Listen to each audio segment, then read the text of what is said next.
Or being completely conspicuous, What's this Aqua Velva looking right. And so he's looking. Listen ourselves. I am Hans. I'm Franz. And we want to pump you up. The biggest show in ESPN LA history. The Sedano and Kap Morning Show is on the air. Like, what was the name of that River movie? Phoenix? The river runs through it? A river runs through it. Yeah. You guys ever see that? Brad Pitt? Like, River Ryan sounds He like sounds that like kind a of guy who walks into a room as Schwanz has been there 11 minutes already, you know? Maybe his debut will be during the summer of Schwanz. The summer of Schwanz begins July 9th. It probably will. I would wonder what if he comes up on July 9th? By the way, You guys can have a great time. There's something about an Aqua Velva man. Be one. A little sabor. Yeah, I don't think people like being called hacks. You're the widow on the radio. Giant Mexican, horn section. And Did you have me on your show to berate me? Is that what you're doing now? give me a freaking break. I'm reacting to Art Bell. Yeah. Midnight in the desert. I'm Art Bell. Scott Kaplan, eat a fat one, bro. The Sedano and Kap Morning Show on 710 ESPN. The all-new ESPN LA app and on YouTube at ESPN Los Angeles. We're bigger than U.S. Steel. Wow, that's crazy. Well, you want to Bit Boy. Right now. Monstrous.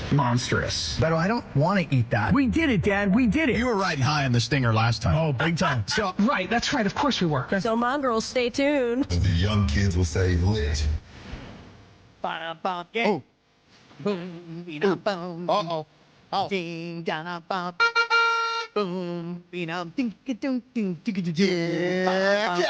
Yeah. Good morning. Sedano and Kap Morning Show on a live imaging Tuesday presented by Providence. On this Tuesday, the 30th of June, 2026, that horn you heard was not a car horn next to you on the freeway, on the 710 freeway. It was the Cisco Kid. Beto Duran in studio today. Sitting in for one, George Sedano. Is Sedano at home, putting on a party hat, getting ready for the holiday that is NBA free agency officially beginning this afternoon / this evening? Right. Are you excited, Cappy? Yeah, 3 o'clock. Let's get it going. Let's find out what LeBron's going to do. Oh, the summer LeBron starts, baby. Yeah, here we go. That's what it's all about. The only thing that it's about is about LeBron. Oh, absolutely. You know what I'm saying? It's his world right now.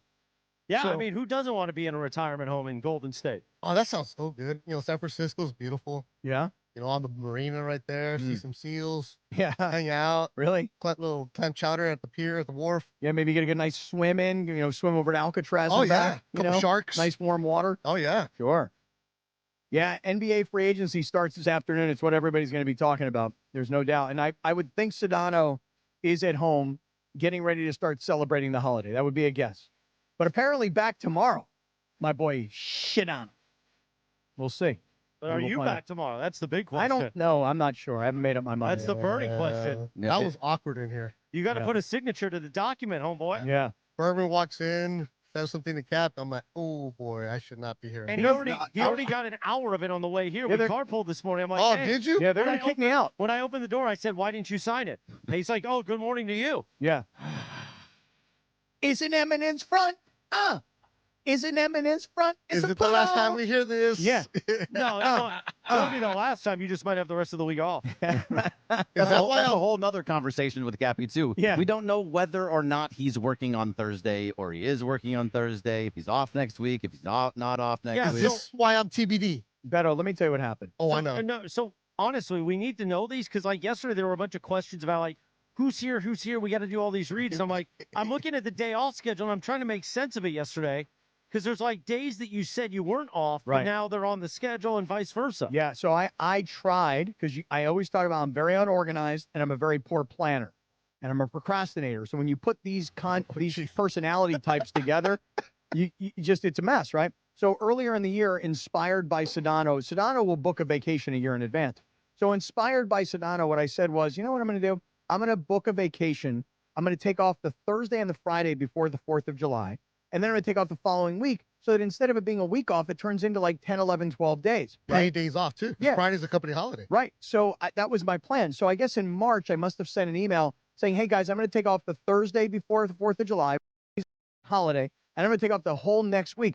Well, on the schedule, which I never check. I don't check the schedule. I show up every morning. I don't check the schedule.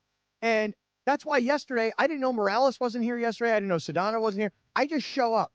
So, I mean, we ended Thursday's show by saying, George will see you Wednesday. I'll see you Tuesday. And I forgot about that. Okay. And Bergie reminded me. Bergie's like, don't you remember? We talked about this last week. Right. Morales said, I'll see you guys on Tuesday. And then Bergie said, and then you said, well, maybe I'll take off Monday too. And I go, yeah, I kind of forgot about all that. Schedule talk never changes with Bottom line, though, here's the deal, is I'm telling these guys now by email, I'm on next week. I'm not off next week. So did you also forget to send an email that said that, never mind, I don't need those days off? I did forget, but I did it this morning. Oh, okay. After you reminded me, Lindsay, that I was off next week because I didn't know. I just want to make sure that I didn't miss something. No, it's on me. I feel like you did such a great job alerting us in March of your days off. That, Now, I just want to make it very, very clear right now. So you're on next week. Yes. What about Thursday? I think I'm going to take Thursday off. This Thursday? I think I'm going to do the full-blown. You're already scheduled to be off Thursday. I know, so. but I shouldn't be off, should I? Because it's NBA free agency. You should be Who's here doing Thursday. the show Thursday? Me, TBD. Well, it says George and Beto as of now. Lindsay asked me last week. Okay. Well, can we get all due respect, Beto, can we also get a ball nowhere in here for an extravaganza? You should. Yeah, we should have a ball knower. We got Sedano. I'm half a ball knower. Yeah, you don't have to say with all due respect. Yeah, you should have the best of the best here, man. Well, no, you're one of the best, but I'm just saying, like, we could also have a Geeter or Trudell here, too. Okay, let's do that, And too. really make George feel all warm and fuzzy for NBA free agency. Especially as we welcome him back tomorrow, Especially as we welcome Or him Cappy back. could just do it by himself. Ooh. Hey, yeah. we don't do that. No. I What? think Geeter and Trudell are both like on vacation or something. Oh, Doing really? what? I don't know. I love these guys that want gigs here and then take all summer off. The one time we need you. Geeter lost his voice. Trudell's wife's birthday. Hey, Let know me the tell calendar, you about bro. many things that I don't care about. Yeah, I show up. Play too hard, man. Let's go. Yeah, that's right. Know the calendar, bro. Know when free agency begins. I learned that Today. lesson Yeah, a year ago. Beto is a trooper. Beto was doing tequila shots off a woman's stomach 4 hours ago. No, 3. It was only 3 Yeah, hours ago. 3 hours ago. I'm no rookie. 3 hours ago. He's getting ready for tonight's big game with Mexico. Oh, yeah. So listen, let me just say this. Wait, the best thing about your email, Cappy, is you specifically said that you would be here for the start of NBA free agency, and then you would begin your time off on Thursday the 2nd. Here's why, because Technically, he's here for the start of free agency. That's true. Right, because free agency starts today at 3 p.m. And our show will be over, and then George will be back tomorrow. So he actually really does know your calendar, bro. Right. So I said, well, I'll be here for the first day of free agency. And then after day one, who cares? I mean, all the big stuff's going to happen in day one, isn't it? No, everything's going to happen all summer. It's the summer of LeBron, man. We got to figure out what he's going to do. Well, there's signing trades. There's matching. There's all kinds of things going on. That's not just today, Cappy. I understand, but I think when you look at what Golden State did yesterday, the news that they are re-signing Porzingis to a 2-year, $40 million contract, that, and this is according to the real true insiders, that complicates the possibility of LeBron getting that mid-cap exception at $15.1 million. True. And so when we saw what they did yesterday with Draymond, where Draymond opts out of his contract only because he's going to create, more space for the Warriors, that indicated to everybody, well, he's doing that and the Warriors are doing that so that they can go pursue LeBron and AD. Then the Warriors go get Porzingis. Well, they keep Porzingis, and now that complicates the possibility of LeBron. LeBron on the cheap is not going to happen in Golden State. Why not? Because Porzingis, right? So you're going to figure things out. Also, the more I listened to the station yesterday, the more I paid attention to what's going on, all these insiders and everybody else, this is becoming what LeBron does. It's always been what he does. No, I know, but you would think so. And a guy who's going to be turning 42 during the season, it's fascinating to me, Linz. And the fact is, he's still one of the best out there. I'm not taking that away at all. He will make the Lakers better if he's on the floor as a third option, right? But LeBron, we're holed up on him. Meanwhile, what are the Lakers going to do, right? We have to wait on what LeBron's going to do. We have to see what they're going to do. Like, Jalen Duren is supposed to have meetings with the Lakers today and Sacramento. But then Duren is, let's see here, he's going to have meetings with the Lakers in Sacramento. Okay, where would he really want to play? Well, there's only one spot. Right. I mean, it's not like he's meeting with other teams. The reports are just 2 teams. because those are the teams that can give him the money. But the Sacramento situation, we all look at that and we're like, wait a second. If Duren had the opportunity, and he's a young kid, this is a 22-year-old child. Yep. If that kid had the choice to leave Detroit and go to the Lakers or the Kings, he's going to take the Lakers all day long. The Lakers championship franchise, Kings are one of the most, they're one of the biggest laughingstock franchises in the entire NBA, and they have been for the last 30 years. So he's going to take the Lakers over the Kings, but that's not necessarily his choice. He doesn't have the control. Right. That's the Pistons have the control. So the Pistons are allowed to match him, but they don't have to match anything until July 7th. And let's just say the Lakers give him that 4-year deal. Well, Detroit has until the 7th to say, we're going to match it, which means the Lakers have to wait an entire week to figure what's going on, and then you could potentially miss out on other free agents that you're trying to sign to shore up the bench and trying to shore up some roles. So that's a big deal because Sacramento, if they do a sign and trade, which Detroit would want to do, right? But they've said that they don't want to, right? They have Sabonis that they can trade back. That Sacramento can do that. The Lakers don't have somebody to give back. Right. So Detroit gets a center. Yeah, they would get that in that sense. Yes, you get Sabonis there, but for the Lakers, they could just take them into their salary cap space. Correct. And so that you can trade assets. You can trade your first round picks. So you can move picks to get him and then put them right into your salary cap space with the Lakers. So it's possible in both spaces. It is. So and also what I love when they say, "Oh, we'll talk to him on free agency day. As soon as free agency opens, we're going to talk to him." Yeah, sure, you're going to talk to him. You've already talked to him. You've already had these conversations because as soon as it hits 3 o'clock, boom, it happens. It didn't just happen in the blink of an eye. Wow, They didn't just deal. Hey, agent, we want to do this? Cool. Yeah. Okay, we're in. Like, it doesn't work like that. But your point is right on, I think, though, Beto, which is if the Lakers today at 3 o'clock local time get on a phone call with Jalen Duren, and everybody is like, hey, I want to come there, and hey, we want you here, and boy, Luka told us you're an A-list center. Everything works out perfectly. They sign him to that deal, and Detroit now has this time period to match that same deal, which, again, according to all of the NBA insider types and the guys who are the front office executive types like Bobby Marks, the automatic assumption is that Durham would go back to Detroit and go, of course. I remember Detroit, rather, would say, well, we're going to match that, no problem. Match and give them the money. Right. So that creates the time problem for the Lakers. But everybody, again, going into this offseason was LeBron has to be top priority, not because you have to 1,000% get it done.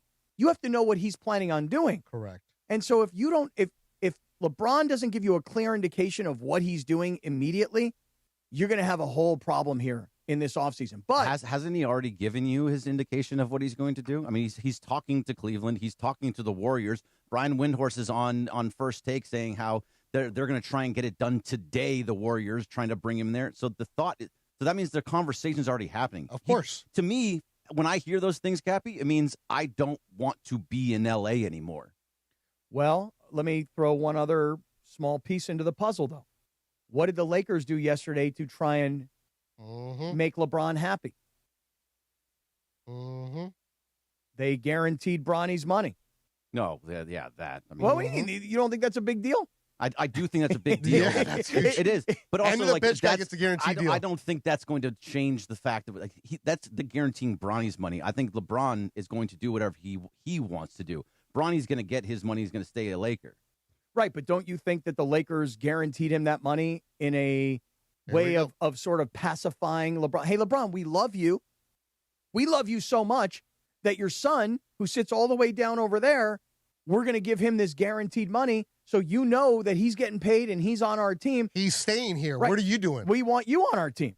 And we drafted him to make you happy, and now we're paying him and we're guaranteeing him the money. So, LeBron, your son's going to be here. Don't you want to play with your son? Isn't that what's going to make you happy? I mean, to me, that was an overture. Yep. You know? Sure, it could have been. I mean, every report that we've been seeing out there is that they are not even talking to LeBron. LeBron's not talking to them. They're not talking to LeBron. How do we know? Because the Lakers do a great job of keeping everything really close to the chest. We never hear it. I give Pelinka and the Lakers front office a lot of credit for that because there's never leaks from that side. It's always from the agent side. All the other teams, Detroit, we know what they want to do. Golden State, we know what they want to do. The Lakers front office, we never hear anything, and I give them credit for that. So we go and say, oh, LeBron is told, but do we really know anything? Lindsay, what'd you say? LeBron was driving around yesterday doing what? He was trolling? He was doing his typical passive-aggressive LeBron thing where he posted on Instagram a story of himself driving around in Akron. Saying, like, going for a nice drive in my hometown. Yeah. So, also, like, no one, so there hasn't been I don't any see him. I don't see any of this, by the way. I don't know how it doesn't make it onto my timeline. You don't or into follow my LeBron on algorithm. Instagram? I do, but no. I mean, I must follow him, but Well, then it pops up if you watch people's stories. It's always, when You they also post a new don't story, it's right interact at the with him top. that much. no. But I mean, like that would require me at the top of Instagram seeing LeBron's little circle and me clicking on that. Yeah. I mean, yeah, But right. those are the people you interact with the most that show up on your timeline. He ain't it. Yeah, I don't even want to know what's on the top of your timeline. I'll tell you what's on the top of mine. Don't. It's a family show. I'm always clicking on LeBron's stories. Because you see a lot of it. See, Yeah, there hasn't been anything that has said he's quote unquote talked to anybody though. Like Yeah. it didn't say LeBron's talking to Golden State, he's talking to the Lakers, he's talking to what was the other team? Cleveland. I haven't seen anything about him talking to anyone. He's just kind of like living it's his Rich off Paul season talking, life. right? Right. Yeah, that's what you have an agent for, but- right, Cappy? You have an agent to do the negotiating. But it's But been his I don't know. agent, Cappy's I don't agent know. isn't very good. Oh, really? No. Dustin Diamond is not good. Not Dustin Diamond. I think that's a different guy. Street. Oh, yeah, right. R.I.P. Mr. Belding, can you give Cappy a contract? From now on, we're calling your agent Screech. Screech. Sorry, Screech. I did Not Joe Emerald? No, he's No, Screech. he's now Screech. 7:16 in the morning. You know what you could have done since the show started? Tell us. Go and see our friends at Valvoline Instant Oil Change. Not only do they make the 15-minute drive-through oil change happen for you, they make breaking news happen here, which I have a feeling is going to happen all this week and all day today. Valvoline Instant Oil Change, home of the 15-minute drive-through oil change. Visit SoCalOilChange.com for a location near you. Nice. Dustin Diamond, huh? Sorry, Dustin freaking Diamond. Screech. Sorry. I mean, really? I didn't. I didn't. I mean, a lot of times, when you have a name like Diamond, you have a name that precedes it, and you just blurt it out. You know what I mean? Like it doesn't. It's just natural. So for you, Dustin Diamond is a natural thing. I don't know why that popped up right now. Yeah. Sorry, I'm It's a acting great like you. show. There's nothing wrong with that. Say Why the Bell was one of the best. It was. And he's dead, huh? Really? Yeah, he's dead. Dustin Diamond's dead? That's Really? why I said Rest in R.I.P. peace. I mean, I would think that a guy like you, Beto, would know about Dustin Diamond being dead or alive, given his boxing career.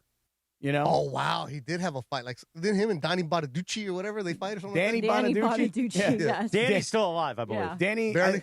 I think Danny Bonaducci is like alive and living out in the desert Yeah, I and think living he's- like the all right. retired radio guy life, Yeah. I Did think quite so. well in radio for years. I'll bet he did. Oh, yeah. Yeah. Wasn't there a plumber in L.A. named Diamond?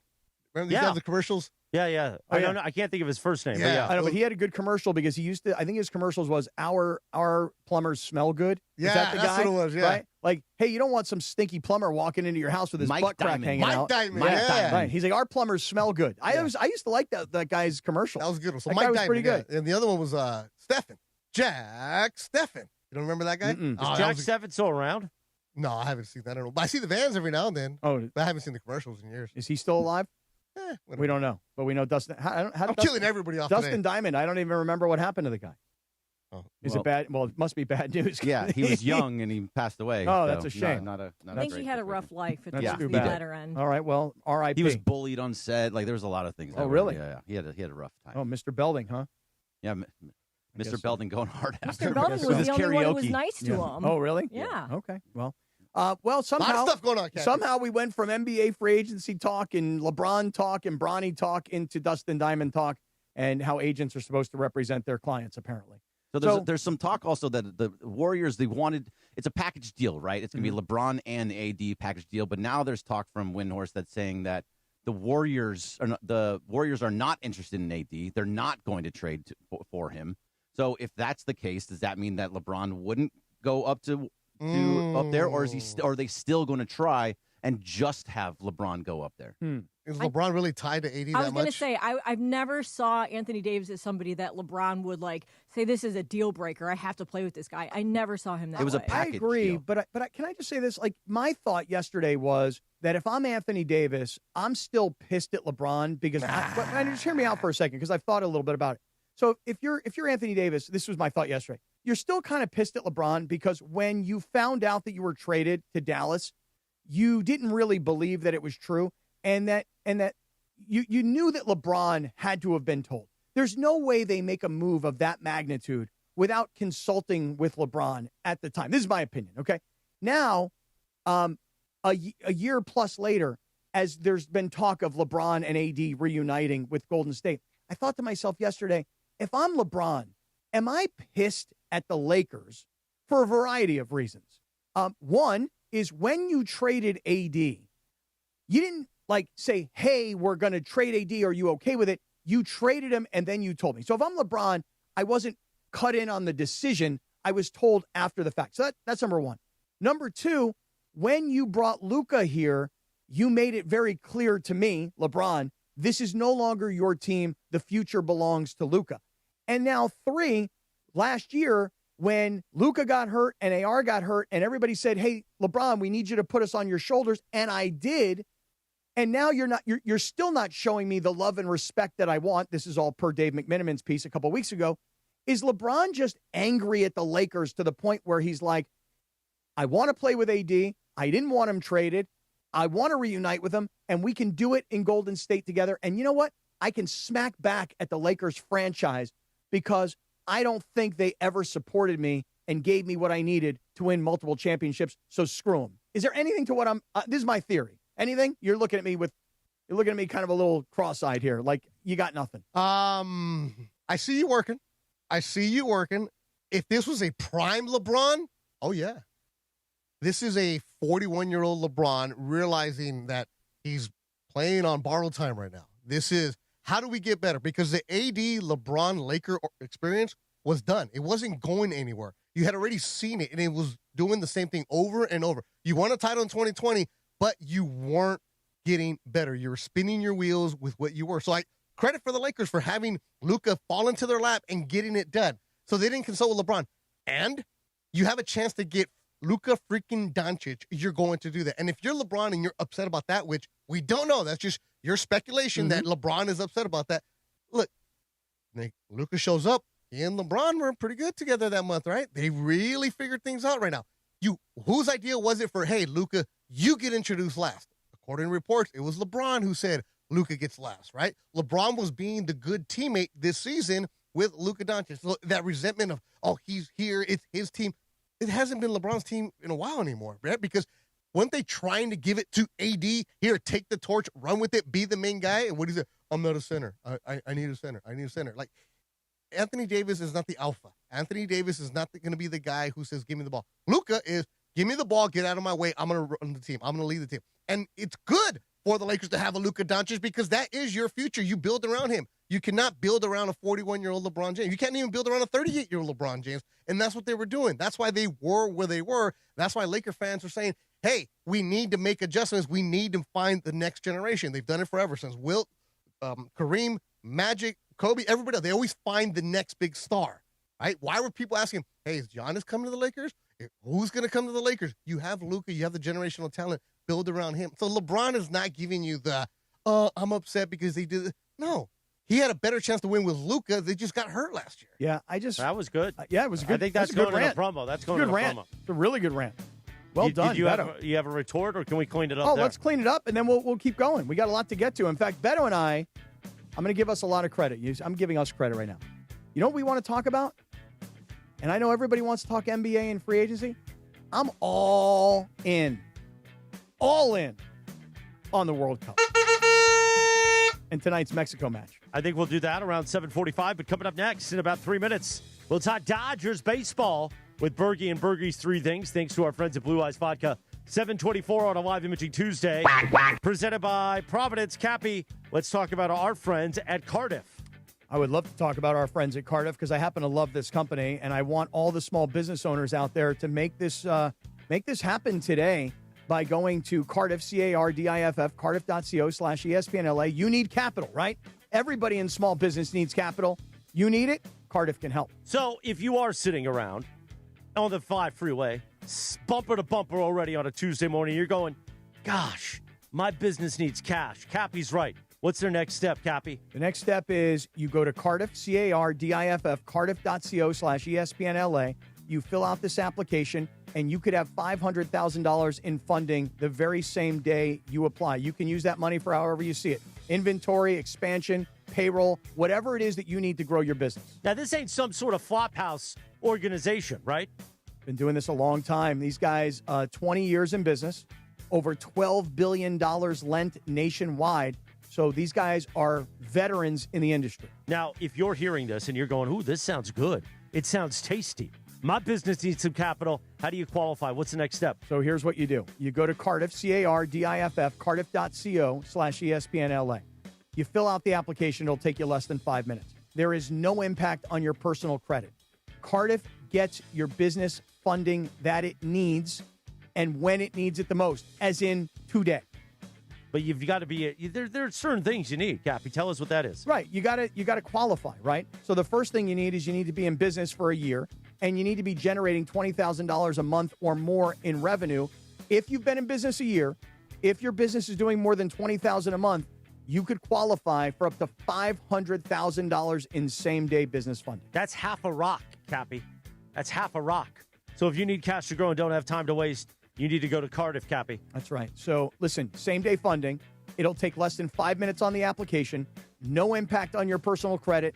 That's Cardiff. So if your business needs capital, if your business needs money today, Cardiff is the solution. Cardiff. Borrow better. Cardiff.co/ESPNLA. Cardiff.co/ESPNLA. Good luck. Thank you. Yes, good luck. We talk Dodgers next with Berkey on ESPN LA. This is the Sedano and Kap Morning Show. Drive away in a Mercedes-Benz G-Wagon this summer, thanks to Pechanga Resort Casino. Pechanga is giving away a brand new Mercedes-Benz G580E or $100,000 cash every Saturday this July, plus thousands in Easy Play. Play with your Pechanga Rewards card to earn entries all month long, then be at Pechanga every Saturday night in July to activate your entries. The more you play, the more chances you have to win. Must be present to win. Visit Pechanga.com for complete details. Must be 21 or older with valid ID to participate. At Uline, they know firsthand the road to success is an uphill climb. Uline started in the family basement, and through hard work is now North America's most trusted shipping and industrial supplier. They get what it means to have the support of reliable, hardworking partners. So they keep 41,000 items ready to ship. Whether your company is still in a basement office or expanding cross-country, Uline will be there on your road to success. Visit uline.com. Your friends at George Chevrolet want to wish you a safe and happy holiday this 4th of July. And there's no better way to celebrate than behind the wheel of a new Chevy. Happy Independence Day from George Chevrolet, proudly serving our community in the red, white, and blue. Hey guys, it's Cap. Is there any better match than soccer and pizza? Our friends at Pizza Hut have 2 winning deals all summer long. Need a quick carryout before kickoff? Grab a large 1-topping pizza for just $9.99. Want more toppings or delivery? Get a large 3-topping pizza for only $12.99, available for delivery or carryout. So whether you're watching every minute or just tuning in for the big moments, Pizza Hut is the winning move this summer of soccer. Order today on the Pizza Hut app or go to pizzahut.com. This is a special notice to U.S. taxpayers owing $10,000 or more to the IRS. Tax Relief Advocates is urgently notifying taxpayers that tax relief initiatives are now available that may significantly reduce or eliminate what you owe. If you're afraid of an IRS lien, levy, or wage garnishment, don't lose hope. You can now take advantage of these current relief programs to end all collections, reduce the amount you owe, and resolve your tax problem.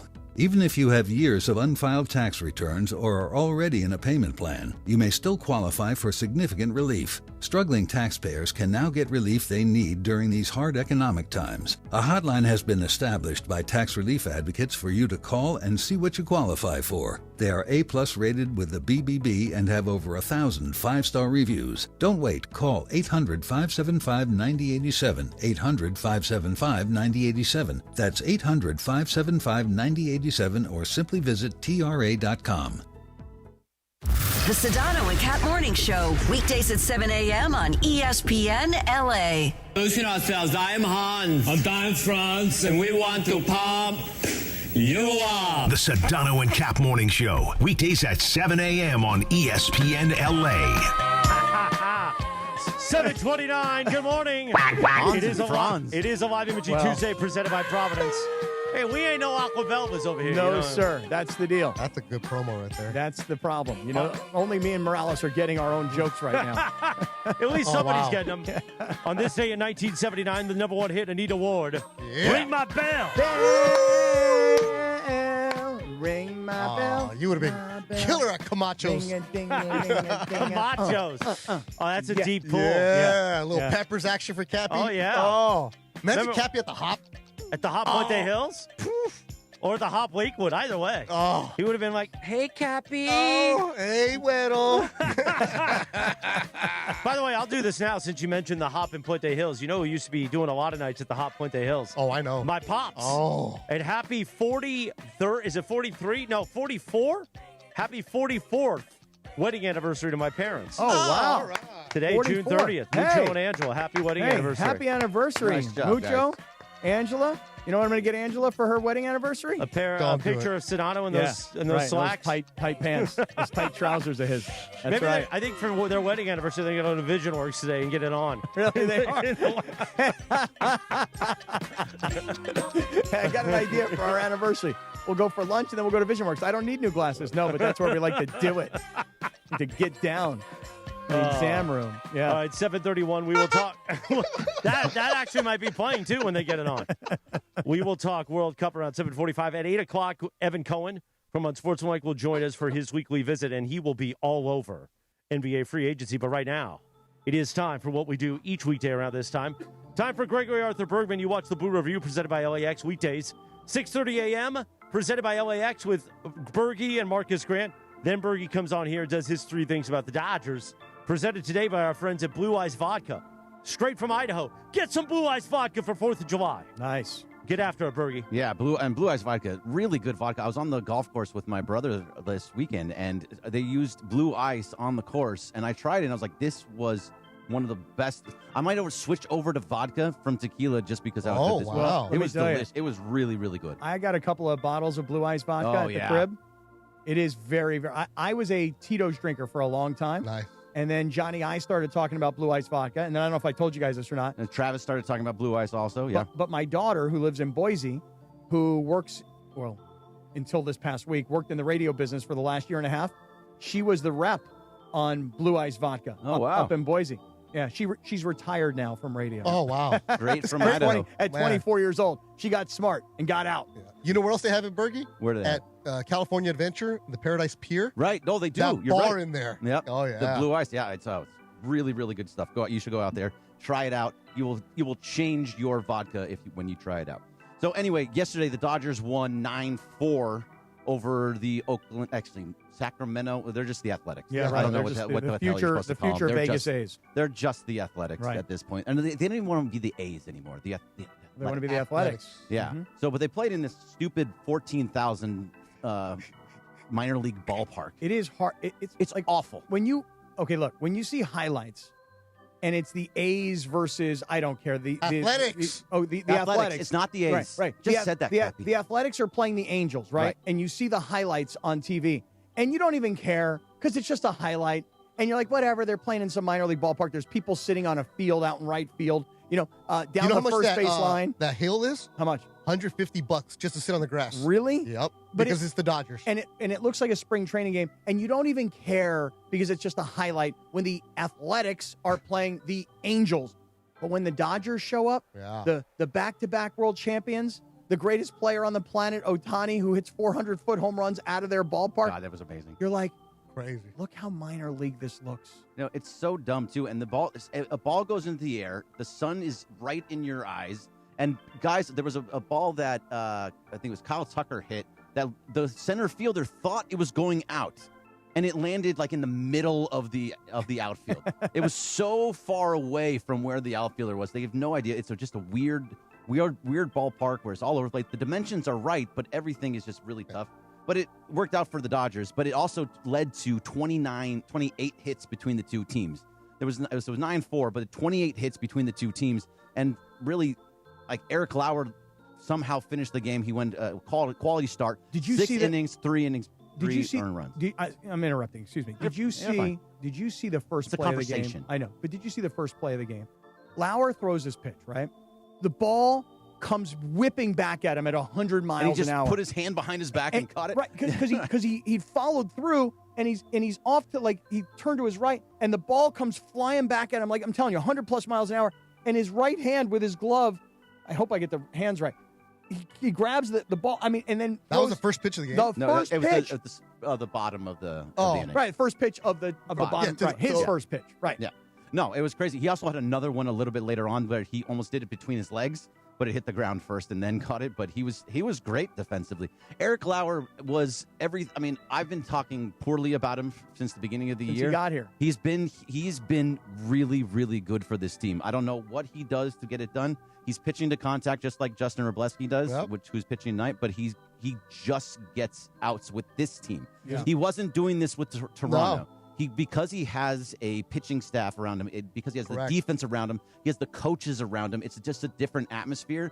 They have taught him this is what you throw. Don't throw these other pitches in these situations. And it's turned out where he might give up a little flare hit. You know, that home run that he gave up was 101 off the bat. Everything else was about 78. He was giving up just little soft contact over and over again. And as soon as he got out of the third inning, he just cruised through 6. Yeah, this is what we talked about, Berg, off the air, where the Dodgers front office, that think tank that they have, they find the gray area and they help you exploit it and they help you get away from what doesn't work for you.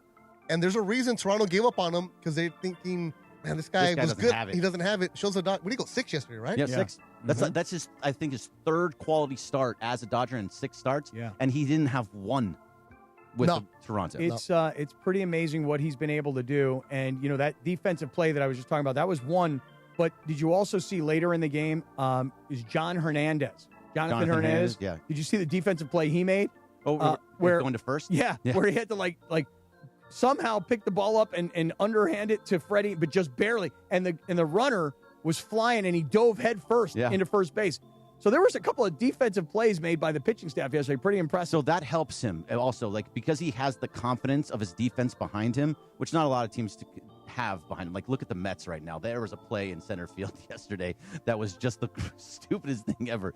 It gets by Juan Soto. The center fielder throws it into left field inside the park home run. But wait, did you also see that one of the hitters, I forget who it was, he hit his teammate in the on-deck circle because he was swinging and he hit his elbow. Oh my God! And no it was way. just they're just a complete disaster. Yeah, no. But that's what this team is doing. They have this defense behind them that every single position, like Teo, we talk about his defense, but ever since his hamstring has been healed, even at the beginning of the year, he's looked better in the field. He's able to run out. His very first hit that he had in the game today, when his first game back, he legged out an infield single. Yeah. So he's doing things like the defense behind him really, truly helps. He's not making dumb plays anymore. No. Like, so it's somebody talked to him and told him, hey, calmado here, relax. I think once a week. What they tell him? Calmado. Calmado? Calmado. Calmado. Yeah. And anyway, how do you say that in English? Calm. Thank you. Relax. Calmado. Yeah. Okay. Got it. That was the anglicized version Thank you. there. Clamato. Yeah, sal. Clamato? Isn't that like with tomato juice and beer or something? All right, go, Berg. But I do think we have to talk about Shohei Ohtani at least once a week, where he just spends some time talking about Shohei, because he had Shohei Ohtani. massive home run. How far did it go? It was like 443. It was crazy. It was just destroyed. It was amazing. No. And it was one of those ones where what he knew when he hit it, but it's like it was perfect swing path, perfect positioning, and he stood there and he stared at it, which he normally doesn't do. No, he don't do that. He just goes. But he even knew when he hit it. It was pure. It was pure, and he just stood there and he stared at it, and then he threw the bat off to the side for a bat flip. It was just gorgeous. And the fact of the matter is, this guy has a below 2 ERA This on the freaking mound. guy. This freaking guy right here. Listen, sometimes you just gotta stand there and stare at it. Yeah. Well, that's what he did. And he also is batting almost 300. He's batting 297. Over a 950 OPS. He has 18 home runs now. The guy is just on another level of everybody else, and it's just incredible to watch him play inside and day in and day out. I think that it's important that he's talked about at least once a week. The sound off the bat was incredible. It was just the most. If you play golf and sometimes you just finally hit it right in the middle of the face of your driver and it goes 300 yards right down the middle of the fairway and you're in position A, and it rarely happens, but you know as soon as you hit the ball, that was a perfect shot. That was Shohei yesterday. That ball came off his bat. You could just hear it, the sound, and then it just, those people sitting out in right field on that field Dude, they were like, it's coming, and it was in the air for a long Kept time, going, kept and going. it looked like it was going to hurt really bad when it came down. It sounded like those BP shots, right? When guys are trying to hit homers. Yeah. You don't hear that in a game, right there. It was unbelievable. Crook is actually a solid pitcher for them, too. No, jump. I'm talking the guy, Ohtani, hit the home run off. Oh, okay. Not Gage Jump. No, Gage Jump. Jay Serra. Yeah. Local guy. Yeah, your local guy, Gage Jump, by the way, he gave up he had a inning streak of not giving up any runs in over 12 innings. He had never given up a home run. He gave up one to Max Muncy, which, by the way, I saw it in Lindsay's notes too. Max Muncy played Max Muncy. Yeah. It's so weird. They have the same birthday. They got drafted by the same team. That's what's weird. They played the same position. Yep. Max Muncy is number 13. That Max Muncy on the A's is number 3. Athletics. Athletics. All the things, they're just so similar, and it's crazy. So that was the first time that they played against each other in the majors. They Local played guy, once too. in the minors. Local. Yep. Ventura, I think. Camarillo, that's where he's from. I hope that they got some good pictures before the game. Oh, they did. They've done it in the past. Yeah, it was a big, but they've never do it all the time, played each other. They did in the minors one Yeah. time. I don't know when Max Muncy, the Dodgers' Max Muncy was on a rehab sign. Yeah. So I just don't understand how they have the same birthday. It's like, crazy. how did that even happen? It's so weird. It's weird, but It's not like many people that's naming their kid Max. Right. It's not like it's like Joe Johnson, you know? right. So Joe Smith. The Athletics Max Muncy is 23 years old. Yeah. Yeah. He's a baller. He won't be there much longer. The last thing, this lineup is just getting deeper and deeper now that Teo is back. So now there's only one guy you're missing now. It's Will Smith, and hopefully he'll be back when they come back down to L.A., which would be on Thursday to play your Padres, Cappy. I know you hate them. No, not his Padres. No. They are because once they're good. Because once they're good again, they'll be his Padres. Well, wait, hold on. You just said a really interesting thing. Once they're good again. Yeah. Let me tell you something right now. You've seen the height of the Padres. They'll never be what they were over the last maybe 2 or 3 or 4 years because they gave all those guys all that money and now they're all getting old. I want them to make a wild card just so you could be there at home plate. Oh yeah. Let's say in the All-Star break is coming up pretty soon. It's around the 12th. 2 weeks, yeah. Yeah, 2 weeks. It's coming up. If they're below 500 at the All-Star break, which is possible, they're 43-40 right now. Do you trade off pieces? Do you just blow it up? You would Trade Manny Machado? Well, no. You would love to trade Manny Machado, and I've always thought that his contract is untradeable. But hold on, nothing in baseball is untradeable. He's a $35 million a year player. Guess what? In today's day and age, that's cheap. Peanuts. Yeah. Because when Kyle Tucker's making $60 million and Manny Machado's making $35 million, all of a sudden that $35 million contract definitely looks more tradable. The Pods are only a game back of the wild card, so they can't trade. They can't be sellers. They're also 3 games above 500, and they have a 4-game set with the Dodgers. If the Dodgers, let's say, sweep, they're now below 500. Yeah, but I don't want to get the you know Padres why they there, won't do that though, because they got new owners. Yeah. And new You can't owners do that yet. are like, well, wait a second, this guy's kind of been the star of the team. Yeah. He's sort of been the face of the team, longest tenured guy. Whatever. All right, that's my 3 things. I real Morales. quick for you, Bert. Rushing, real quick, is he good, bad? I haven't heard anything. So I'm talking about have you heard any of what happened with Ohtani? So him and Shohei have kind of squashed the beef. Okay. So when Shohei pitches tomorrow, Rushing will be behind the plate. Let it go. There you go. They're Bergie's friends 3 again. things. Be sure to tune in Very good, Berg. to the Blue Review tomorrow morning at 6:30 a.m. with Gregory Arthur Bergman, Marcus Grant, presented by LAX. This week, DeMarco and Travis are giving you the chance to win a pair of tickets to Pechanga Resort Casino's 2nd annual Whiskey and Wings Festival. Wait to hear the DeMarco Whiskey and Wings Pechanga sounder. You know what it sounds like? I've He's heard like, it. yeah. It's like, you want whiskey and wings, sucker? It's me, Baby Whale. Yeah, he said it's me, right? And he said nobody was calling Baby Whale. Now he's calling himself Baby Whale. Finally. When you hear it this afternoon, be caller number 7-877-710-ESPN and answer a question about something that happened earlier in the show. Get it right, and you'll win. Visit Pechanga.com for tickets to Whiskey and Wings. Cheers. By the way, today's a special day because it's lit. Travis's favorite day of the week, Live Imaging Tuesday, and he's back from vacation. Oh, nice. And I'm going to slap him around like a rag doll. Is Mason back? No, Mason's never coming back. Mason's not back? Mason was back yesterday. I thought Johnny I's gone. He's in Italy. Yeah. Oh, good for John. Johnny's watching Italians get it on. Oh, really? I think so. Nice. You watch Furio? Wow. Well, everybody loves to run over to Italy, man. That was a good I'm pull. moving there. I got to go to Italy, but I just got a plan, and then forget it. You can't even figure out Thursday. Get out of here. Right. You can't go to You could Florence go with next me. week, you know? Yeah, You you got go the days next off. week. Yeah. 7:44 on a Tuesday. The Sedano and Kap Morning Show. We will talk World Cup in just a few moments. But Beto, we were there Thursday night. Let's talk about our friends at Northgate. And tonight is going to there's going to be a party, as the great Mucho would say, because the biggest party is at Mercado Gonzalez in Costa Mesa. Last week we were there for the USA game. Walrus showed up, a bunch of listeners showed up, great vibe. Everybody kept saying, wow, this place is better than you talk about. I can't talk about it enough. It's a huge food hall with a supermarket. You want churros, Cappy? Got you. You want cervezas? Got you. You want ceviche? Got you. Quesadilla? Got you. Tortas aguadas? Got you. Whatever you want, they have it for you at Mercado Gonzalez. ¿Tienes chicharrones? Oh, Did you see Cappy. the picture? Cappy. Of the chicharrones? The chicharrones Sí. are there. You want Sí. some nice walk, as you would say? Walk. Yeah, you would say walk. What do you mean? I'll run. I don't care about that too. Well, run or walk to Mercado Gonzalez in Costa Mesa. The fire, asada, tacos, all that food is there. Whether you're rooting for El Tri or Team USA, Mercado Gonzalez is your soccer fan paradise all summer long. They're showing all the games. And if you're going to get down there for the Mexico game, be advised, it's going to get packed. The outside patio, there's a bar out there. The inside, there's a bar. Get there early. Just get a bunch of food. Do your shopping. Get some tortillas. Get some chips. Whatever you want to do. It's a party at Mercado Gonzalez in Costa Mesa. And if you do it right, Cappy, you won't go home alone if you show up single. You know what I mean? Yeah. Oh, really? Oh, yeah. El corazón. Oh, see. They can even marry you there if you want. Really? Where's Geeter? By the way, did you see the video? Beto wouldn't share the churro with me, so Walrus and Encino got in there. Corazón. I almost did, and then Walrus just said, you know what? I got my medium on. I'm going to jump in there with Morales. Oh, really? Oh, he did? was there. He did? Was he having like a tight purple T-shirt or something? It says Wall. Yeah, Oh, no. yeah. But that I kid, got to see the video. he got aggressive with that churro. I had to back away. Yeah, and then for the record, I was there filming, so I was that guy watching. Yeah, Beto likes to film.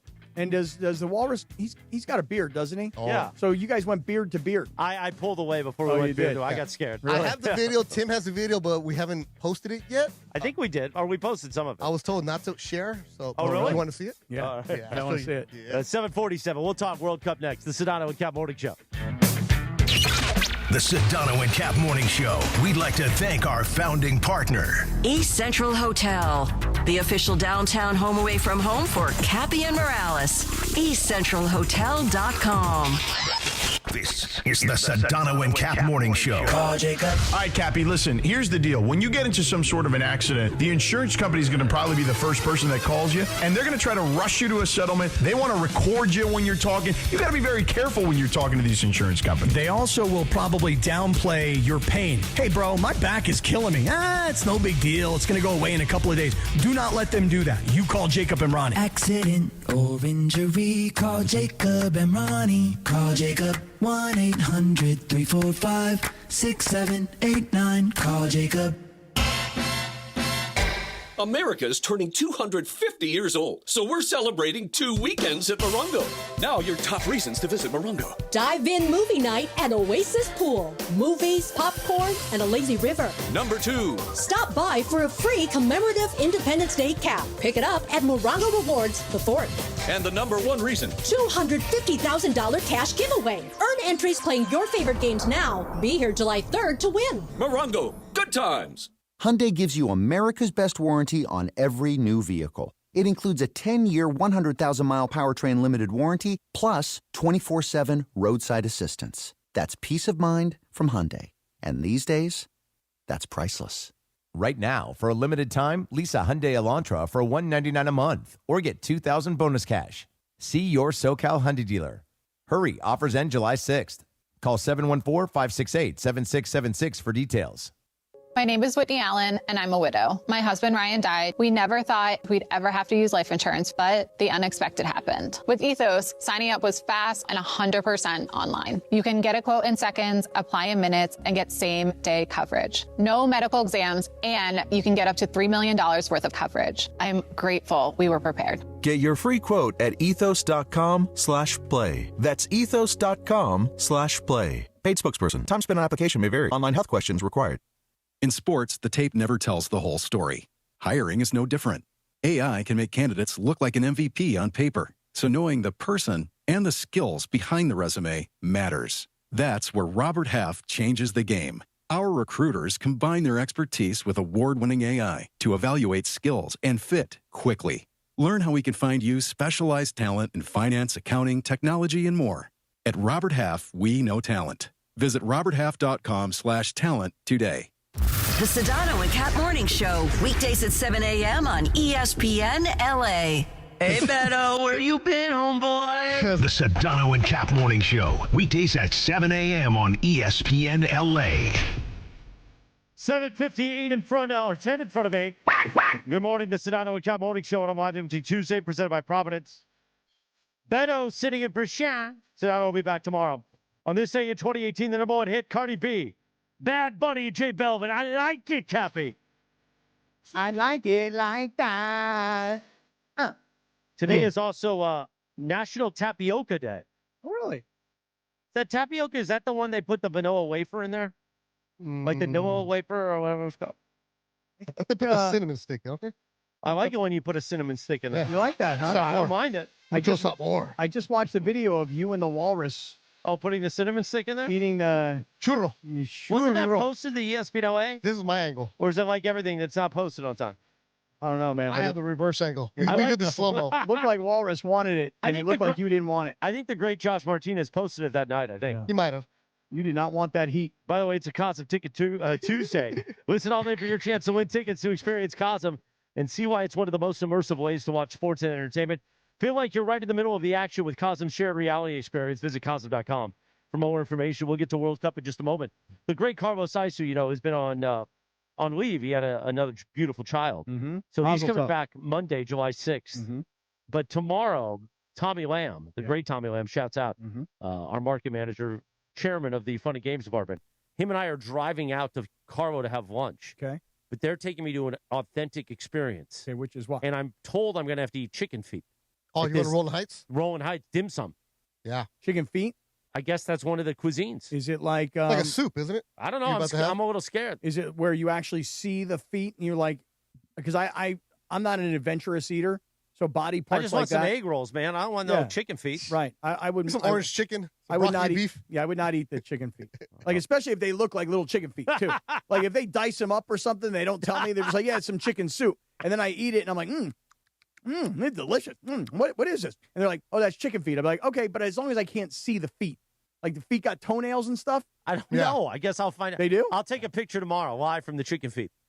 Oh, wow. And knowing Carlo, this is like the top spot in Rolling Heights. He's got the place. Yeah, Huh? He knows the 60, place. baby. Yeah. Just ask him for some balut. Make sure you try the Oh, balut. no, that's Filipino. They won't have it hit there. Oh, yeah, you're right. It is Filipino. Yeah. Damn it, Greg. Whoa. He loves it. He loves it. Ugh. Carlo, I'm telling you, ask him about it. Chicken feet. Gross. Meanwhile, World Cup fever, this extra time thing keeps throwing me off. And last night it was all about that. Listen, let me tell you something. Yesterday, you guys tell me, everybody who's into the World Cup, I'm super into the World Cup, okay? Yep. When Germany is playing Paraguay, and I don't really care who wins or who loses, and I'm in on the entire match. When the Netherlands is playing Morocco, and I'm not even sure who's who. Like who's in white and who's in orange. I don't even know who's who, but I don't care. I'm that into the World Cup. You're wrapped up. And what happened yesterday, you guys tell me, thus far, was yesterday not the best day of the World Cup so far? Yesterday was fantastic to watch. Upsets that we saw, and then games that went into penalty kicks, a couple of them. But I'm going to do a little Cappy Rinaldi right now. Okay. All right, Cappy, because I know you love it. So yesterday the games, Brazil beat Japan 2-1. Brazil advances. Germany and Paraguay, you're talking about that, went to penalty kicks. Paraguay advances. Netherlands, Morocco advances, all right? So here's a couple little nuggets for you, Cappy. So I got these down here. So Morocco becomes the first African nation to advance in the knockout stage in 2 separate World Cups. Back in 2022, they got to the semifinal, all right? And by the way, the goalkeeper from Morocco. Yeah. In regulation time, I'm not even talking into the penalty kicks. This guy made one of the most brilliant, amazing saves. Looked like a hockey goalkeeper, where he's like using his leg and his arm and just doing anything he can to just get a little bit of a deflection on the ball. I mean, it was a point-blank shot by the Netherlands, and the goalkeeper from Morocco, spectacular. Kick save and a beauty. All right, so Morocco, I know you saw at the end of the game, Ismail Saibari, hopefully I'm saying his name right. You saw he was all bloodied up towards the end. I did see that. Yeah, he had to take his jersey off. He tried to stay on the field. They're like, no, you're bloodied up. So they gave him the jersey. Look at my man. Look at me. Look at me. He was cut. They had to wipe off the blood. Right. He scores the winning penalty kick. Right. And he runs into the crowd, into the arms of his mother, Cappy. Oh, man. That right there, Yeah. that tugged at you right there. So Morocco with that. Ouch. Sorry, that was my fault. That hurt What my is ears. this, Morocco? Yeah. All right. Now, Paraguay was not supposed to win. Right. The Germans are a huge favorite, right? The Germans, right? Boom. Big machine. They're going to come at it. They're coming after you. Penalty kicks. And Paraguay's goalie, Orlando Gil, in 2018, Cappy, he posted it on his Instagram because he's not a big-time name. Not many people have an opportunity to know who he is. He wrote, "One day I will say it. It was difficult, but I did it." He wrote this in 2018 on his Instagram. And then his wife did an interview saying that our son was fighting for his life and his father was always there for him. He sold everything. He sold his under-20 national team jersey to help pay for the bills. He could have kept the memorabilia. No, he sold his clothes. He sold his sneakers. He sold everything he had for our family. And so we pray to God that we can experience today, and he answered our prayers, right? He was never supposed to be on the team, so he moved back to Argentina. They had a stroke of luck. Another team was trying to sign a different player. He was able to get there. That team had the financial difficulties. They couldn't sign that player, so they signed Gil. He was given a chance by the new manager, Miguel Russo. He impressed, and he's been the number one goalie ever since then. So that's the heart and soul for the Paraguay player. Now, the Netherlands game you talked about. This was hard. Cody Gakpo for the Netherlands scored a goal. Yes. A couple days after he and his partner lost their baby in a miscarriage. I heard about this. And they already have a son together and emotional. So he scores the goal and he's on the field. He's just there cradling his head. The entire squad mobbed him. Yeah. And he covered his face with his shirt and you just see the emotion coming out of it. Like that right there, I couldn't even imagine going through that, let alone playing in the World Cup. That was just, and the emotion of these players, like last night when the Netherlands lost, during the penalty kicks, the goalkeeper for the Netherlands dove to his right, made what looked like it was going to be a spectacular highlight save for the guy's entire career. He dives to his right, he knocks the ball down, but the ball bounces and his legs are moving. The goalkeeper's legs are on the ground moving, and the goalkeeper accidentally touched the ball and kicked the ball in the goal. Right. So here he made this incredible save, but as the ball bounced, his leg hit it and it went into the goal. And when the game was over and Morocco had won the game, the goalkeeper for the Netherlands was down on his face and down on the ground, just hysterical, because he knew that he'd made this great save, but made the mistake of accidentally kicking the ball. And he didn't even see the ball. It was behind him. And that was brutal right there because it's an own goal. Now, the Germany game, you see Jonathan Tah for Germany step up and take the penalty kick. Here's why you can't get mad at this guy. He had never taken a penalty kick before. Yeah. A couple of his teammates shook their head and said no. Mind you, they're all exhausted at the end. He stood up and said, I will do it. He missed it, but he stood up because a couple of guys, the moment was too big for them, and he stood up. So he missed, but at the end of the day, you do what you do for your country. So, Linz, let's get rid of the Radio Ronaldo because now let me tell you what's going on today. Okay, wait, before you do it, really quick. Wasn't it impressive, though, by the way? And I say impressive, like shocking. The number of guys in the Netherlands-Morocco game that absolutely just missed. Yeah. You know, like one ball hit the post, one ball went outside the goal, one ball went over the goal, one ball was safe. But, like, you just think that a penalty kick with players at this level is like a 99.9% probability, and it's just not. Well, how about this one, Cappy? I got a stat for you. You see players getting subbed off because they're exhausted of regular time. How about this one? The players that showed up, 80%. 8 of the last 10 players to be subbed on after the 115th minute missed their penalty shot in the shootout. How about that? 8 of 10. That's interesting. So we put you in because you're the fresh legs, and you're in there for the penalty kick, and you miss. Yeah. Today's games, though, this is what's going to happen. Tonight is the big one in Mexico City. You're going to have Mexico playing against Ecuador. Mm-hmm. And the Mexican fans sent out a tweet, said, hey, Ecuador is staying at this hotel. Please don't go there. Please don't make any kind of noise. Please don't go to their hotel. We don't want anybody there. this is not where you want to be. This is the noise outside the Ecuador Hotel. That's going to be tonight here in downtown L.A. Me and Morales are going to be over at the East Central, and it's going to be all the Mexico fans coming out of the Lazy Dog and coming out of, every other restaurant here in L.A. Live. I might find you. I might drag you to CDMX. Bergie, are we going out for tonight's Mexico game? I think we should, Cappy. Now, as long as there's no penalty kicks. No penalty kicks for Bergie. Morales has already blown me off. Morales has blown me off for tonight's Mexico game. Yeah, I got a dinner I got to go to. Well, I mean, I want to go to the dinner. Listen, I spend a lot of time with you, man. Yeah. Who's the dinner with? Stephanie and her friend. Oh, okay, yeah. And one of my friends, too. Oh, really? Well, it's her friend, but also has become my friend. Oh, so it's not a double date. It's you and two ladies? Hey, yeah. Stephanie at CDMX is going to be good, man. Why don't we all go watch the game tonight? Why don't you tell Stephanie and her friend we'll all go watch the game together? I don't think it's that kind of dinner. Oh, really? What kind of dinner is it? I don't think it's really like, let's go watch the game at a loud place. Oh. I think it's more like, let's spend some time together. These are like responsible adults. Yeah. Don't you guys know that Mexico's playing tonight? Yeah, but we're going to spend 3 hours talking about it tomorrow morning. I know, but... Although Sedano ain't going to let us. No, not tomorrow. It's all LeBron. Yeah, right. It's all the clutch. Nah, because it's Mexico, Sedano will be in on it. If it were the U.S., he'd be like, no, we're talking basketball. 8:01 in the morning at KSPN Los Angeles, Good Karma Brands radio station. Coming up in about 3.5 minutes, Evan Cohen will join us for his weekly visit. Evan, host on Sports Mike before our show, weekdays 3 a.m. to 7 a.m.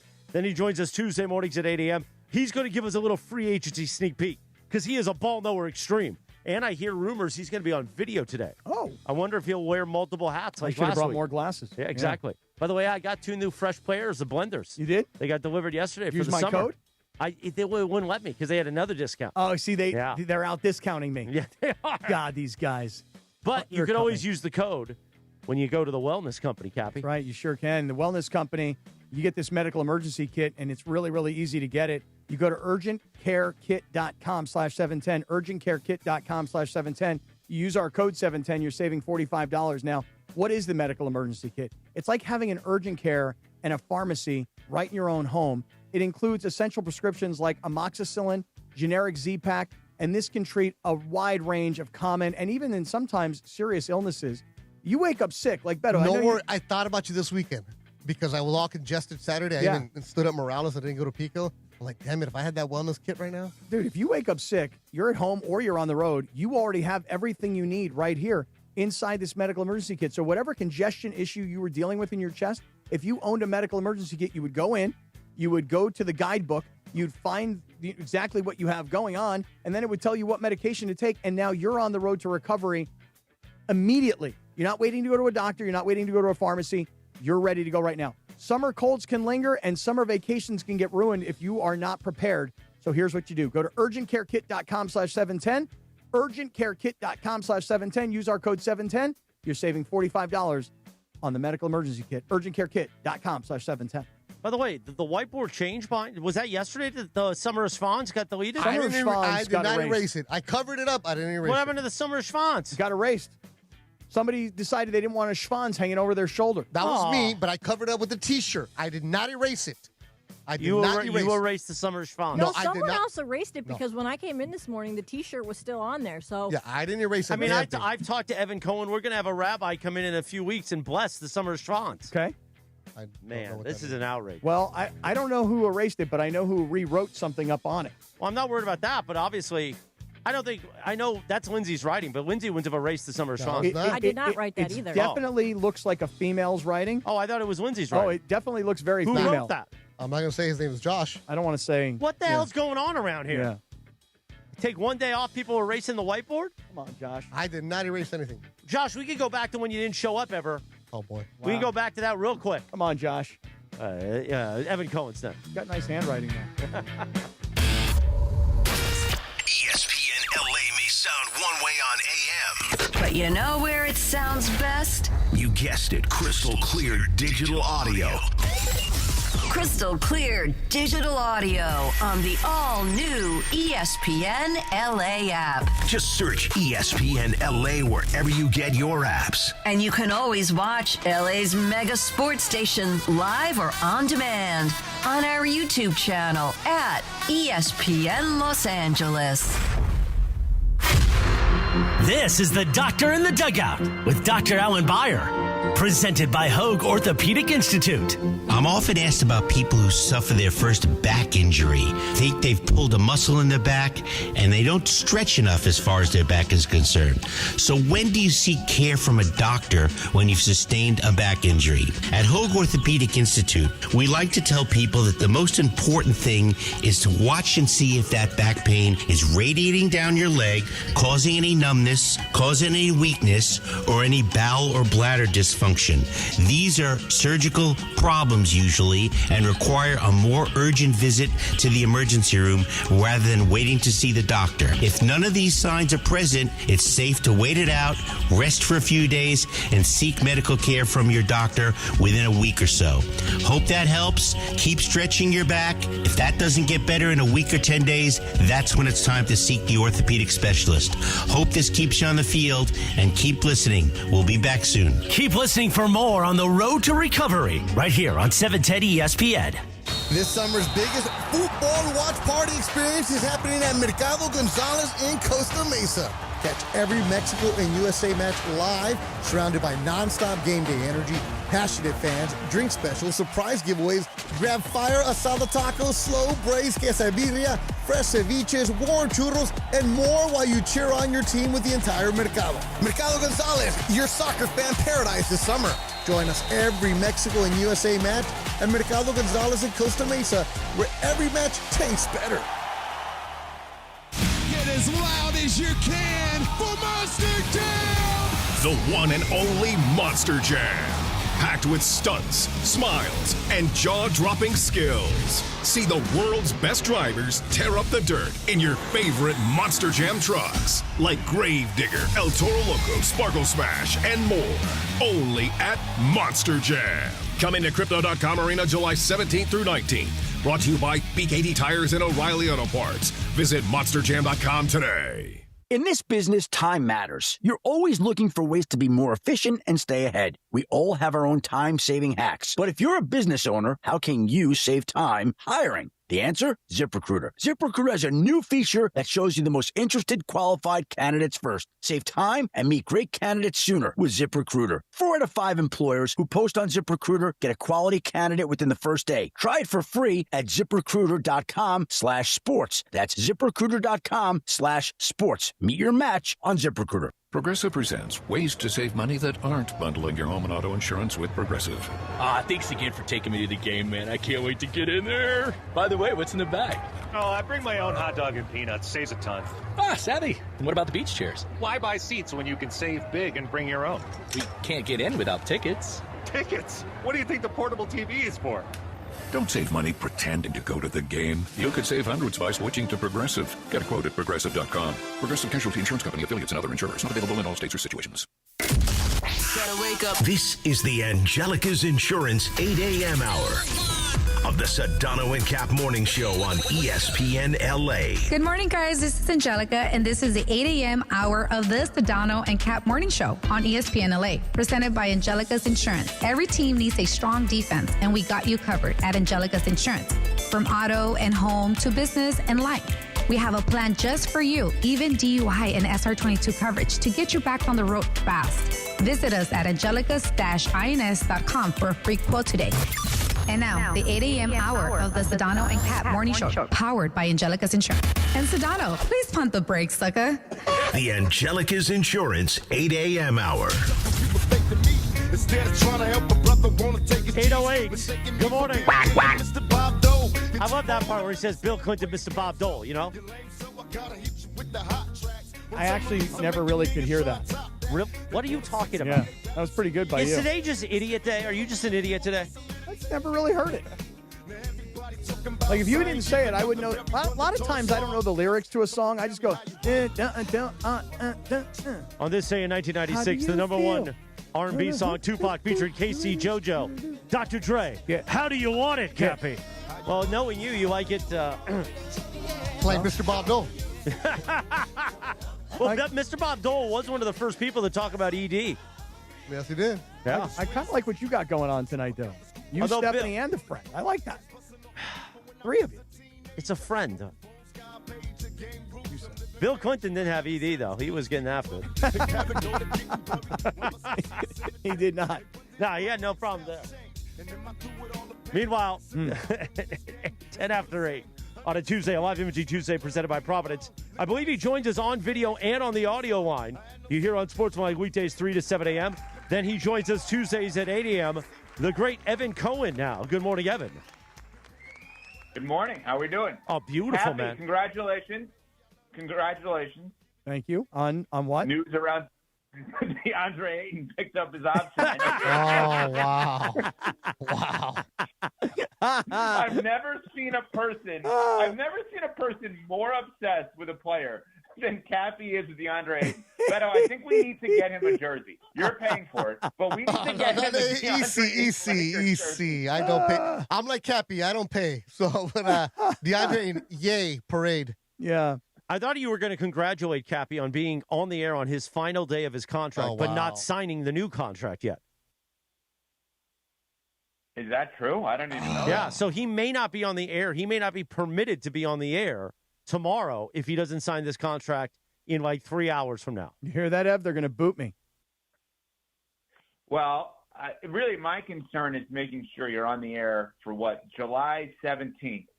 The big Lakers should trade Luka day. I just want to make sure because we have that scheduled and that Cappy has it all calendared out. So, best of luck. I guess if this is the last time we're talking on the air, then this is the last time we're talking on the air. But wait a second. I just want to go back to July 17th for one reason. Now that date for me means something else. Why is that the trade Luka day? Is that when Sedano goes away for the summer or something?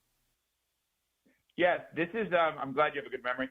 This is when you and I agreed on the air that there had to be a day where you break out that take, and you wanted it uninhibited. Oh, right. And you know that George rightfully would say that is the worst take ever. So the whole thing is we looked at the calendar with Sedano. He's off that day, and we thought you could have enough room to do this. What if the Lakers were to trade Luka angle and really get some juice out of it? Ev, I would just like to change the date from July 17th to Monday, July 20th, because Friday, July 17th we're busy. is opening day at Del Mar. Yeah. And I've decided that I'm going to do the live broadcast of the Sedano and Cap show from opening day at the racetrack at Del Mar. Are you coming, Beto? Yeah, By the way, you and I are doing the show together. We already agreed. Great. Oh, boy. First off. Schedule talk, Evan. I said okay on two conditions. I didn't know about the Beto part, but that's good. I didn't either. I just found out. Yeah, okay. And I also said if you sign your new contract, which you haven't done yet. Right. Yes, Ev? It's so bad on so many levels. Yes. We've been talking about this date for a while. It's totally okay to move it based on a great event that you guys are a part of. Mm-hmm. But then saying to Beto, are you aware of this? And he's the one in with you? Yeah. I mean, who do you look good in front of right Ev. now? Is there anyone? Ev, Always. Evan, just real talk here. I'm a mess. You ready? I put in for a vacation because Sedano does a great job of scheduling vacations a year in advance. I don't. So I put in for a vacation in March that I was going to take off Thursday and Friday of this week because Friday's the holiday with the 4th of July. And I was going to take off all of next week because if you get a day off on a Thursday or a Friday, you can extend. All of a sudden it becomes a 12-day instead of a 7-day, right? And I forgot completely about this, number one. And number two, didn't schedule anything. So now I'm supposed to be off on Thursday, and I'm supposed to be off all of next week. And this morning I told Lindsay, I'm not off at all. I'm on the whole. That is, of course, if they put me back on. They may not put me back on tomorrow, according to Chris. They may not put me on. No, it's according to Greg. Oh, it's Bergie. It's according to contracts. Bergie, so I'm not on tomorrow. If you don't sign, you are not on tomorrow. Oh, my. Evan, help me. Will you please? Wait. Don't go to Evan. Yeah, Evan, help. Breaking news. Yeah, there's breaking news as part of this. Bergie, by you saying what you just said, if you don't sign, you're not on. That means there is something for him to sign. Thank you, Evan. Correct? Yes. Well, it's not exactly what we wanted, but Cappy's got a bad agent, and so here we are. Dustin Diamond. Right, Yeah. but first of all, congratulations, because you obviously have an unbelievable opportunity being a part of this show on ESPN LA. Now, that said, is there a chance you decide to hold out? Just throwing that out. Yeah, Oh, I mean, boy. listen. Oh, boy. A lot of times when a Don't player answer that. when a player Don't. holds out, it's because they made millions and millions and millions of dollars, and the money is not the issue. So I don't know. Maybe I should just hold out. What do you think? This is not a no. bit. This is not good. This is not good. No, this is not good. Do I think you should hold out? Yeah. I mean, how will they ever replace you? Beto, are you available tomorrow? I'm TBD all month. Hey, so Jalen Duren, you like him? On the real talk. Jalen Duren is part of the offer sheet. Yeah. It's part of the offer sheet. It's $40 million a year plus hosting with Sedano. There it is. There it is. But who will match? Will Detroit match that? Will Sedano match that? My goodness, Cap. No, on the real talk. I like it. Real talk, Yeah. Evan. So, Jalen okay, Duren's supposed to. Let's talk about that. He's supposed to meet with Let's the talk about Lakers that. and Sacramento. Do you like that move if the Lakers do pull it off? Okay, let's rewind to Thursday into Friday, I believe, of last week. Dave McMenamin, obviously covers the Lakers better than anybody, was on Get Up, I believe, or First Take or NBA. No, it was NBA Today. Excuse me. It was on NBA Today, and said that in the conversations with the Lakers, Luka asked for an A center, an A-level center, an A-list center. And you sit there and you're like, okay, well, where exactly are they going to get an A-level center from? They're not getting Jokic, breaking news. They're not getting Wemby, breaking news. So where are they going to get that from? We could sit here and debate all day whether Jalen Duren is an A-level center. But to answer your question, in relation to availability and gettability, I think that is someone that has to be considered an A-level center. So how do you get him? Because if I'm Detroit, I will deal with whatever negativity comes along with it later with him by just matching everything. But are the Lakers willing to go crazy here and offer him way more money than the Pistons want to offer him or match in order to get Luka what he asked for, an A-level center? And if they do that, the trickle-down of then who they cannot get, which may or may not include LeBron, is fascinating. So if my entire organization, long-winded answer, but if my entire organization is going to be based around getting everything Luka wants, then you have to give Duren an offer that Detroit will not match. So Duren is listed at 6'10", 250. I've been saying all along that you got to have somebody who's got a huge body. And they may not have to be 7'3" or 7'4" because there just aren't that many guys walking around like that. But they got to make up for a lack of height versus Wemby with build, with weight. Evan, does Jalen Duren at 22 years old, very young kid, does he walk through the door, hypothetically for the Lakers, and make them championship caliber? Or if nothing else, at least they're getting younger and they can build towards the future. What do you think in the short term? Championship caliber, no. Conference finals caliber, yes. I think that you have to look at that and say, now you're starting to resemble what Dallas did with Luka, and your hope is you can build a better roster in that scenario, right? That Luka is going to play for the Lakers, the Luka role with Dallas, so that's a bold statement by me. Austin Reeves in the Kyrie role, and Jalen Duren would be better than the role played by the combination of Derek Lively and Daniel Gafford. Now, you're paying him a lot more, but you now have started to create that Dallas group that went to the finals. But you now have to find the defenders, the 3-and-D guys at the wing positions. And does this mean that LeBron is going to sit there and say, I actually like this team now. I may want to come back. I may want to, give them some sort of discounts. Or is LeBron going to be on the Warriors by the end of the night? I don't know the answer to that question. I just know that I could not get that Dave McMenamin comment out of my head of Luka wants an A-list center.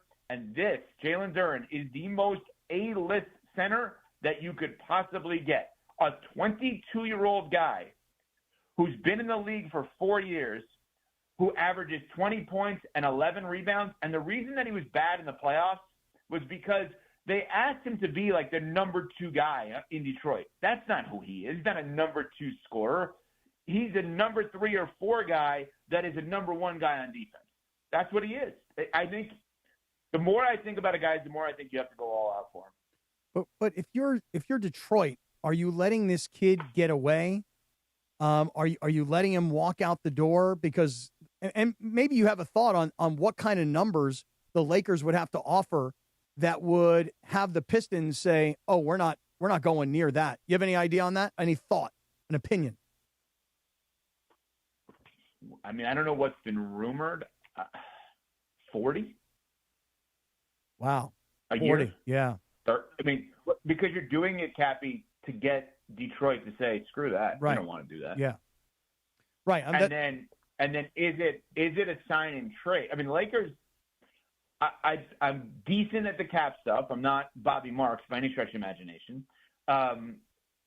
The Lakers, I believe, could just sign him into cap space. I don't think that's what they would want to necessarily do. Yeah. I think they would probably rather do it at a sign and trade, which means just by rule, it has to be a 3-year deal. Not all the years have to be guaranteed. And I believe you become hard capped by making the sign and trade to the incoming team. But at the same time, you may want to do it where, I guess, you would do it now. Maybe you would give up part of your cap space, right? Because you would maybe give up Vanderbilt and Connect, and then the 40 becomes 25 or something like that. You know what I mean? Something like that. I don't know how exactly that would work, but basically you're saying Luka, Austin Reeves, Jalen Duren, LeBron, you want to be a part of it? We'd love to have you. If not, no big deal. Rui, we may not have money left over for you. In this case, Vanderbilt actually may have value as a switchy defender. I am fascinated how they're going to build out this team because I did not think we were going to get to this point where they could even have a shot at a guy like Jalen Duren. Yeah. I find it also interesting because you were hung up on McMenamin's comment about how Luka wants an A-list center. A-list.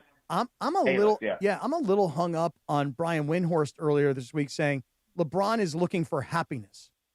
And I wonder if Jalen Duren, hypothetically, were to join the Lakers, would LeBron look at the roster construction now and go, you know what? I could live with this for the next year and I could pursue a championship and I can make my life a lot easier. I'll be happy. Not to mention, Evan, that yesterday they guaranteed money to Bronny. On the other hand, I could see LeBron saying, you know what would make me happy?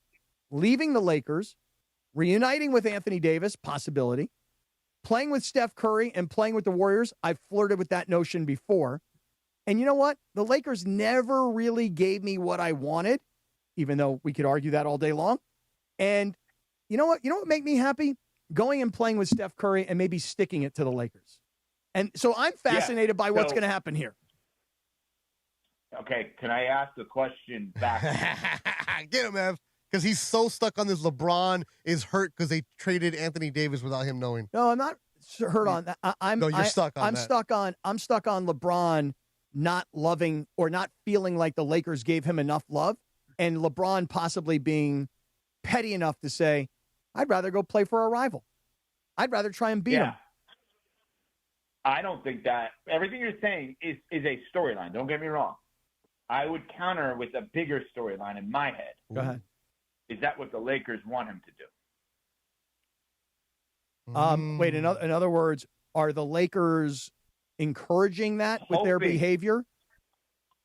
Hoping he leaves? Hey, you want to stick it to us? So be it. Go ahead. Go to the Warriors. We're fine. Oh, so they're doing the reverse on him. I wonder,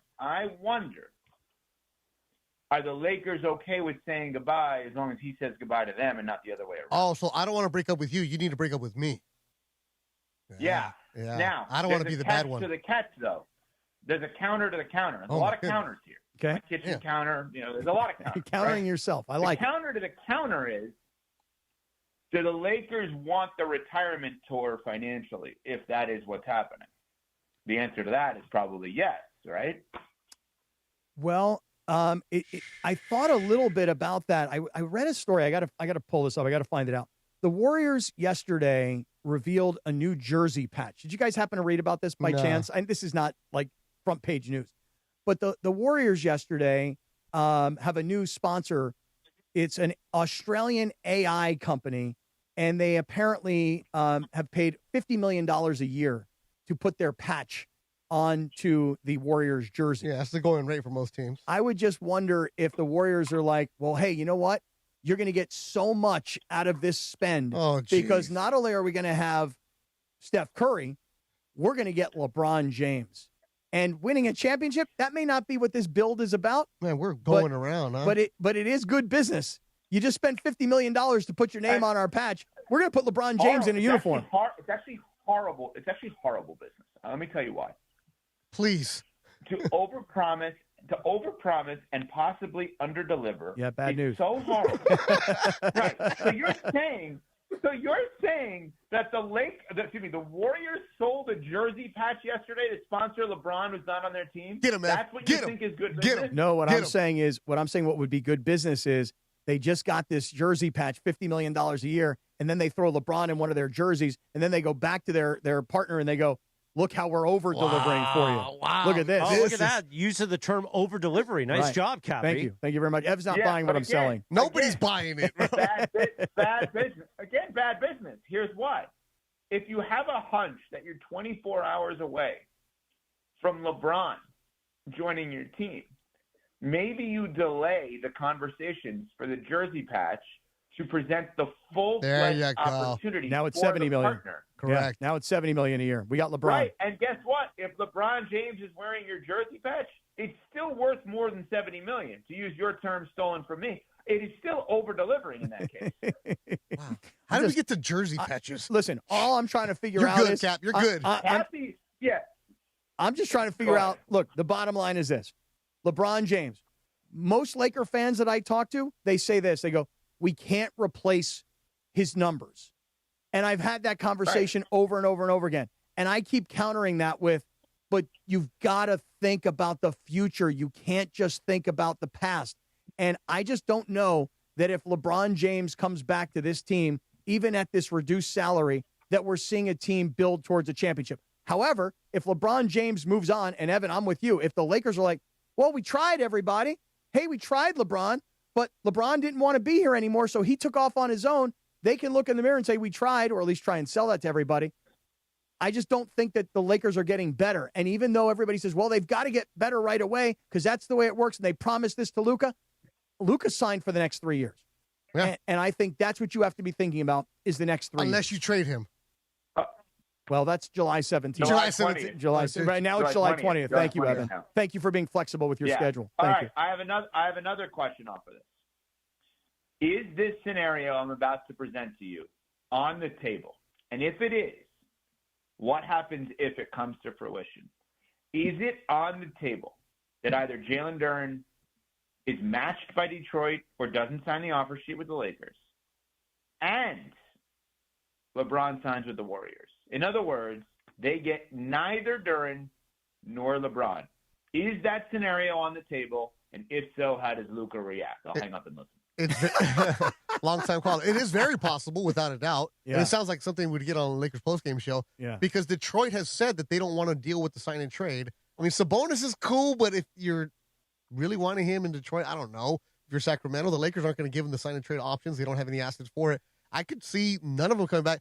And you know what, Evan, as much as we talk about LeBron, I'm also concerned that Marcus Smart has said, I'm going to go be a free agent and rather talk to Houston than the Lakers, because last year, one of the things the Lakers did not have was depth. And now they're really running out of guys. And Marcus Smart was that mature champion in that locker room that could be the veteran that can control DeAndre Ayton when he was in his feelings, that he can show some of the younger guys how to do it. So the Lakers have a lot of problems, not just dealing with the LeBron part. Final thought, Ev? Cappy. Yo. Well, I asked both of you, and your name's on the show, and you chose not to answer. No, I thought Beto did a great job. But I guess let me rephrase. Well, because I'm here the rest of the summer. Right. I don't know about tomorrow. It might be my show tomorrow. Maybe not tomorrow. Right, by tomorrow. Hey, I will just answer it by saying this: 1,000%. There is an absolute 100%, serious possibility that Duren were to be re-signed or Detroit matches the offer if the offer is put out. 100% that could happen. And it could also happen that LeBron walks away. Yeah. Both of those scenarios, absolutely 1,000% could happen. Yep. All right, let's keep going. Then what? What do you want them to do? And then Cappy's hosting Lakers postgame because that's going to be a landmine. Yeah, then it's a disaster. Then it is a total disaster. The great Evan Cohen, you hear on Sportsmanlike weekdays 3 to 7 a.m. leading into our show. Now, Evan, I see you have a giant bottle of water behind you. How many liters is that? Is that a full gallon? What do you got behind there? I've had that there for years. I have no idea why. I once got it at an airport, and then I just left it there.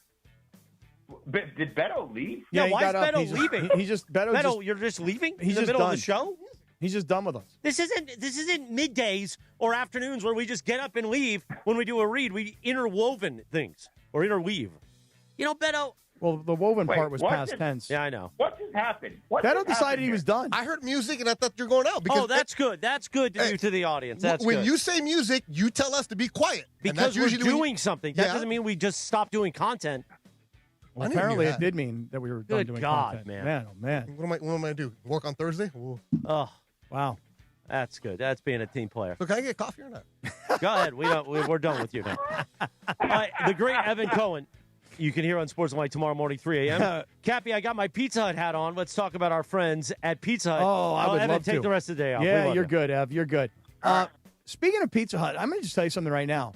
Last week, we had Pizza Hut delivered here to the studio, and it was effing phenomenal. Hey, listen, soccer fans, we all know that the biggest tournament is here, and Pizza Hut has 2 great deals ready for every match. If you're picking up the pizza yourself, and I don't have any problem walking in, I'll carry out. Grab a large 1-topping pizza at Pizza Hut for just $9.99 on carryout. Now, if you want a little bit more, how about a 3-topping large pie for only $12.99 available for delivery or carryout? So you could walk in and get that large 1-topping for $9.99 and carry it out. Or you could get it delivered, 3 toppings, $12.99, and you could even carry that one out if you want to. So listen, if you're hosting a party with your friends, Pizza Hut is the perfect teammate for every big moment. You can order today on the Pizza Hut app. That's what I do. But you could also go to pizzahut.com. But the Pizza Hut app is so easy to use. If I can do it, you can do it. So take advantage of these limited time tournament deals. 2 amazing deals. 1 great place for pizza. That is Pizza Hut. Thank you, Cappy. 8:32 on a Tuesday. The Sedano and Kap Morning Show. When we return, more NBA free agency. And we'll do something else. I wonder what Beto will walk out of next. The Sedano and Kap Morning Show. The Sedano and Kap Morning Show. Red card penalty. Score big with Waba Grill's new red card combo for a limited time. A mini sweet and spicy chicken bowl, 3-piece chili crisp dumplings, and a side of Wablaze sauce for that extra heat. Then kick it up a notch with our new Penalty Punch, a premium beverage loaded with sweet mango popping boba. It's a flavor finish that hits the back of the neck. Get the red card combo for $9.99. Only at Waba Grill. You know, in sports, you got to have the right team in your corner. Same goes for after an accident. That's why when people ask me who to call, I say it's easy.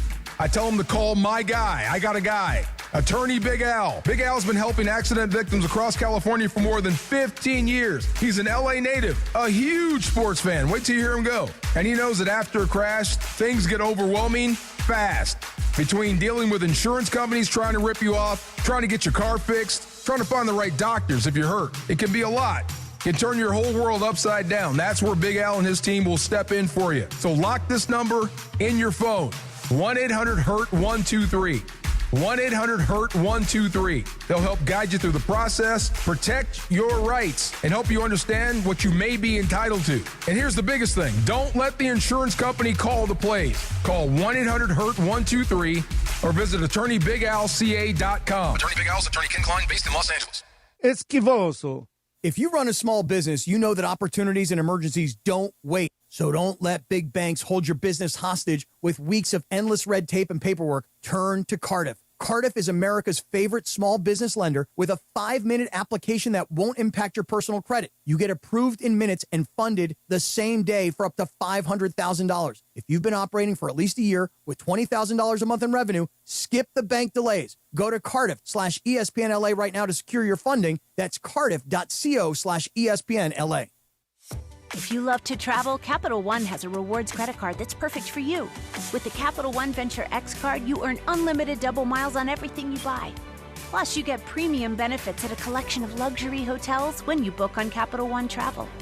And with Venture X, you get access to over 1,000 airport lounges worldwide. Open up a world of travel possibilities with the Capital One Venture X card. What's in your wallet? Terms apply. Lounge access is subject to change. See CapitalOne.com for details. In sports, the tape never tells the whole story. Hiring is no different.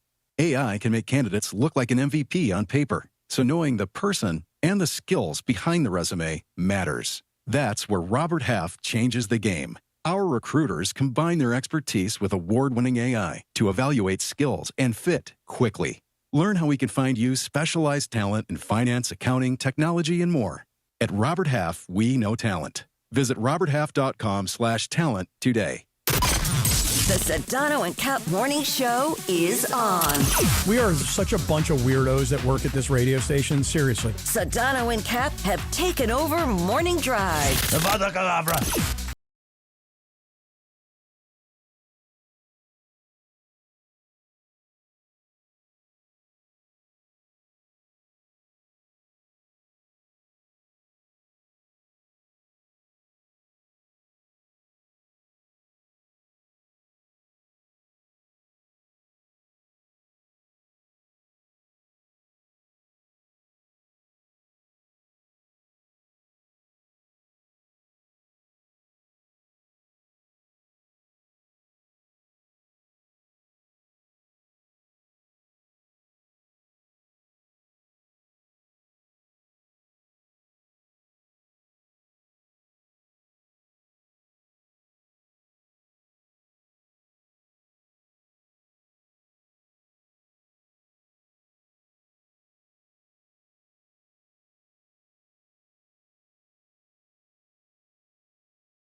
And everything that's going on around the Lakers. You brought up an interesting point, I thought, which is Marcus Smart, because there is an issue with this team with depth and leadership and experience. And Marcus Smart brought something in the postseason that, because he'd kind of gotten hurt a little bit at the end of the regular season. Yeah. And then made his return towards the very latter part and then really made impact in the postseason. I remember that first game against Houston. Wasn't it the first game where he had his biggest scoring performance? You remember that one, Bergie? First game of the Houston series? In the playoffs. Yeah. That was Marcus Smart. He was good. He was also a guy who dealt with some hamstring issues during the regular season. Marcus Smart would make some dumb plays at times, but then because he was trying to compensate for what other guys weren't doing, DeAndre Ayton. So he was going and above and beyond, but he's older, but he was also the guy that was the calming presence. You would see him talking to a lot of the younger players, because when I get there about 5 o'clock, you would see him warming up. He'd always have one of the younger guys, whether it was Bronny or Nick Smith or whoever it was out there, you always see him with that veteran presence that you kind of need in a locker room where you have the superstars, but you need those grinders, the lunch bucket kind of guys, right? The lunch pail guys, right? Mm-hmm. They bring it and they show up. Marcus Smart declining his 5.4 option and saying, I'm going to go be a free agent. I get it business-wise because this is going to be the last contract that he'll probably get. But him looking at Houston, where he knows the head coach, he played with him, right? So he knows him, and looking at that opportunity, if things were so good in Lakerland in that locker room, don't you want to stay in a place like that? That kind of tells me something too, because this is a guy who was in Boston, and then he saw how bad it was in Washington, and an opportunity to resurge his career with the Lakers. It was good, but he's going to get some of the contract. It just tells me, what are you doing in Lakers front office that you're allowing a guy who is defensive-minded first, who's going to be the dog that's going to get on the floor, diving for the 50-50 balls, leading by example, and you're not really doing much to retain him. Yeah, but listen, this is just from where I sit, it would be like, okay, first and foremost, we got to figure out what LeBron is doing. Okay. Of course. So we're not today, as we sit here on June 30th at 8:39 in the morning, we don't know for sure what LeBron is going to do. So that's holding things up. Ayton opted in. We're not too happy about that, but we can't really do much about it. Austin Reeves, we got that thing sort of handled, and we're trying to find an A-list center. Marcus Smart is way lower on our priority list. Of course, at the very end. And then if I'm Marcus Smart, I'm thinking to myself, I made 5 and change this past year, but I think in the postseason I really proved my value. Correct. And now I may not get a $20 or a $30 million contract, but I could take 5 and turn it into 10 or 12. And oh, by the way, if I left LA and I went to Houston, now you got to start thinking like a business person here. He's 34, I believe. And you got to think about the tax differential between the state of California and the state of Texas. Now, I know everybody's going to say to me, but you play in all different parts of the country. Yeah, but half of your season is going to be played in Houston, not half of your season being played in LA. And there's a big difference. And again, look, I'm not saying give him a huge contract, but if he leaves, who's your defensive guy? Right? You have to have some kind of plan to say step up. Again, everybody's going to overpay. Austin Reeves, that's an overpay. It's the price of doing business right now if you want to be a championship contender, if you want to be in that mix. But if Marcus Smart, I'm telling you, he gave you things off the floor that you can't really measure. Now, who's going to be the adult in the room? Because it's not Luka. Luka's not a leader. He's not going to be the guy in your face telling you something. AR, no. Who is it? Let's answer that in a moment, Cappy. But first, let's talk about our friends. I had to think about that. 60 seconds, you'll answer it. Let's talk about Jacob Emrani. Well, first of all, we love Jacob Emrani. And look at those teeth, by the way, in the head that you're holding up. He would share a churro with me. Oh, I'm sure. And I talked to Jacob yesterday, by the way. He was standoffish last week when I saw him. Is that right? Let's see. I think it's because I'm giving his agency guy a lot of grief because he doesn't wear socks. The guy who rolls his pants up kind of high and wears those fancy shoes without the socks? It's the summer, though. Little loafers? No, but he does that even in the winter. Oh, really? No. No good? No good. Not in the winter. Keep his shirt wide open, too, Andrew Policy. I wonder if Andrew's coming in today. I'll give him crap again. You will. Policy's the last name? Yeah. Oh, that sounds like an agent right Any there. relation to Carmen Policy?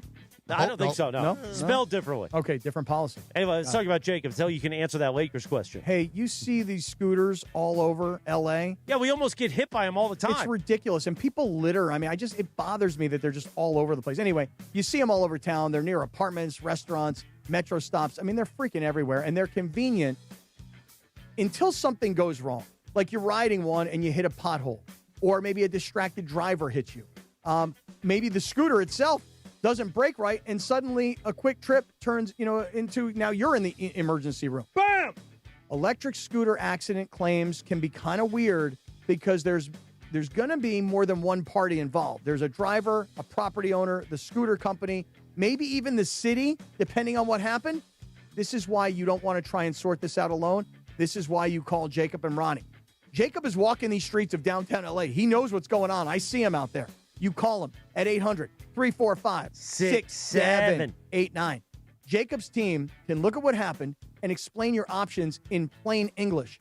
The consultation is free. The case review, zero obligation. And as I always remind everybody, there is no fee unless Jacob wins.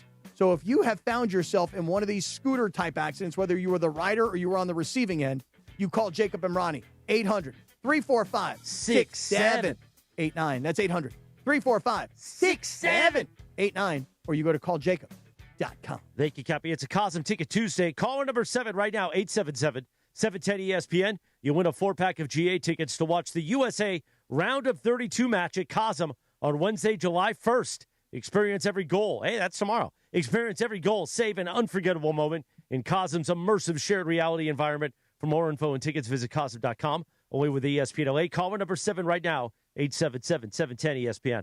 That game is perfect, by the way. 5 p.m., just so you know. Tomorrow night. Beautiful. Because I was planning on going tomorrow night to see Andrew. Stop delaying. Right. Andrew Dice Clay's playing tomorrow night. Answer Breto's question, please. Who's going to be the adult in the room was the question. Yeah. If there's I love Luka. He leads on the floor. But in the locker room, he doesn't give that presence of, he's not going to be the guy when there's a rift or, hey, I need to push you. I need to do that. That's not his personality. That's not who he is. You're just different type of leaders, right? You could be the leader on the floor, basketball-wise. but you need to have somebody who's showing up in that locker room. Well, this one is not exactly going to make everybody go, ooh, great answer, but it is my answer for right now. Could it be a future Kevin Love type player? You know, an older guy, a Jared Dudley type of a guy. I mean, you got to play, though. Well, is Kevin Love really going to play? No, but do you have to play, or are you brought in because you're the veteran guy and you're sort of that locker room That's presence? that mentor, yes, Bull Durham-ish. Right. I'm just thinking out That's loud what here. he was in Utah last year. Like, he wasn't playing. Who's the guy playing for the Clippers? DeAndre Jordan. He's in New Orleans, and his role was to be the adult in the room, the vet who showed these guys how to, hey, when you're doing interviews, stand up and do this stuff. Show them how to be professional. I'm not saying that's what the Lakers need. It's just somebody needs to be there and say, look, I'm going to do this. Let's go. That's what Marcus Smart offered. But I just want to say that, you know, we all, and I say we all, Sedano feels very strongly about this. He and I have disagreed about it a lot. You know, the notion that Luka is not, maybe he has not been, but maybe he eventually will become. Now, I don't know that as a fact, but here's what I do know. And Geeter and I have had this conversation a million times. It's very hard for anybody else to be the leader when you have LeBron on your team. Correct. Okay, we agree on this. Yep. I didn't know if we were going to agree on this. LeBron. It's the presence. That's right. And I always say he's overwhelming. And I don't mean to say that he's intentionally overwhelming. I'm saying that everybody looks up to him and respects him and understands how great he has been his entire career. And so it's hard. LeBron is not a backseat sort of passenger. No, he's the guy driving. And I like that. Right. But it's hard to hand a franchise over to a young superstar when you have an old superstar who, by the way, this was his team before the young superstar got here. See, but that's a different dynamic because that's a superstar on the floor, right? LeBron walks in and you're like, wow, there's a presence with LeBron. That is superstar, one of the best ever. You can argue, some people will argue that he's the best one ever to be there, right? He's in your top whatever list you want to have, but that time is past. That's not him anymore. He is a good player at 41, going to be 42 years old. He is better than what's available on the free agent market for the Lakers right now. I need LeBron James on this Laker team because what is out there that can replace what he offers you as the third option at the right price? I don't know. Is anybody out there really going to be the one that you're going to get excited about? No, because LeBron can still change a game in spurts. He can still make you better at moments. And if Luka is not available because he gets hurt, hamstring, whatever it is, LeBron can step up and do that. Some of the other guys that you could possibly get, are they going to be that? No, I don't think so. And listen, by the way, I actually think that's a legit concern. Like, we look at Luka, and everybody's excited about what Luka does scoring, but am I the only person that's down on the fact that Luka was unavailable the entire postseason? And look, I'm not blaming him. I'm not saying that he didn't try to come back. I'm just saying that when you needed him, he, thus far, in his very short Laker career, was unavailable when you needed him most. Austin Reeves, to his credit, sacrificed his body, made his way back. He was okay at times, not so good defensively, obviously, but at least he got back. I'm not blaming Luka for not getting back. I'm just saying when you needed him, Austin Reeves wasn't available either. Well, he wasn't available. Let's not bring that up. But then he did come back. That'll blow up Cappy's argument. No, but you're right, Beto. Give it to. I mean, Beto is just working you. Just killing me today. Just working I'm you like over. a speed bag. 8:48 on a Tuesday. Cappy, let's talk again about our friends at Cardiff, and then we'll continue this in about 3 minutes from now.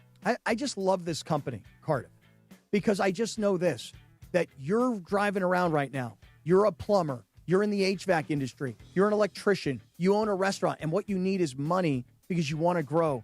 You need capital. That's where Cardiff helps. So if you need capital, what do they do, Cappy? What do they do? I'm going to give you a piece of advice. Take it for what it's worth. Here's what you should not do. Don't go walking into your local bank and ask for a business loan. If you want to skip the red tape and all the bank delays, you should check out Cardiff because these guys can get your business up to $500,000 in funding today. You can use the money however you see fit. Inventory, expansion, payroll, whatever it is you need to grow your business. How long have they been doing this? They're not new. They've been around the block, Cappy. These guys are total pros, been at it for 20 years. They've lent out over $12 billion nationwide. They are Southern California based. You're talking about the pros of the industry.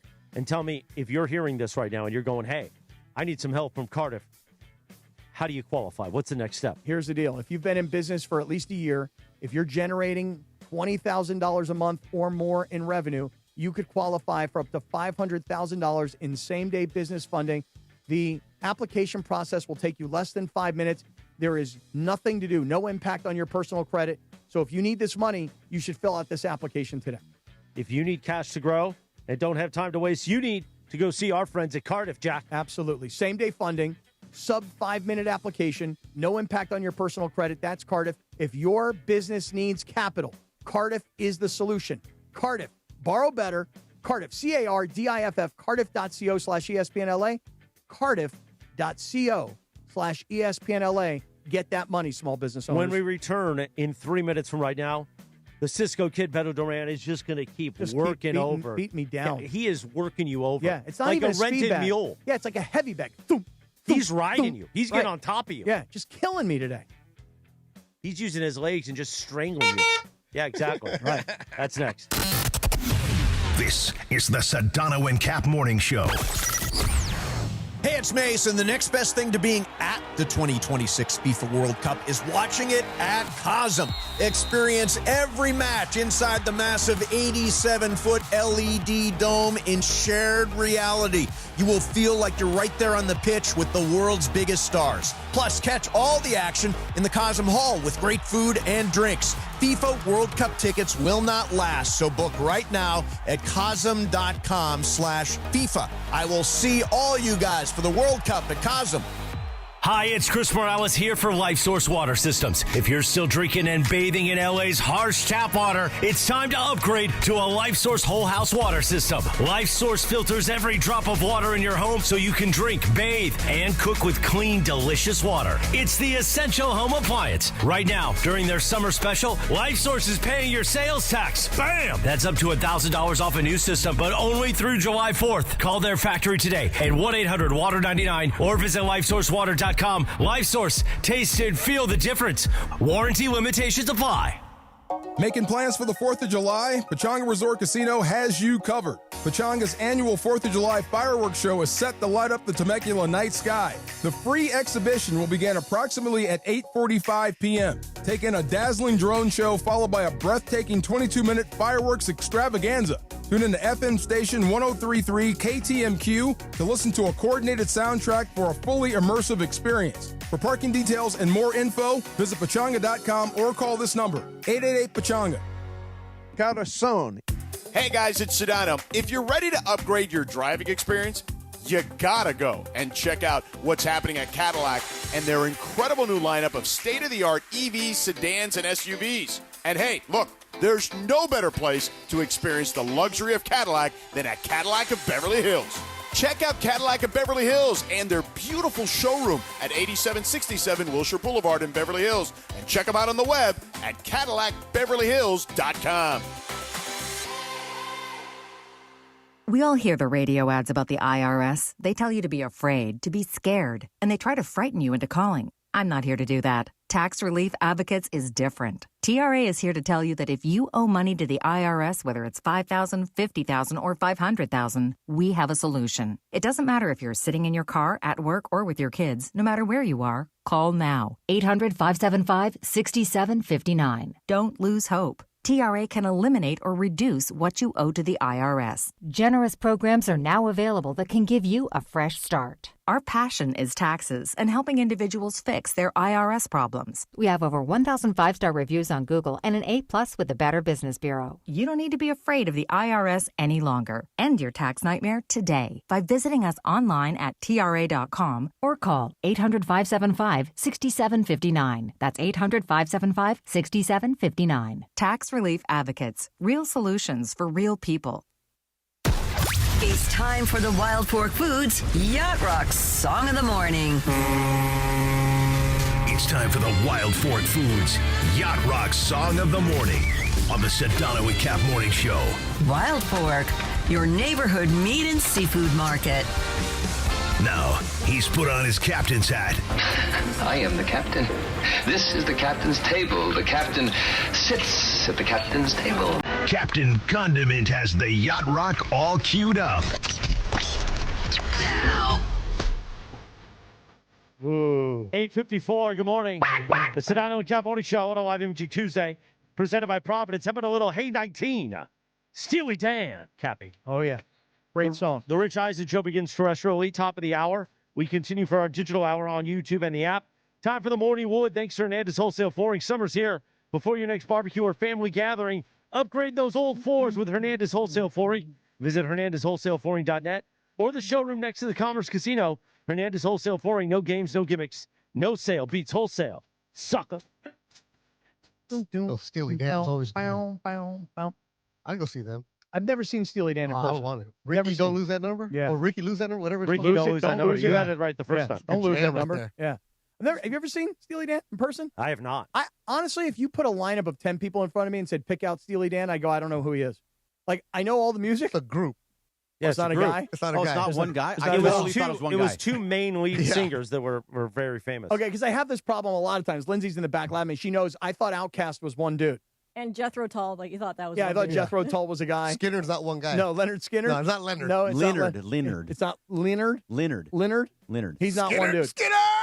Yeah. All right, Beto, let's talk about Northgate Gonzalez, where tonight you could watch Team Mexico take it on. If I could make it to OC, I would tonight, and that's going to be a party, as the great Mucho Morales would say, because Mercado Gonzalez has the quesadilla, they have the churros, they have the ice cream, they have the paletas, and they have a party going on for every Mexico and USA game. So whether you're going for El Tri or the red, white, and blue, Mercado Gonzalez is your soccer fan paradise all summer long. If you need a horn like this one, they got it for sale right there. The matraca that I was told not to bring in, they have that. You need your World Cup Wait a merch. minute, who told you not to bring it in? Well, last time I brought one in, somebody threw it away. Oh, really? What? Yeah. No way. Is that the same person that erased my Schwann's whiteboard? No, I don't know.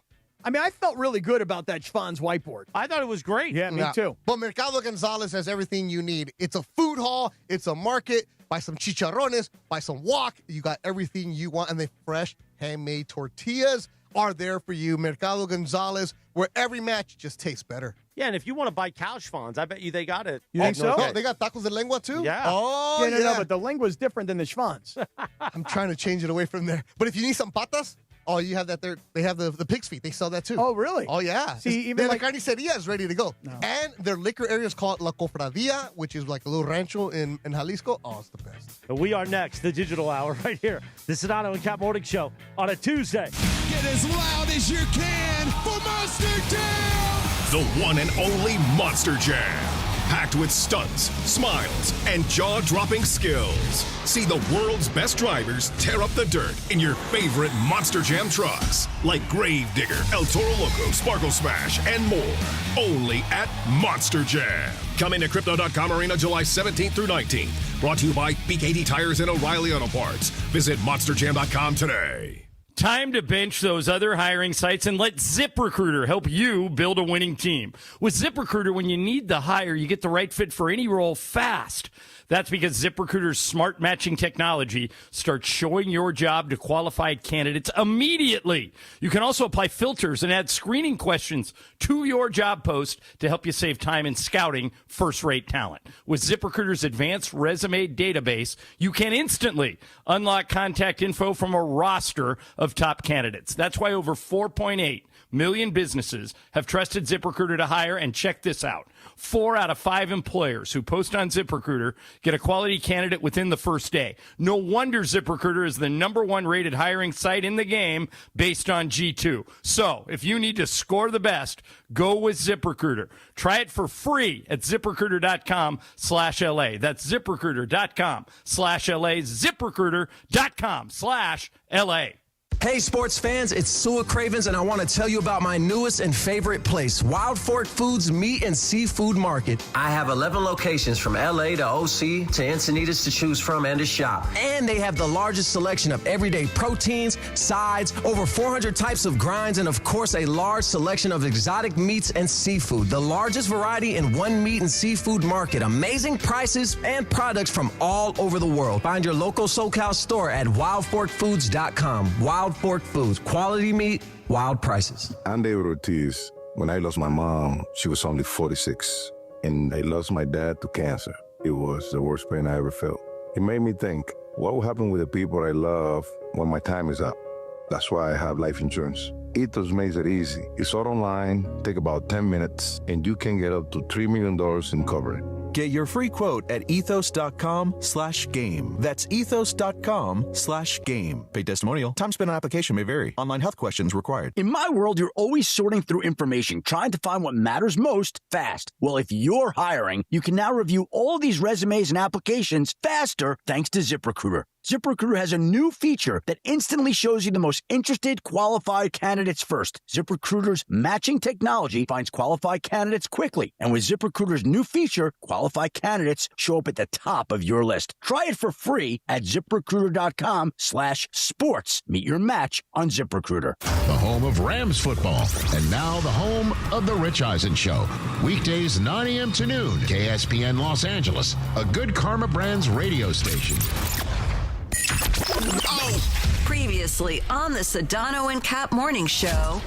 And he's sitting there in this coffee shop, and I'm looking at him, and he kind of realizes I'm checking him out a little bit, and he's like thinking to himself, what's this Aqua Velva looking at? You know what I'm saying? Right? Wait, I can imagine you not being conspicuous at all.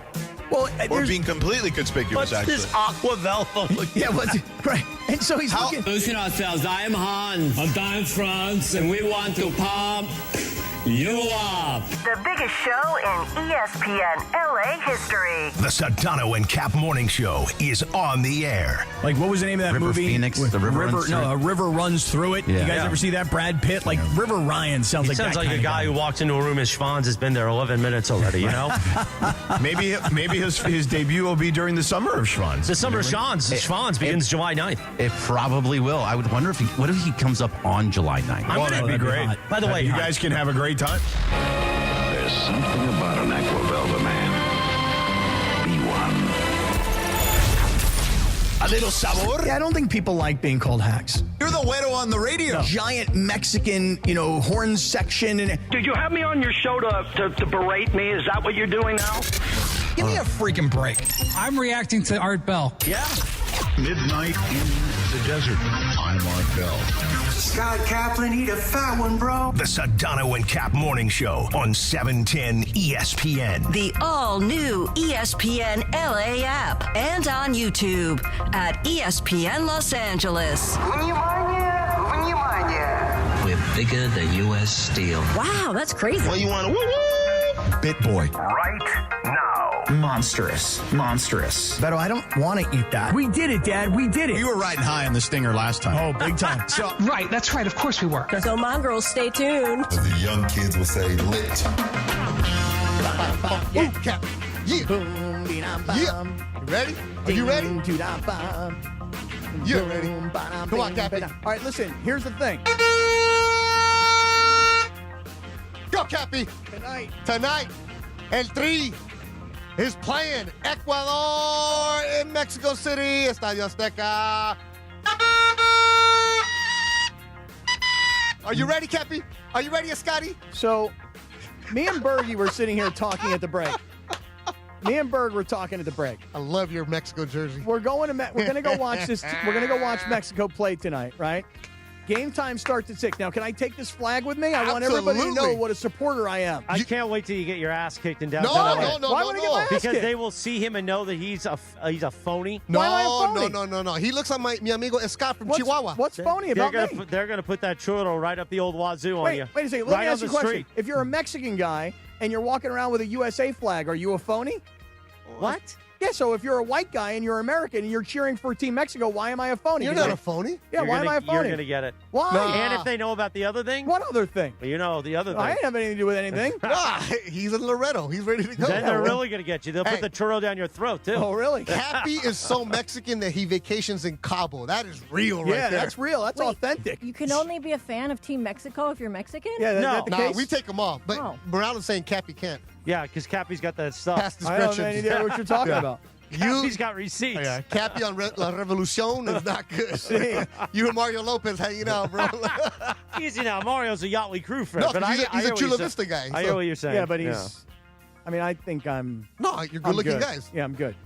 No, because don't you work? Oh no, you work out with Adrian Gonzalez. Yeah, I'm sorry, but Adrian Gonzalez is. Don't and get Mario it mixed Lopez. up, Beto. Come on. Well, all the Chula Vista guys are the same to me. No. Listen, two good-looking men that you'd watch shower. That's all they have in common. Get them right. What? Rich guys like Cappy. Yeah. Yeah. I don't know about that. Dude, you look wouldn't like you're wait a from minute. Monterrey. You wouldn't watch Mario Lopez in the shower, like in a Nip Tuck episode? Oh, boy. That actually happened in a Nip Tuck episode. He was? Yeah, he was in there in the shower. With who?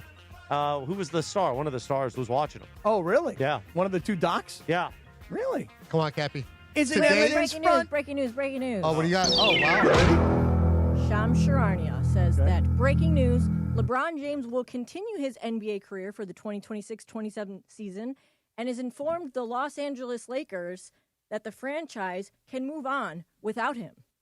Wait a minute. Whoa. Because he will out. play elsewhere. Wow. Wait a minute. Hold on. Whoa. Wait. Let's restate that because Stop. the bed was a little hot, so we're not going to be able to pull that for promo. So hold on. Stand by. And now, let's go to our free agency breaking news desk and one producer, Lindsay Baseball. Linz? Thanks, Christopher. According to ESPN's Shams Charania, LeBron James has informed the Los Angeles Lakers that he will play the 2026-27 season, but has informed the Lakers that the team can move on without him because he will play elsewhere. Wow! It is a final! Oh, man, he's going to the Warriors, isn't he? Breaking news on ESPN LA brought to you by Valvoline Instant Oil Change, home of the 15-minute drive-through oil change. Visit SoCalOilChange.com for locations and coupons near you. All right, hold on. That means he's going to Golden State. And we Every- thought we were yeah. just going to make noise and have fun all at this hour. Right. We thought the 9 o'clock hour, I was getting ready to start talking about Aaron Donald returning to the Rams. Do you think that the people in LA are cheering or are pissed off? Well, how do you feel, Berg? You're a Lakers fan. I was ready to move on. As was I. You know what? Thank you, LeBron, for your Yes. time with the Lakers. Thank you. And Absolutely. also, Good. thank you for making this done before the free agency opens up, because now the Lakers are not in the summer of LeBron trying to figure out what he's going to do. They have a game plan that they can say, hey, LeBron, you're not coming with us? Good. Jalen Duren, go all in now. Go. Okay, more breaking news. Marcus Smart is expected to receive a 3-year, $21 million offer from the Rockets. Go ahead. That's a lot for that's a lot for him. Gonna happen. Yeah, They're it's talking kinda about like Quentin that. Grimes. Is it coming really? in. I mean, he's No, a no, $5 million player. Now he's a $7 They million got old, though. player. For the Lakers, though, that's a guy. 3 years is a lot for me. I understand. I like them at 2, not 3. That Yeah. part of it doesn't matter. Let's go back to LeBron. Yeah, part LeBron. of all this. Right. He's gonna go to the LeBron Warriors, is now man.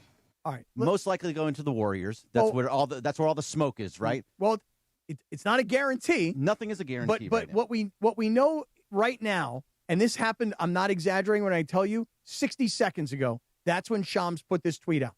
LeBron James will continue his career. I don't think any of us are surprised by that part of it. But he has told the Lakers they can move on without him because he's playing elsewhere. That is, look, we all thought LeBron was coming back. And I've said, you didn't know? I thought he was coming. Everybody thought he was coming back. And I've said it to Brian Windhorst over the last couple of weeks. Is it a foregone conclusion that he'll be with the Lakers? And he would always stop me and say, it's not foregone. It's probably most likely, but it is not a foregone conclusion. And I think this is a very shocking development happening while we're live on the air and we're getting instant reaction to it, that LeBron is saying, I will play, but hey, Lakers, not for you. So, Beto, what you talked about earlier with Evan, that he broke up with them, that it's not the Lakers saying to their fan base, hey, we don't want him anymore, and we're going to find a way to replace his 20-plus points per game, but he doesn't want us anymore, so now we can all finally move on. And I would bet you this. Well, I'll ask it like this. You asked about the Laker fans. Are the Laker fans happy and rejoicing right now, or are they sad right now? What do you think is happening right now inside the Lakers offices in El Segundo? Are they cheering like, yes, we got him to leave on his own and we can start working on the future, and now it's Luka's team? Or are they saying, what do we do now? We thought he was coming back. Man, I hope they're not saying they're saying what do we do now? It better not be the latter. It better not be. Like, I know Rob Pelinka likes to walk around Disneyland a lot during this time of year, but still, this is a little bit different. Yeah. So I'm with you, Kevin. But also, Ramona yesterday was talking about, on I think it was NBA Today, was talking about that when Luka got here and then they went and they had lunch with Rob Pelinka. He said, at the summer of 2026, and they gave, this is the plan. This is what I want. LeBron was not a part of that plan. So now this is where you start going, They should have had this plan already set out already. Should have been done weeks and weeks ago, that they had a contingency plan for if LeBron was not going to come back. So now we should hopefully right away, right at 3 o'clock, we should see a whole bunch of stuff start happening for the Lakers. This is Rob Pelinka. Look, as much as everybody gets on him at this station, fans, he's still smart. He still knows how to run the front office, right? So what does he do? He's not sitting around going, oh, all our eggs are in LeBron. They have a plan. This right now, if you're the Lakers and Rob Pelinka in the front office, hey, LeBron, again, I'm going to say this again. Thank you for telling us now instead of later on. Professional thing to do. Instead of him dragging out, having meetings with different people. We don't need Jim Gray with the decision this time again. No. Hey, we're done before free agency even starts. I mean, before everything gets going at 3 o'clock this afternoon. We know there's a plan. We know the rebuild is here. It's, all right, well, are we going to go all in on Duran? Hey, maybe it's a pipe dream to talk about Luka Doncic and Joker later on. But Denver is a mess right now. Are they going to go hard on Peyton Watson? Every single thing that you can think about, the contingencies plans have been there. All these different scenarios, that's what front offices do. And if it would have been maybe 2 years ago, Bergie, I would have thought, maybe they caught Pelinka sleeping. But no. Farhan has been there. Guggenheim is now in the building. The people that they've hired, the new people that are helping support, Tony Bennett, whoever it is in that front office that's helping Pelinka, they have plans now. They have an idea now. And LeBron, thank you for that championship in 2020. Thank you for your time here with the Lakers. But we did not need to pay you all that money. This year might be rough. But what are you going to do? You can at least know that you're out of the LeBron business. And LeBron realizing, hey, I don't have a voice in that organization anymore. That's right. It's time to move on. And here's the bad cliche, new sheriff in town. Guggenheim is here, and they're making moves. Let's go back to what you said earlier, though, Bergie, that when Luka got here and when the Lakers first started to meet with him about his future with the organization, right, that as they talked about where we are today, summer of 26, and they talked about making plans for the future, according to whatever reports are out there, LeBron was not really part of the future in those conversations. Right. Yeah. He was according to the report that Ramona had yesterday, he was not a part of Luka's plans. He did not mention when he was kids, I want a center, I want a rim-running center, an A-list center, I want shooting around me, I want length, I want defense. This is the type of team I want.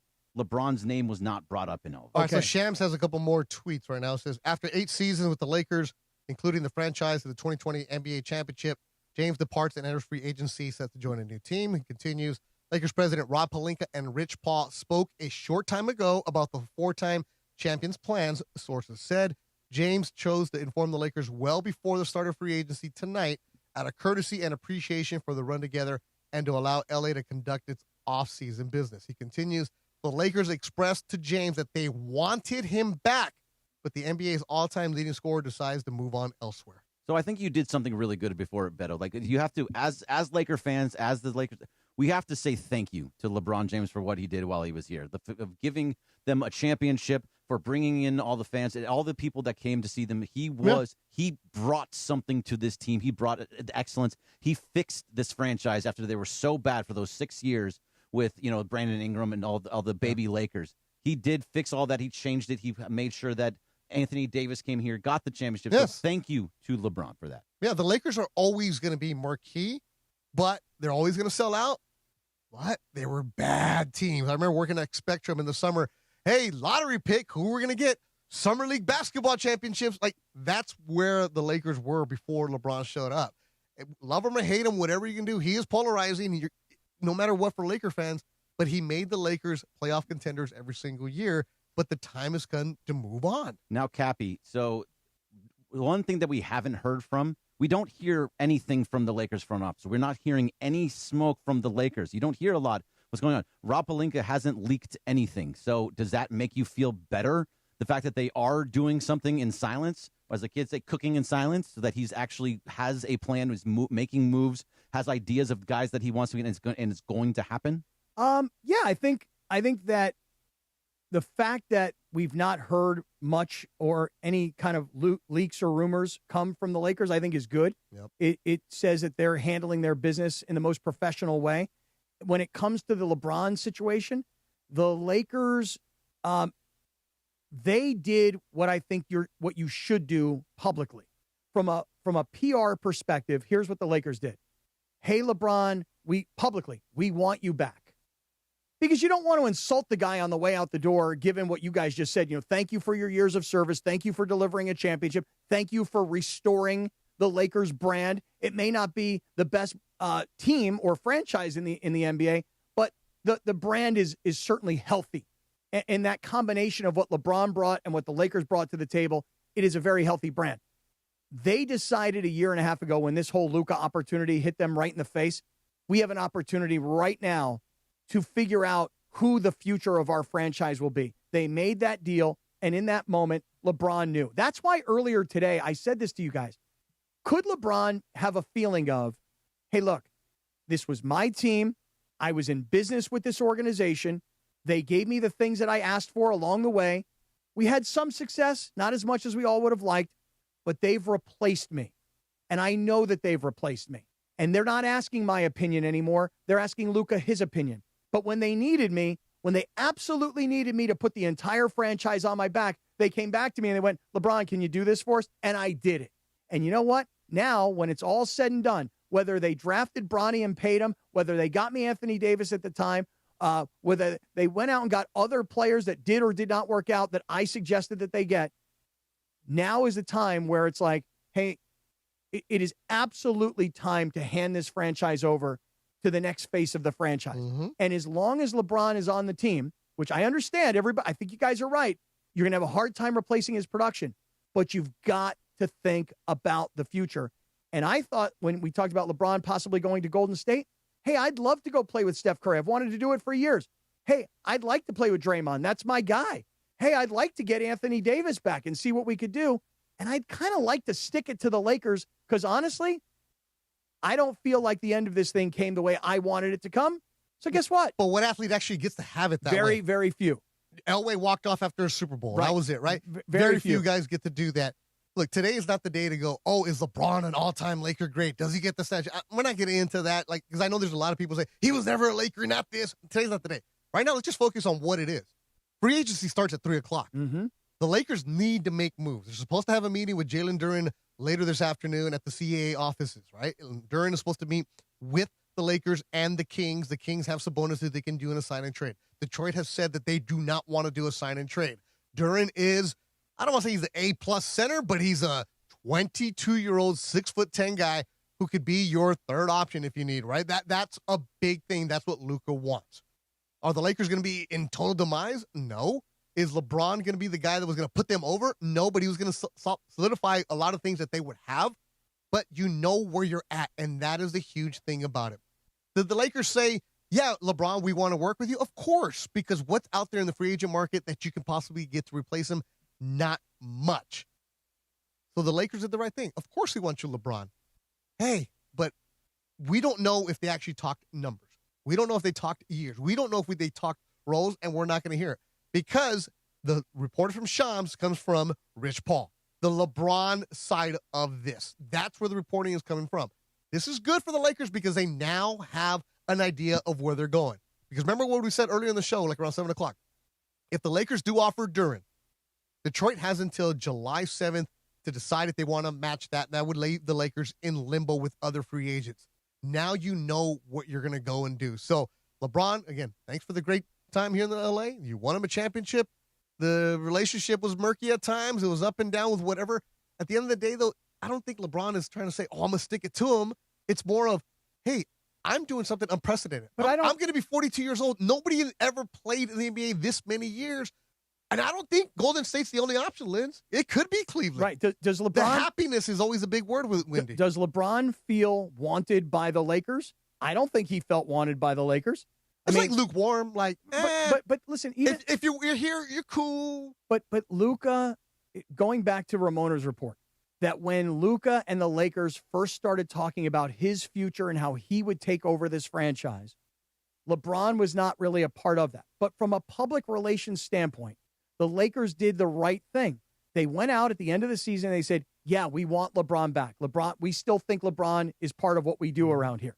Luka, to his credit, also played the PR game perfectly, because you don't want to be the guy that runs out the greatest player of the generation. You don't want to be the guy that publicly pushes him out. Could you imagine if Luka said this? Hey, Luka, what do you think about, LeBron and running it back next year? And Luka says, well, I don't want LeBron back next year. It's supposed to be my team. We've already seen it. Right. We know what he is. And yeah, he saved our asses in the postseason while I was sitting on the bench hurt. But going forward, this has to become my team. And I want Austin Reeves as my running mate. I want an A-list center. And I don't need a 42-year-old guy who's still got this overwhelming persona in our locker room. I don't need that. We need to move on. If Luka Doncic said all of that, I'm not saying that's exactly how he feels, but I could imagine that he might feel that way. If Luka said all that, that's not the professional, polite, respectful thing to say. And Luka's never going to say anything like that. Right. So maybe not even in private. So everybody played the PR game perfectly. Well done. Because if LeBron really wanted to stick to the Lakers, he would have dragged it out. He would have dragged it out. If he wants to be petty and really stick it to him, hold him in limbo. And he didn't. And to your point, you can thank LeBron for a couple of things. First and foremost, you thank LeBron for thank you for not holding us hostage by waiting until, as he said in that one soundbite, maybe I'll figure it out in July. Maybe I'll figure it out in August. I don't know. I'll figure it out when I figure it out. We're not waiting for you anymore. When I say we, I mean the Lakers franchise is not waiting for you. It's not mom and pop anymore. The Buss family is no longer in charge. You're dealing with billionaire corporation that looks at every single financial figure. What are we going to do? What are we going to do? How are we going to move forward? And they're not looking back. The Guggenheim does not do nostalgia.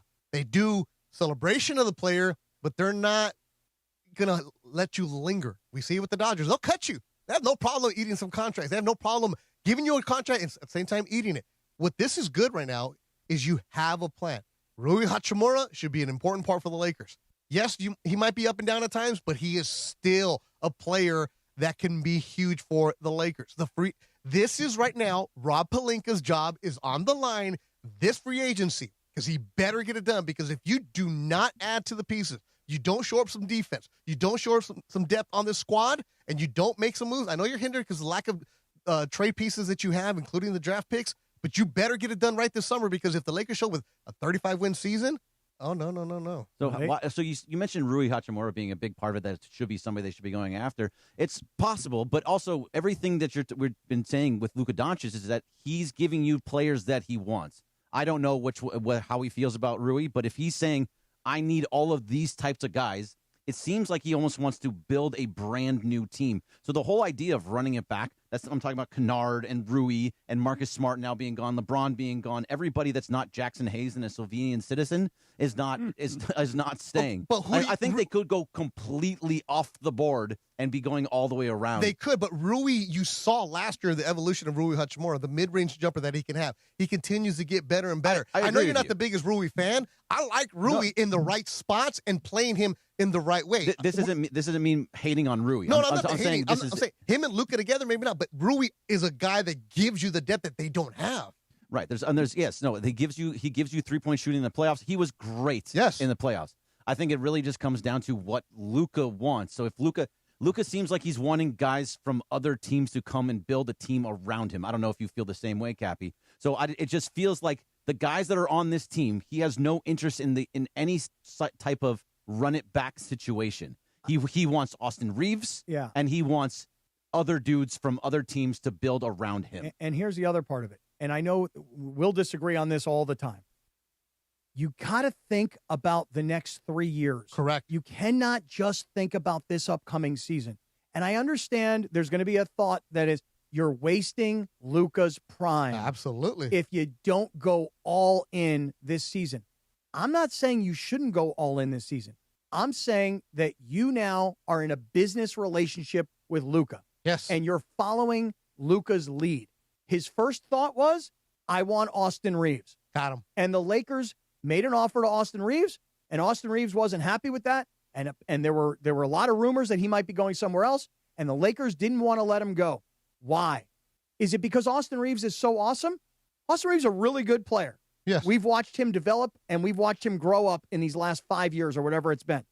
But why was Austin Reeves such a top priority? In my opinion, It's because Luka made him his top priority. Yeah, exactly. He started golfing because of Austin Reeves. If he hangs out with Austin Reeves, his only like real friend off the court that you see him. If Austin Reeves was Luka Doncic's number one offseason priority, the Lakers had to find a way to make that happen, and they weren't going to let Austin Reeves leave and go somewhere else because they were cheap. So if they had to overpay for Austin Reeves, why were they doing that? In some ways, it was to make Luka happy. That's what their whole goal is now. Make Luka happy by getting him the players that he thinks he can play with and the style of players that he thinks he needs. So signing Austin Reeves, check. Getting an A-list center, that is top priority, number one, and it's the thing that I would guess they're going to do at 3:01 p.m. today. I really hope at 3:01 p.m. you see just a mass amount of signings for the Lakers and fixing every single area that you possibly could. Where it is the A-list center, more length, more defense, having guys that are three-point shooters. It's kind of like what they did in Dallas before. We've talked about it a ton, but building up bigs that can shoot threes and have length to be able to guard some of these other guys that you have to deal with on Oklahoma City and on San Antonio. So hopefully, because you're right, Beto, this offseason is so important for Rob Pelinka. If he doesn't get this right, dude's done. And I think, and that's not because of, what he's done in the past. It's because he's not doing what is needed for Luka. And it's also because of what I think Beto is bringing, that this is not Jeannie Buss anymore. She may have this title of governor for however long she's going to hold on to it. This is a completely different ownership group now. And with this different ownership group, there is no loyalty, if you will. And business. It's just business. That's right. It's not what even did Jeannie about... say? Oh, we're going to give LeBron a stake. Jeannie's the governor because she goes to the NBA meetings in New York. But she's not signing the check. She owns a piece of the team as a minority investor. Right? She's not signing the check. She's not involved in the meeting. She's not involved with what's going on in the front office. That was never her role. Her role was business side. But it's the Guggenheim Group now going, let's move forward. What did the Dodgers do when they got the Guggenheim involved? They made that trade with the Red Sox, and Adrian Gonzalez and a bunch of other players showed up. That was hey, we are now out of bankruptcy. We're going to make moves. All right, LeBron, you're not here. Done. Good time. Appreciate you. But LeBron, you were part of the old ownership, right? What are we going to do here now? We're going to move forward. So if it is Jalen Duren, heck, again, pipe dream, maybe let me put it out there.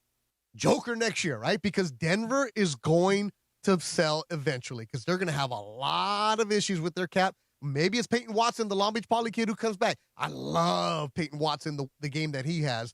But it's no longer we're going to sit by and be stuck with what LeBron has over us. It is freedom, and you can do whatever you want now. I like you to mention Peyton Watson too, but he is restricted. Yep. So they have 48 hours afterwards, I believe, to match. So are you able to wait that long? Are the Lakers in a situation where they're going to get kind of screwed because of all these restricted free agents? That's Duren, that's Peyton Watson. Well, now, if you have an offseason of Duren, Peyton Watson, and maybe a couple of guys around the edges, like a Quentin Grimes to replace Marcus Smart. And there's another guy you can from find Toronto, grinders like that. from Toronto that I've seen, like Dan Wojcicki was talking about. If you can get those guys in here, that looks like a positive free agency. Even if it's only one of those, you don't have to get Duren or Watson because you might be restricted, just like you said, right? They're both restricted. I mean, I'm saying you're restricted in your own office of what you're going to do. You have to wait. But the fact is that you now have the flexibility to go after those kind of guys. You can go and say this because you know what's happening right now. Watson is a guy I really love the progression of his game because at UCLA he didn't do much, but that was a different story. Yeah, that wasn't his fault. That wasn't. But the way that he's evolved in the NBA, those kind of players like Jaden McDaniels with the Wolves, love those. If the Lakers can find former Laker, by the way, draft pick. But he was going to get traded no matter what. But my point is, those kind of guys is what you need, and the Lakers haven't had that. Right. But if I'm Luka, I'm thinking about the next 3 years of my career. Absolutely. As much as I want to win a championship as fast as I possibly can, I understand what I'm up against when it comes to San Antonio and Oklahoma City. Yep. And Minnesota and Denver. By the way, Minnesota's going through a made some moves transition too because they went and got younger with ball. Yep, they're going through a transition as well. And I'm looking at these other teams in the West, and I'm saying, okay, we know what we want to do and we know what we need to do, but can we really do it in just one offseason? And if you're Luka and you're realistic about it, you start thinking to yourself, what kind of about the Knicks and how the Knicks started to put a roster together and then they got better and better. And before you knew it, they were a championship caliber team. Also, I hate being this guy like, oh, guys don't want to play with LeBron. Guys don't want to play with Kobe. But you really want to play with Luka? I think so. I think guys want to come to LA and play with Luka. Like, Luka doesn't have that dominance that certain players or superstars have over a team, that control, that lock over them. Luka seems like he's the engaging, like, come on, guys, if you can help me, let's go. Well, listen, I love what you said from the beginning. You thank LeBron for two things in this moment. One, that was a very, very professional thing to do, to not hold the franchise hostage and say, you know what, I'm going to be petty about it, and I'm going to wait, and I'm going to wait, and I'm going to wait. And by the way, I may not even really come back, and you guys waited on me, and you didn't make decisions because you all waited on me. If you're the Lakers, you cannot wait on LeBron. 30-year-old LeBron, maybe you wait on. 41, going on 42, you cannot wait on him. Not when you already have his replacement in the building. That's the first part of it. Thank you, LeBron, for being professional today and not holding the Lakers hostage. That's one. Two, hey, LeBron, thank you for your years. Thank you for the championship that you brought. Thank you for the run to the Western Conference Finals. Thank you for what you did this postseason, how you carried this team to a first-round victory. He deserves all the thanks for all of those things. Here's one last thing. Thanks for leaving. And I don't say that to be a jerk. I say it because as a franchise, as an organization, the time has come. And by the way, it may not have been the time if it wasn't for the change of ownership. But because of the change of ownership and because of Luka being in the building already and being here for a year and a half, the time has come for the Lakers to turn the page on LeBron James. And the best part for the Lakers is LeBron's the one saying he's the leaving. He's the guy leaving. Yep. It's not them kicking him out. I'm a leaving. He is a leaving. There's a couple things. Shams also tweeted earlier, I didn't see this, Robert Williams III has agreed to a 3-year extension with the Blazers. So that center is off. He's going to go back to Portland. But Bobby Marks tweeted this one out, the restricted free agency. A couple notes out of it. Of course, the notable RFAs, Jalen Duren, Tari Eason, Payne Watson, Walker Kessler. But he has this one. The last time an offer sheet went unmatched of $10 million or more per year was back in 2020 when Bojan Bogdanovic was the one. Mm-hmm. So a cap space is tighter for a player that signs a player to an offer sheet. So very interesting. And then it's up until July 7th for a team to match. So if you're going to go after Jalen Duren or Peyton Watson, whoever it is, it's going to be very interesting. So July 7th, Cappy, put that on your calendar. Okay. If the Lakers do offer those. Putting it in right now. Now, Lindsay, you brought up something earlier today of LeBron, and I said I hadn't seen this, of LeBron being home in Akron, Ohio. And just describe for everybody that wasn't here at that time what LeBron was doing on social media. Because now what he did yesterday and with this announcement through Shams today that LeBron is telling the Lakers, I'm playing, but not for you. When you go back to what he did yesterday on social media, maybe he was trying to send the message. Well, I think if that were the case, my guess is, I mean, you know what he does? He does this. He kind of trolls. He does this passive-aggressive thing. He knows what he's doing. He posted a video of himself driving through Akron, and he wrote, like, taking a drive through my hometown or through my city. He says, enjoying a nice cruise through my city. Yeah. And Lindsay, I'm asking a dumb question. Does he still have a house in Akron? Oh, yeah. Okay. Yeah. He's never, in fact, he just joined Firestone Golf Club yesterday. But yeah, he's got his house there. And then today he posted, I think it was earlier this morning or late last night, he posted himself working out. I think it was like 5 a.m. actually. Now, another dumb question. Why is he in Akron? He goes back every summer. Okay, again, I don't know the LeBron life. So. I mean, he goes back. I don't know if he had like a camp or something. You know, sometimes go back there for some reason. School. He does stuff with his foundations. I know he's appeared at a lot of events. Sometimes I think he just goes back to like check on his house. And that's why if you can join Firestone, you're joining Firestone. Well, I mean, rich people, they join multiple country clubs all over the world. Like, just because you play at, you're a member at Augusta doesn't mean you'll live there. You know, we got a short period of time that you can golf in Ohio because of the season. So now's the time to do it. That's why earlier you said, oh, man, he's going to go in the state. I don't necessarily think so, Liz. I think he is because of Wendy's report this morning saying that the Golden State is trying to get LeBron today. I also saw he was just on with Riz a little bit ago, and he told them in ESPN Cleveland that the Cavs are currently working on trades because they want to get out of the second apron. And I know that Dennis Schroeder is one of the guys that he brought up, but his other comment was, I'm not going to tell you who else they're working on trading because my life can't handle it right now. So the aggregation, I'm looking forward to having Windy in studio with us tomorrow. Hopefully he has time. Oh, he'll make time for this show, But tomorrow will be a windy Wednesday. Let's take a moment here. Take a deep breath. Okay, deep breath. So we will be on till noon on YouTube. Oh, nice. So we're not stopping. That doesn't mean you guys have to stay. Stay I'll as long stay, as you man. want. Yeah. And we will. I know Bergie's going to be here. Trudell's going to join us in the 10 a.m. hour. Sedano will check in when he gets home. He just landed at LAX. Good. So we'll keep rolling. You could stay right here on YouTube and on the app until noon when Mason and Ireland begin. The Rich Eisen Show is also reacting terrestrially on 7:10 a.m. and on the app. As always, the 9 a.m. hour on the Sedano and Kap Morning Show, made possible by Jacob and Ronnie. If you're injured in an accident, call Jacob, 800-345-6789. That's 800-345-6789, or call jacob.com. Obviously, we are not doing a Lindsay segment today. The Lindsay segment is all about this as we react. The Lindsay segment made possible thanks to Hernandez Wholesale Flooring each day. Summer's here. Before your next barbecue or family gathering, upgrade those old floors with Hernandez Wholesale Flooring. Visit HernandezWholesaleFlooring.net or the showroom next to the Commerce Casino. Hernandez Wholesale Flooring, no games, no gimmicks, no sale, beats wholesale. The breaking news, Shams reported it this morning, dropped a bomb on us. I asked Lindsay to repeat it just because I wanted to make sense of it and also wasn't expecting it to drop here on the 30th of June at 9 a.m. That LeBron James is moving on, no longer a Los Angeles Laker. Oh, we got to take that legal ID out where he says, hey, it's LeBron. He does the it's legal so sad. ID. It's the end of an era, you know? Oh. Like, I kind of got chills when I saw the tweet from Shams just because it really is. Like, he's not a Laker anymore. And, I just think it's kind of sad. For Lakers fans, I understand people who want to move on, but I also feel like there's a little bit of sadness going on. That what you said? I know you are, Cappy. Bye. Oh. Yeah, what are you going to... Hashtag content. Yeah, what happens to the content now, Jack? Well, ESPN Cleveland is going to Cappy. Well, that's why he held on to his contract. Yeah, I'm thinking about this ESPN Cleveland possibility. Yep. By the way, speaking of Cleveland. Really? Yeah, they can afford an eighth of your salary, so that should go well for you. Really? You think so? Yeah. NBA insider Chris Haynes tweeted that the Cavaliers have interest in a second reunion with LeBron James. Well, with the appeal of the franchise's greatest player finishing his career where it all started, league sources tell me. Well, I wanted to talk about this. I think over the last 2 days, there's been this automatic assumption that if LeBron were to leave the Lakers, he's automatically going to the Warriors. And I'm not 100% sure that is so easy and so true.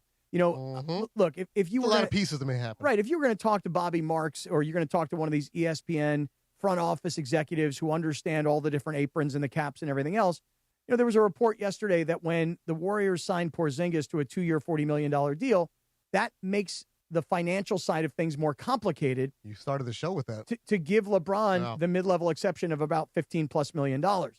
So I don't think it's an automatic that he goes to the Warriors. In fact, in some ways, maybe the Warriors is another agent-leaked sort of storyline to send the dogs in a different direction. It's Rich Paul. Right. Well, to maybe bring LeBron back to Cleveland. And as I'm watching this video of LeBron, on Instagram, enjoying a nice cruise through my city, maybe his city. It's the same as you going to Pittsburgh, my city. No, right? no, but his city he grew up in Akron. He played for Cleveland twice. But that's always your roots. He brought a championship. That's his roots right there. That's yeah, where that's he what grew I'm up. saying. His city. Yeah, that's right. Like you at Del Boca Vistas. Right. It's your city. It's my city. But to your point, though, Cappy, it is his city, and everyone knows that's his city. Yeah, and it's tattooed on him, LA right? is never going to be his city. And LA, whether it's the Lakers, the fans, whatever, they're never going to look at him that way, that it's his city. And no matter how much he ingratiates himself here with the fans, the city, it was never going to be his city. Right, exactly. And I feel like LeBron's one of those guys who clearly cares a lot about what people think. And maybe he's at that point in his life where he doesn't care as much, but he still cares. He still cares. Or maybe he thinks to himself, hey, look, you know what? I loved playing for the Lakers. Yes, he did. It was fun. Yes. I liked living in Los Angeles. I liked raising my kids here. I have $100 million home I'm just finishing right now. I liked my time in L.A., and I'm sure that house ain't going nowhere because it's hard to find people to buy $100 million houses. Yeah. But LA is going to always be a part of LeBron's life as it is a part of so many celebrities' lives. And so many athletes and Right. so many, everybody. But really, if he thinks about it, if he really, really looks in the mirror, he's going to say, did we do all that I planned to do? And the answer is probably not. Yeah, I won a championship. That was good. But in 8 years, I thought I'd win more than one because Absolutely. of all the years of playing in the finals prior to coming to the Lakers. So I had a really nice run. Yeah, I played for the Lakers for a longer period of time than I played for the Heat, or I played for the Cavs in my individual stops in Cleveland. Yeah, I played for them for a longer period of time. Does it mean that LeBron James has an automatic statue built in front of Crypto.com for him? No. Because if he doesn't, I wouldn't be surprised. If he did. Yeah, I wouldn't be surprised if he got one. But you also I think he gets one? No, but I wouldn't be surprised. But that was during the bus era. So this Guggenheim ain't doing this. Well, so here's my point: is that if you're LeBron, wait a second. Now what? Hold on, there's more. Well, this is not breaking news like Shams is reporting something, but we are excited that the one and only host of the show, his name is on it. The one and only George Sedano now gives us instant reaction on the phone lines. Yeah, let's do it. Go, George. Go. What do you got to say? Well, I think everything comes to an end at some point, and here we are, right? I think that's just the reality of what we've found ourselves in at this point. And, Cappy, I'm more curious what you think, because now who the hell are you going to blame if the Lakers lose a game? I'm going to blame Luka. I'm going to blame Ron Pelinka. I'm going to blame JJ. I'm going to find everybody else to blame. Yeah, exactly what I'm going to do. Listen, I would say it was clear to me that both sides were eventually going to part ways. And I think that the interesting quote I thought I heard the other day was from Wendy when he said that Rich Paul told him that he could use this quote, that he will prioritize happiness over money. And when he said that, I'm like, oh, he's going to go play with the Warriors. Because him and Steph have been talking about this for a while, right? Like joking about it. They seem to love playing with each other in the Olympics, the All-Star games, all that stuff. And you know what? Why not? I said it, I think we talked about it a while back. I said, if he were to leave the Lakers, that's probably the place I'd like to see him play, even though I was always against the fourth team, all because it's Steph Curry. And why not? Like, those guys are at the end and they can finish out their careers together. And, I don't know if it'll net a championship. Probably not, depending on what the rest of that team looks like. But at the very least, it's going to be fun. People are going to want to watch. Well, that's just it. Is are the Warriors looking to create a spectacle, or are they looking to win a championship and build a roster that can win a championship? I would argue that creating a spectacle is good for business. It doesn't necessarily mean it's good for winning a championship. But, George, I'm not 1,000% convinced that LeBron tells the Lakers, I'm going to play but not for you, because he's automatically going to Golden State. I could still see a world where he goes home and says, this is what makes me happy, to finish my career where I started my career, where I delivered a championship to my hometown. So I'm going to prioritize happiness over money, and I'm going to go home and be the hometown hero rather than being on a fourth team. I mean, possibly. I think the only three teams that are even on the board, it looks like, according to Vegas and these prediction markets or whatever, are the Warriors, Cavs, and Heat. I just don't see him wanting to go back to Cleveland or Miami. I just think that he's ready for something new, it seems like. And I think he gets the advantage of his family gets to stay in L.A., and he gets to just kind of swoop in and out. You know what I mean? I will say this, a masterful move, Bronny getting his and Bronny deserves this. This isn't just a joke, obviously. Bronny performed, I think we all agree, last year in a way that even surprised us at times. But he got his money guaranteed yesterday. And then LeBron's like, peace out. But I just think that I don't know. Maybe I'm wrong. Maybe you'll be right. I mean, you've been right about a lot of things lately, all of a sudden. I mean, all of a sudden, you're Mr. Right. I know. I don't know what happened here. I mean, I was Mr. Wrong for a long time.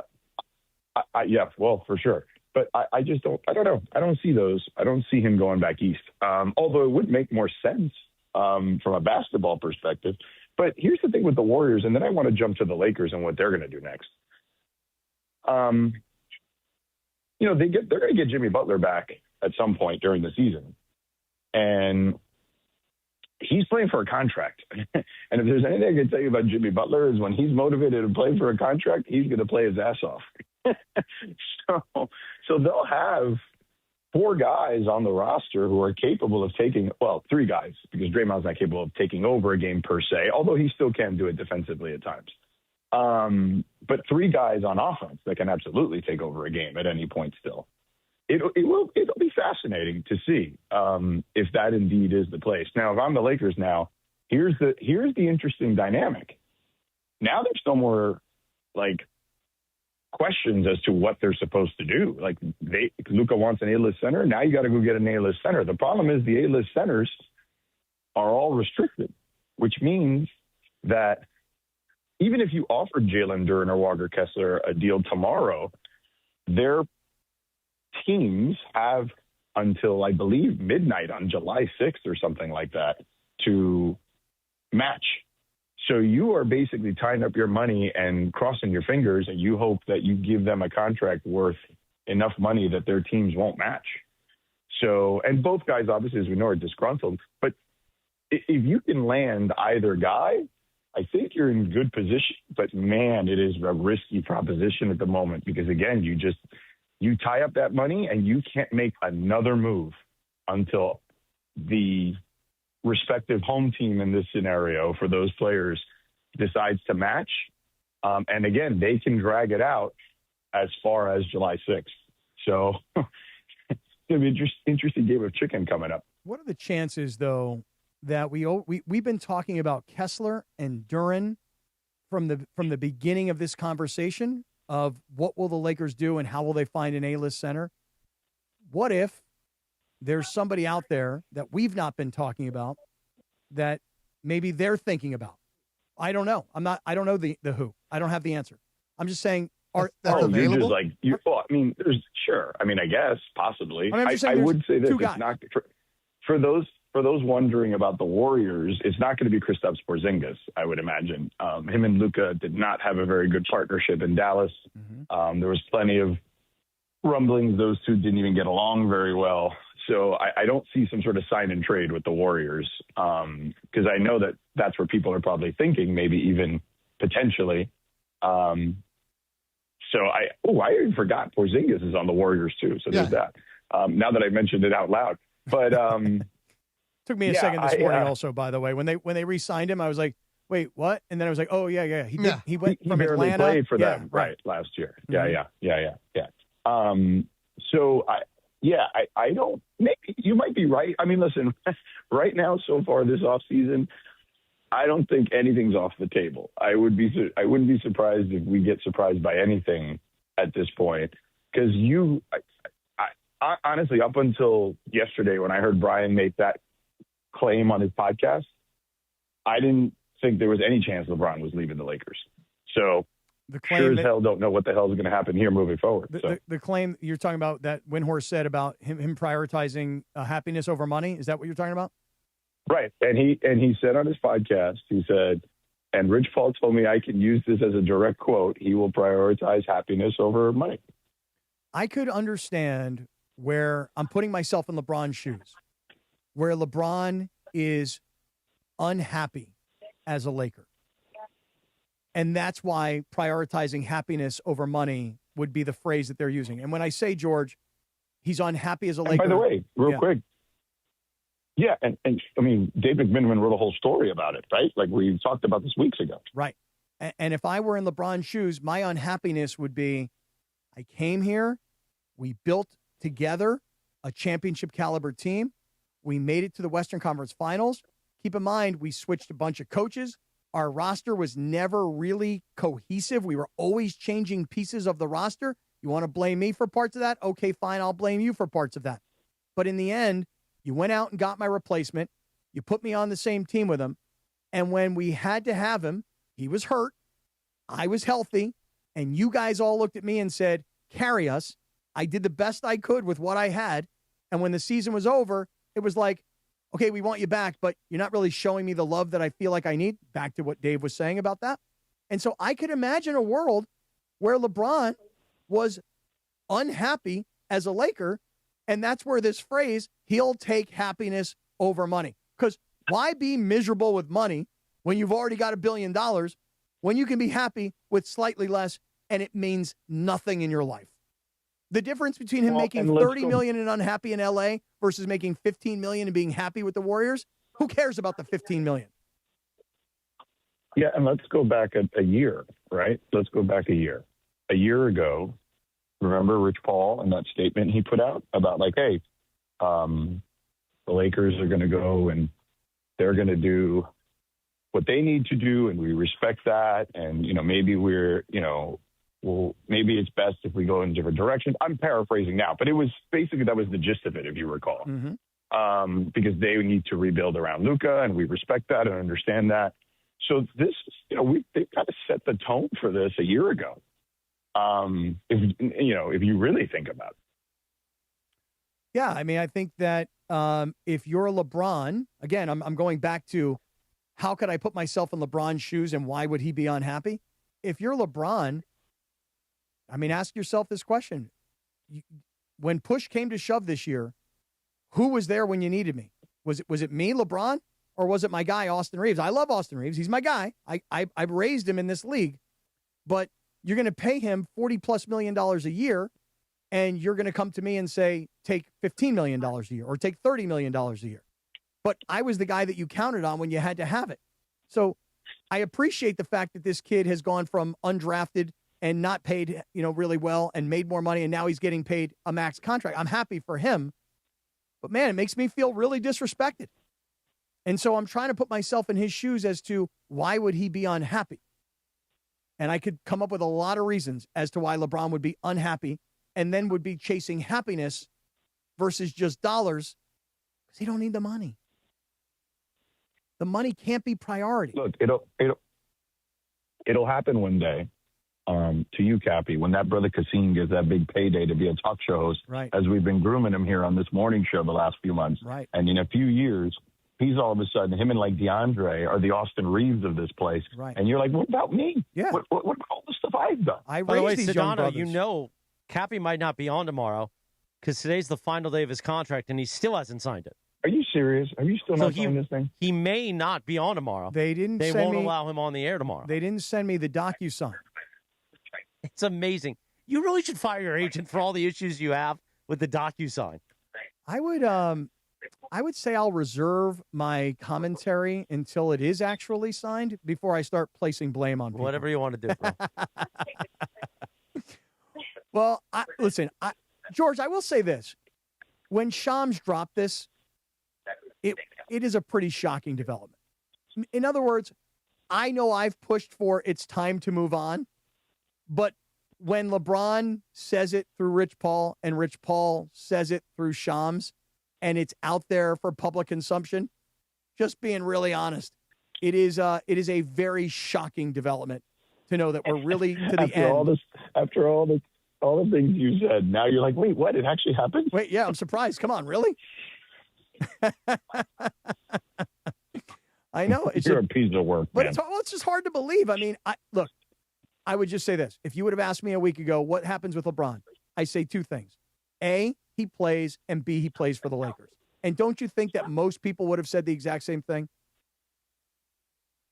Yeah, I agree. I would have said it 3 days ago, right. 2 days ago.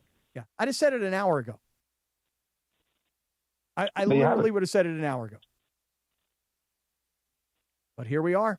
All right. LeBron has made the decision. Here we are, Cappy. Now, are we on till noon? Is that what's happening right now? So we're going to stay on YouTube. ESPN LA will live from this studio till noon. It doesn't have to be Cappy and Beto. I think Greg's going to be in here, Andy, maybe Geeter, and then Marcus Grant's going to come in earlier. So we're going to figure it out. We'll smack it around. Well, no, it's just great that we're going to stay on. But by the way, when I told you this Geeter could be can't make it. Shocking. one of the biggest. He has to do TV. Oh, he has to do TV. Yeah, I think it's a pretty important thing for him to do on television. These TV guys that want to be here so bad, never available for us. He's scumbags. Wow. You mocked me when I said that this would be a big offseason. Oh, George. For the Lakers. George, look, you don't understand. I mocked you or Cap mocked you? No, you.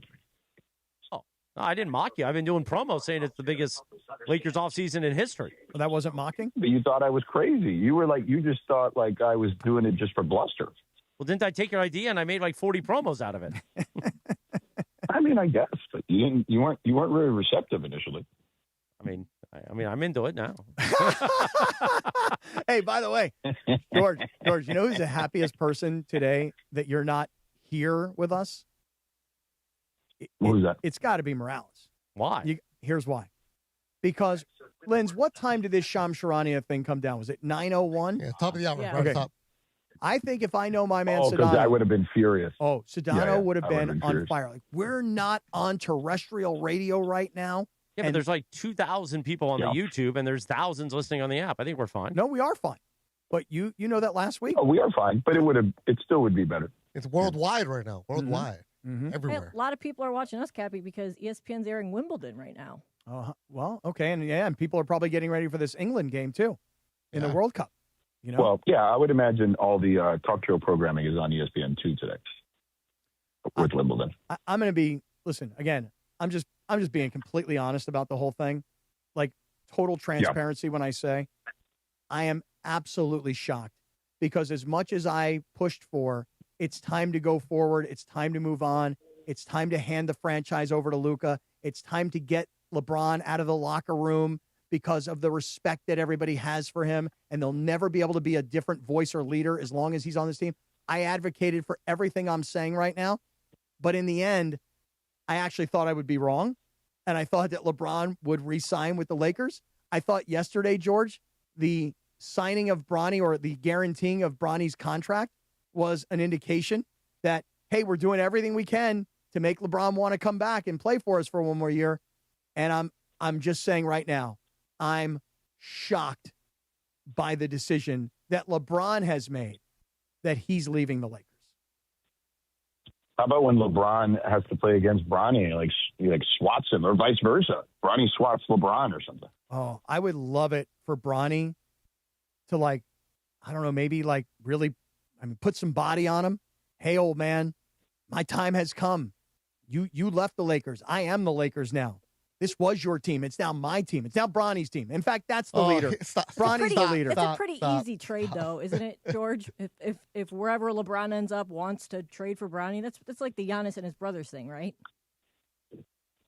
Yeah, but Giannis' brothers are not going to Miami. Yet. They're not. Ramona reported it.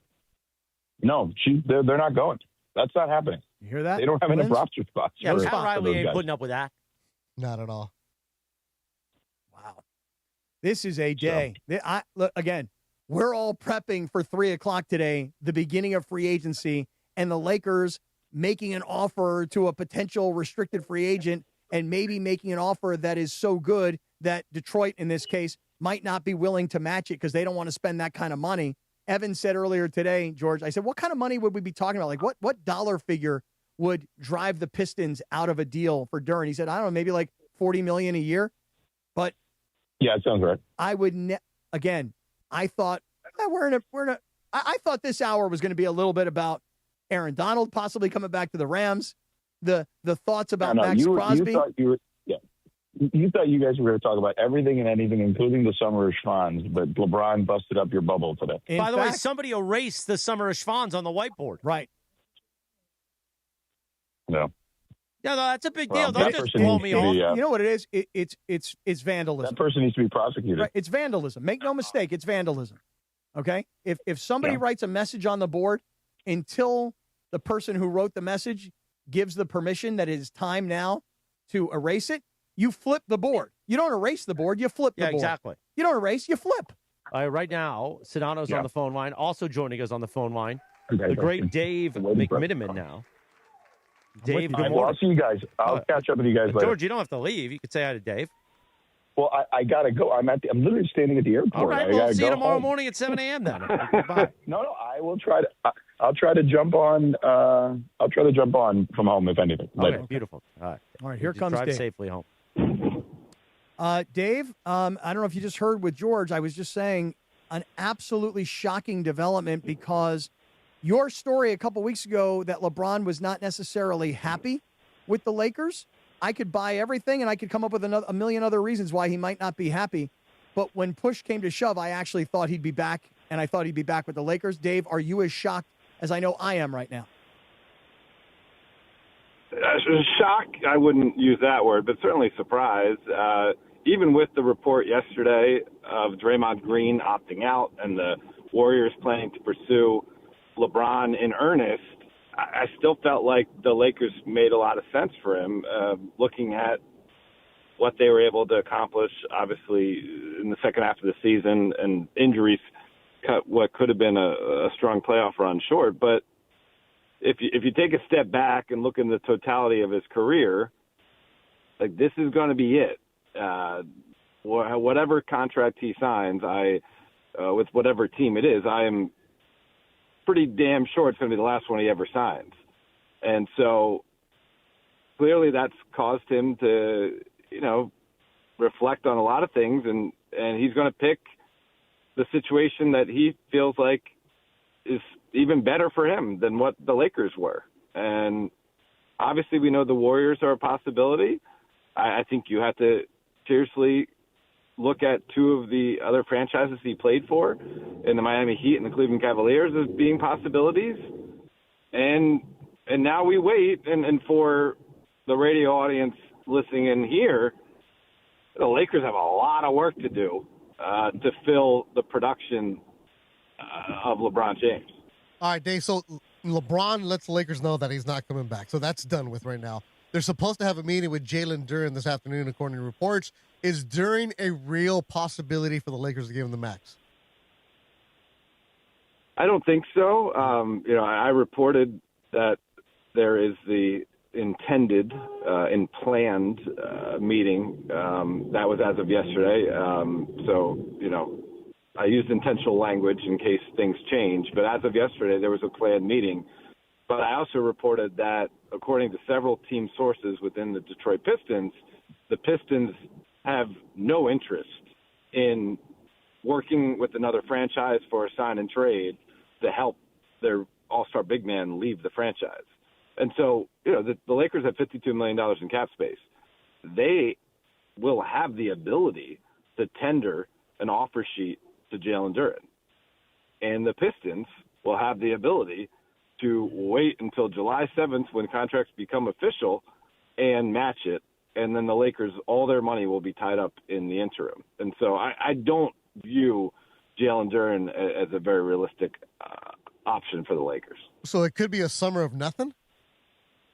Well, why is it Duren or nothing? Well, who else is the center out there? Well, I mean, listen, Robert Williams, another center the Lakers had interest in, he just resigned. Agreed to re-signing with the Blazers, so he's off the board. You look down the line, like, what else is there? The best center on the market this summer was traded to Miami, Giannis Antetokounmpo, so he's off the board. You want to look at, okay, is Nikola Jokic not going to actually re-sign or sign an extension with the Nuggets? Is that an option down the line? We know how close he is with Luka Doncic. If that is where the Lakers are headed or hoping to get to, it probably would be worth another season of kind of interim basketball in order to land the three-time MVP. But I'm not reporting that. I'm just saying, if you look at the landscape, okay, maybe that's a possibility that's out there. But in terms of the actual centers that are available as an unrestricted free agent, I mean, you're talking about guys like Jacques Landau. That's not going to move the needle. Yeah, he just resigned too. He just signed with the Hawks. So there you go. Yeah.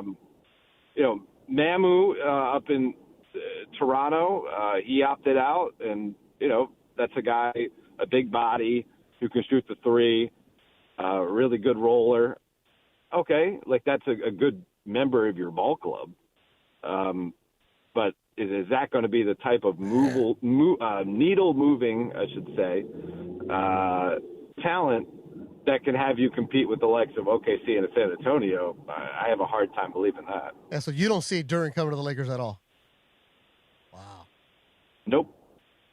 So, Dave, it's Greg. I just had a quick question for you. So, if at 3 o'clock when free agency opens, are we expecting now a flurry of moves by the Lakers to just whatever it happens to be? Maybe it's like Quentin Grimes or Mamu, like you're talking about, or are they going to kind of hold out and look at the restricted free agency market and kind of be on hold for 48 hours or just to the 7th even?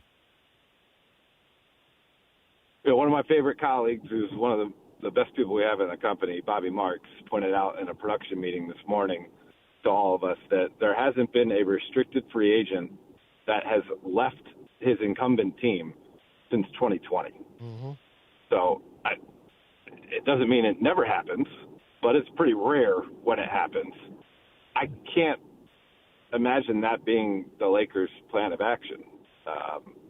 And so, I know I've reported throughout the year that they've had interest in guys like Walker Kessler, Tari Eason of Houston, Peyton Watson of Denver. I don't think any of those guys are going to be realistic players to join this team. Now, if they do go the cap space route and go unrestricted, it would not shock me if you saw a bunch of short-term contracts to try to line up the next big fish. That's the Lakers style. They go for the big names. They go for the big swings. And sometimes, and we've seen this with Rob Pelinka, sometimes they'll wait to get to that next moment because it's better to, in their view, better to have one team maybe have a second-round ceiling for a short term in order to create a team that has a final ceiling for a long term. Because you also reported that Luka, that 2026, Rob Pelinka said 2026, we'll show you in 2026. If that's what happens, that they just do these little short-term deals to line up towards next year, how does that fit with Luka? Yeah, I reported a source close to Luka said Luka wants to win yesterday. And so that's a delicate dance. And if you are a franchise that, quite frankly, is still trying to impress the guy after you traded for him in the dead of the night and pried him from what he thought was going to be his forever home in Dallas, it's asking a lot for that much trust to say, in essence, we're going to sit this one out, keep our powder keg dry to go for the explosive move a year from now, if that is the case. Now, I'm just talking in hypothetical terms with the Nikola Jokic. I've never reported that that's part of the Lakers' plans. I'm just going off the information that's out there that he may not sign an extension with the Nuggets. It's also not like the Lakers didn't think this was a possibility for LeBron to be changing teams.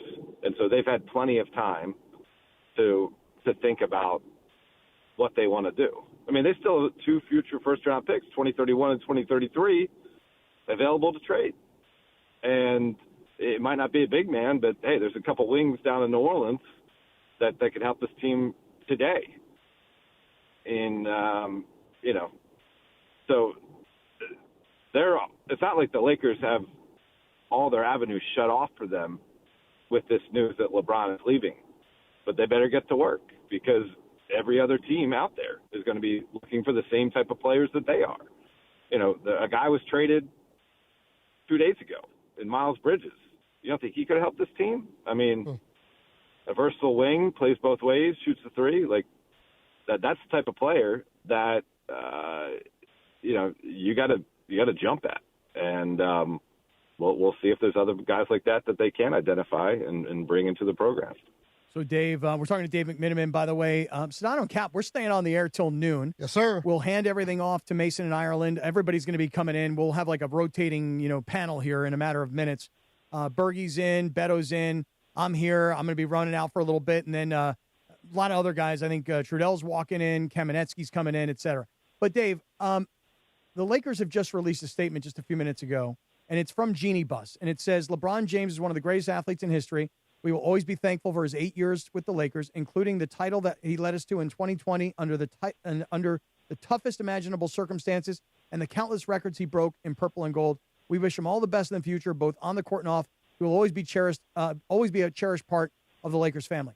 Dave, do you think, just because of what you know and because of how close you are to the franchise, do you think that anybody inside the Lakers is like caught off guard this morning? Do you think that they're well prepared, that they knew this was a real possibility? Or do you think that the Lakers are, like today, sitting around going, oh, my God, we didn't see this coming? What do you think is happening is my question. I mean, I have to give the group that the Lakers have right now running that team enough credit to believe that they knew that this was a real possibility. I mean, they would have to be living on a different planet and not paying attention to, let alone media reports, right? But just the atmosphere in their building and talking to people in their building. That's the same thing that reporters do to get information about a team. If they were shocked by this like that, I can't imagine they're shocked. I would think that as of late yesterday, they may have thought that it was still a real possibility that LeBron would return. But a real possibility is a lot different than complete shock today. I just acknowledge I'm in complete shock. I am. I admit Yeah, it. you are. I admit it because look, Dave, all these reports about, Draymond Green opted out so that he could change his salary to accommodate LeBron as a possibility. Like, if that was just a rumor out there until Shams put it out, I was like, okay, now all of a sudden the Warriors seem to make a little bit of sense, maybe. But I still, for everybody that said, well, we don't even know if he's really going to play next year. We knew he was going to play next year. That we knew. I would say I thought as of probably an hour and 10 minutes ago, I was 99.9% sure it would be with the Lakers. So for me, this is just one person. Same. I thought he was coming back. I'm shocked. That's all. I'm just. Well, my thing is, if we all knew he was coming back next year, the Lakers included, then why did they wait? Why did they wait? As of late last week, the Lakers hadn't called Rich Paul to discuss an offer for LeBron. Were they taking calls though? Were they taking calls? Yeah, was Rich open to taking to that phone call? Sources, my phone, according to Rich Paul, my phone it works late last week and still hadn't received an offer from the Lakers. And so if we're talking like that, we're all assuming LeBron's coming back. Why do the Lakers have to wait for the official word from Rich Paul that, all right, LeBron's coming back. Okay, here's our offer. Why not try to woo him with an offer? Here's why. Because, as our man Wendy always says, the actions will speak a whole lot louder than the words. In this particular instance, the lack of action tells you everything you needed to know. The Lakers didn't want him back. Or it could be the lack of act. Or it could be they didn't want him back, or they could have thought that this was going to be the inevitability, that he was leaving, and they didn't want to look like they were rejected. The great Dave McMenamin, thank you for giving us a few minutes. Thanks, I know Dave. you're busy today. We'll talk to you soon, Dave. Have a great day. Good luck. Yep. A lot of work today. Yeah, How about good stuff, McMenamin. you play that back and you think about that. They didn't call LeBron. They didn't call Rich Paul to make an offer. Why would they not have done that? My answer was because they don't want him back. Mm-hmm. That is what happened. But Dave's answer was they didn't want to be rejected because they probably knew he wasn't coming back. So they thought, we're not going to be in the LeBron business anymore. So why go and court him and then get rejected? Or what if they just didn't want him back? So that's why they weren't calling. Right. Maybe that too. And there's a lot of different things. That's my theory. But the Rich Paul of my phone works. Yeah. That's what he told McMenamin. Yeah. But again, knowing, obviously. Good stuff from McMenamin. Obviously, we're going to see where he signs. But, if he goes and signs somewhere for the mid-level exception, whatever, $15, $20 million, I'm sorry, but, that if the Lakers weren't willing to pay him that amount of money to come back, and that I just think that's stupid. Just because to your point, Cappy, we've been saying, how are they going to replace the production? It's not like they have a lot of options as far as filling these holes in free agency, So I don't think that it has anything to do with the money. The money, the $15 million exception. It was show me you love me. That's my point. Yeah, is you it's, can't really say it's not about them they don't want him back and he doesn't want to come back. This was just a separation moment. Yeah. There was nothing more for them, either side to do, in my opinion. That they both did not want to be in business together anymore. Because think about it, Cappy, we've talked about it 100 times. He had full control of this organization. Luka comes here. He does not have that full control of this organization anymore. Right. And frankly, he shouldn't. So now it's like, okay, I don't have it. You guys are disrespecting me. Time for me to move on. But it's also Lakers saying, time for us for you to let you go. Right. And LeBron, when we think about the money, this is the one thing we talked about during the playoffs. Dwayne Wade was on one of the Laker playoff broadcasts, and he said LeBron doesn't take discounts. Well, maybe he has not taken discounts in the past, but think about it from his perspective. Whether you agree with this or you don't agree with this, just think about it if you were LeBron. You're looking at Austin Reeves, and you're saying, I made $50 million last year. This year, he's going to make $42 million. He made $14 million last year. They want us to switch salaries, essentially. But yet, I'm still the guy that everybody looked at when the season was on the line, and they said, well, Austin's hurt, and Luka's hurt, so LeBron, we're paying you $50 million. Go perform like a $50 million player. Look, in any job, if you don't feel respected and you don't feel like they're paying you what you should be paid based on your resume, and in his case, he got the greatest resume of all time. If you feel disrespected and you don't feel paid for what you bring to the table, I'll ask you this question. Do you give everything you've got? Oh, no. Oh, no. Because as a professional, as a professional. You do just enough. Well, but as a pro, you put on the uniform, you step on the floor, and you forget about the money when your sneakers are on and your sweat is... Yeah, when you're playing the game. Right, when you're playing, you're forgetting about the money. But on the other hand, when you're sitting on the bench and you're kind of hurting a little bit, and you could go back in and play. Nah. And the coach goes, are you ready? And you go, no, I'm not. I'm not ready to go back in and play. Why not? My hamstring hurts just a little bit.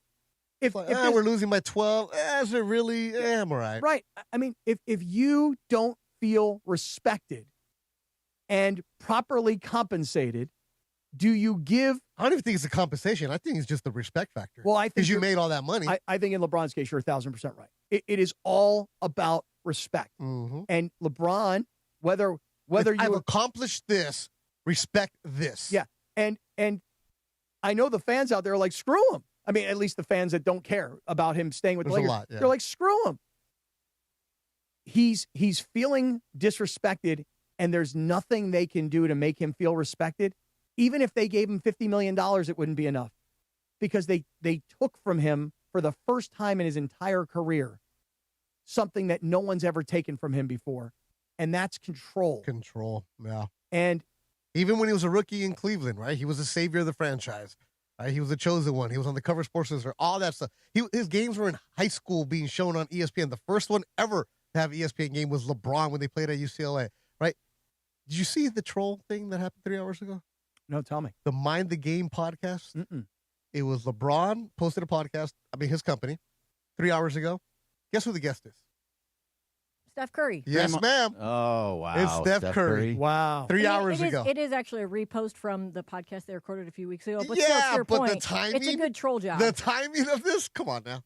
So which timing do you think is a bigger timing for where he's going to go next? Because LeBron was in Cleveland with all of his buddies from Cleveland from that championship team 10 years ago. Yeah. You have Draymond Green going and doing a emergency podcast yesterday. They're replaying this.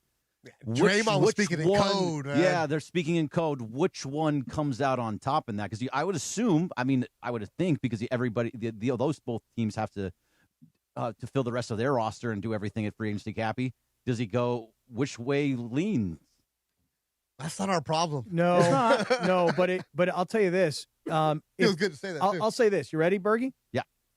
If winning a championship is what's motivating LeBron, he should go to Cleveland. If winning a championship is not what's motivating LeBron, he should go to Golden State. Happiness, right? Because you could make the argument that he still has a good chance to win a championship if he goes to Golden State, because I'm sure that they wouldn't it's not like they're just going to add him to the current roster. I mean, if you got like Jimmy Butler, Curry, LeBron, Draymond, like, I don't think that it's just like a bunch of old schlubs past their prime. But Like, I don't know there's enough ball. team. I don't know there's enough ball to go around. No, they'll make that over. They almost all of them played together in the Olympics. Exactly. Yeah, and Anthony Davis could play like 30 games. It'll be great. They'd all play 30 games and still make the playoffs. Yeah. I don't Yeah, think but the Olympics are not playing the OKC Thunder. They're not playing the Spurs. Those teams are still all you got to do pretty is get damn in. good now, too. Got to get into the tournament. Well, let me That's ask it. you this. If LeBron went to Golden State. Is Lindsay buying a Golden State jersey? No. That was not my question, but that's a good She question. didn't buy a Laker jersey. That's a good question. Hey, but it's Golden State. Maybe not. Would LeBron have a better chance of winning a championship in Golden State, or would he have a better chance of winning a championship in Cleveland? Who cares? What are the Lakers going to do? That's what I'm worried about. What I'm asking What is, are the Lakers going to do? Because you know what? There's not a whole lot of options out there. Now you got $50-something million worth of cap space. What are they going to do with it? And then McMenamin said Duren's not an option. which I'm so glad he said that. And it's not because I don't like Jalen Duren. It's because you giving Jalen Duren a contract, a long-term contract at $40+ million a year, you're pretty much married to that guy. And he's only 22 years old, and I'm just not sure, as we sit here today, that he's the answer to Wemby. Well, 22-year-old. I mean, no, who's going to be the answer to Wemby at all? But a 22-year-old center who can live in L.A., who can play with Luke and run the rim with him, hell yeah, give me that guy all day long. But Detroit's not going to let him go. And that's good for Detroit. They shouldn't. They should not. When you've drafted a guy and you've cultivated a guy and he's played this long at this age, and he's not even as good as he can possibly be. Why would you ever let him out? And he was out of spot in the playoffs. He didn't play the best in the playoffs because he wasn't in the right position. But Berg, I just remember this about Peyton Watson. His agent. Yep. Clutch. That part of it's going to cost. See, so that's also another part. Now he changed agents last year. Look, as Sedano would always say, he has that Clutch has multiple clients and they don't burn any bridges or anything like that. Sure, I get it, but the Clutch clients are not going to be focused on coming to LA when Rich anymore. said, "Hey, according to McMenamin, my phone works." Yeah, so apparently your phone works for everyone else too, not just LeBron. But David McMenamin also said a couple of things that kind of irked me for what's going to happen here at 3:00. Because it sounds like they're not going to sit and wait for these restricted free agents.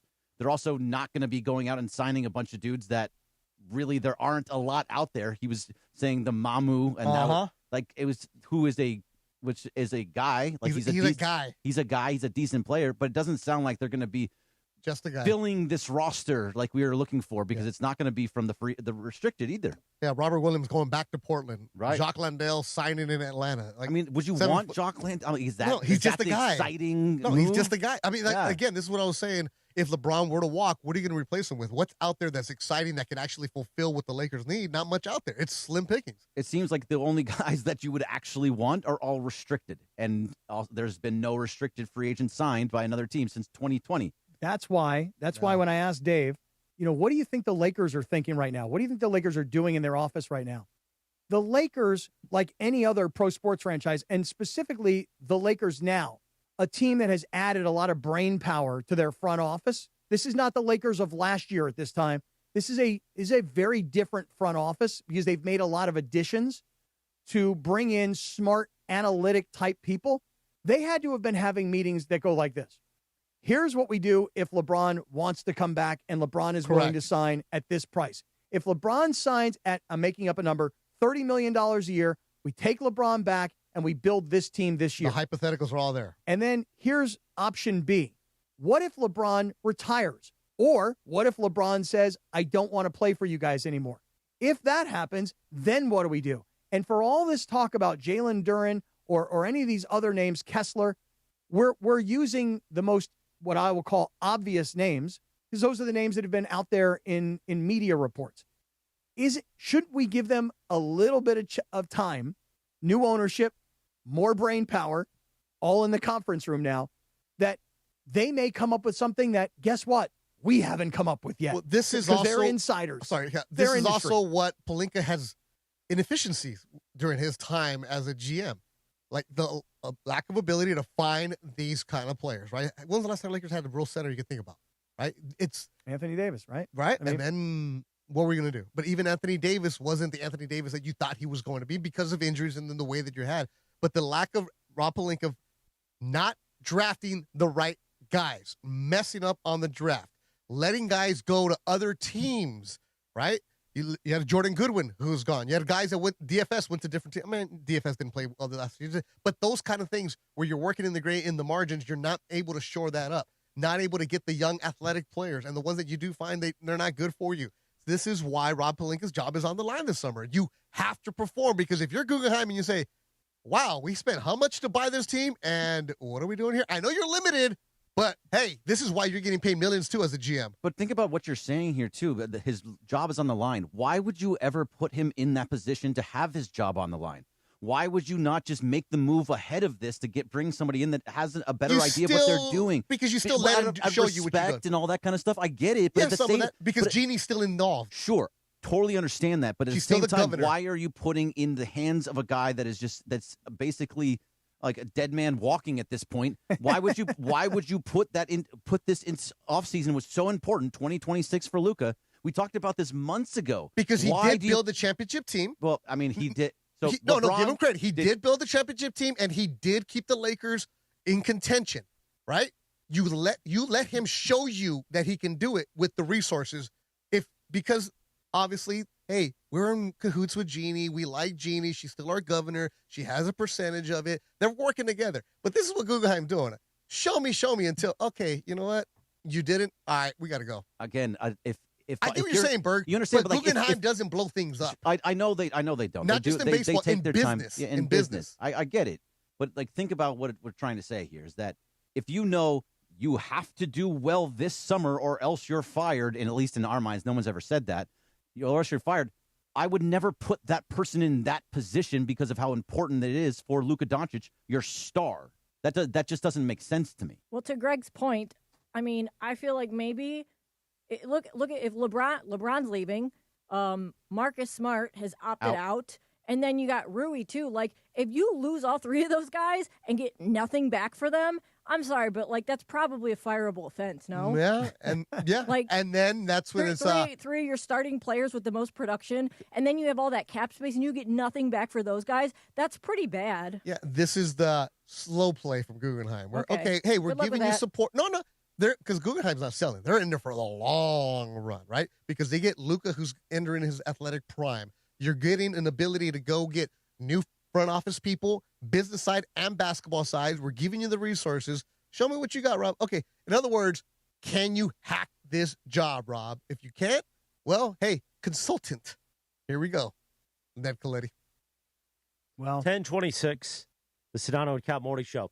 When you say you texted the group just now, Cappy, you have to call your sources at 10:40. Right. What does that mean? It means that I got to go do what Wendy's doing, what McMenamin is doing. That's what I was doing while I got to go. I got to You go mean out. to make sure that your contract gets renewed? Because Sort of. today's the final day of your contract. Listen, we're putting you to work on your I'm final giving day. you an extra 27 minutes right now.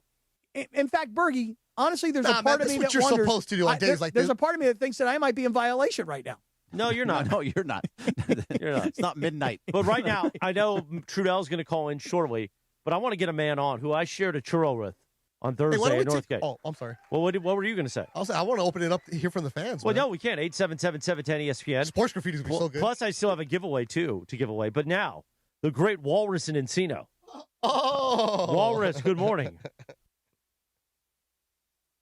Good morning, everyone. What a moment in time, right? I want to go ahead and shout out a great LA Times sports reporter, Miriam Swanson, who I would encourage you all to bring on should that be available. She wrote a column the other day.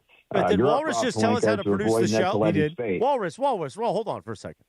I was nice enough to give you a platform, and now you're telling us how to produce the show out of the gate? I mean, he's making a suggestion. We don't need I'm that. not telling you to do anything, Chris. I'm just making a very humble suggestion. I encourage you to read the article because she was spot on. She hit all the nails on the head. Look, two things can be true at the same time, to quote the great George Sedano, okay? First off, and all the haterade that's been slopped right now in the chat against LeBron, which has been going on for years, that's why he's gone. It's just that simple. You all have been talking about the man has been disrespected here for years. brought a championship to L.A. Yes, only one, Chris, but you know what? One is better than none, as I said to your face in that studio, okay? You got to appreciate the guy, all right? He did something pretty extraordinary in the year 2020, which is a year everyone seems to like to forget, okay? Kobe dies. He leads the team to a championship through a historic pandemic. I'm a history teacher over here, people. I'm going to be teaching about that in 20, 30 years, all right? At the same time, yes, the time has finally come, all right? This was a mutual decision, all right? LeBron wanted out. The Lakers wanted to move on. When they got Luka last year, the clock started ticking, all right? It's just that simple. Let's appreciate LeBron for what he did for this city. He's never going to get the respect and appreciation he is due, but I'm going to keep talking about it as long as I live, as long as I keep rooting for the Lakers, which will be as long as I live.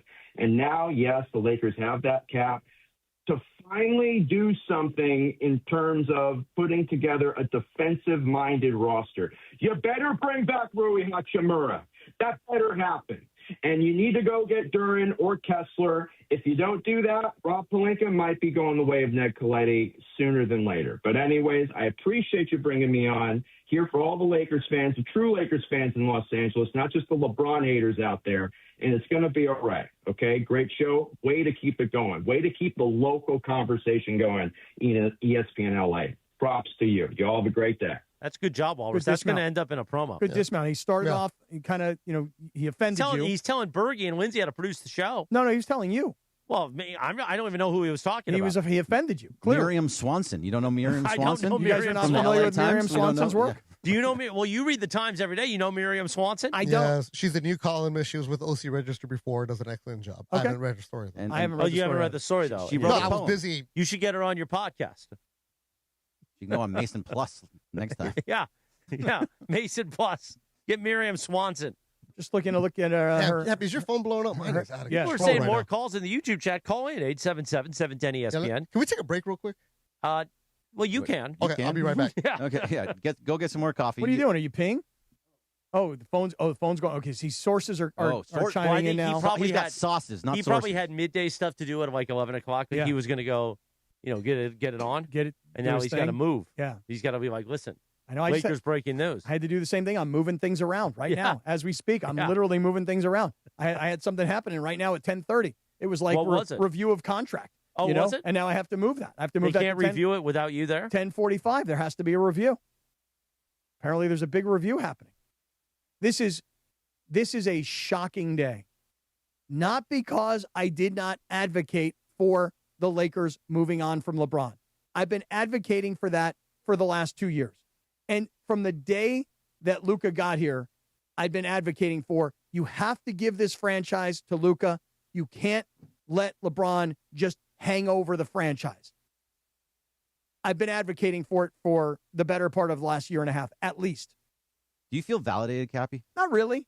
Not really. Mostly. Today's not that day. Not Maybe really. tomorrow. But you know why? You won't be here. Yeah, that's right. But you know why, Bergie? Because it wasn't the Lakers making a decision that we think it's time to move on from LeBron.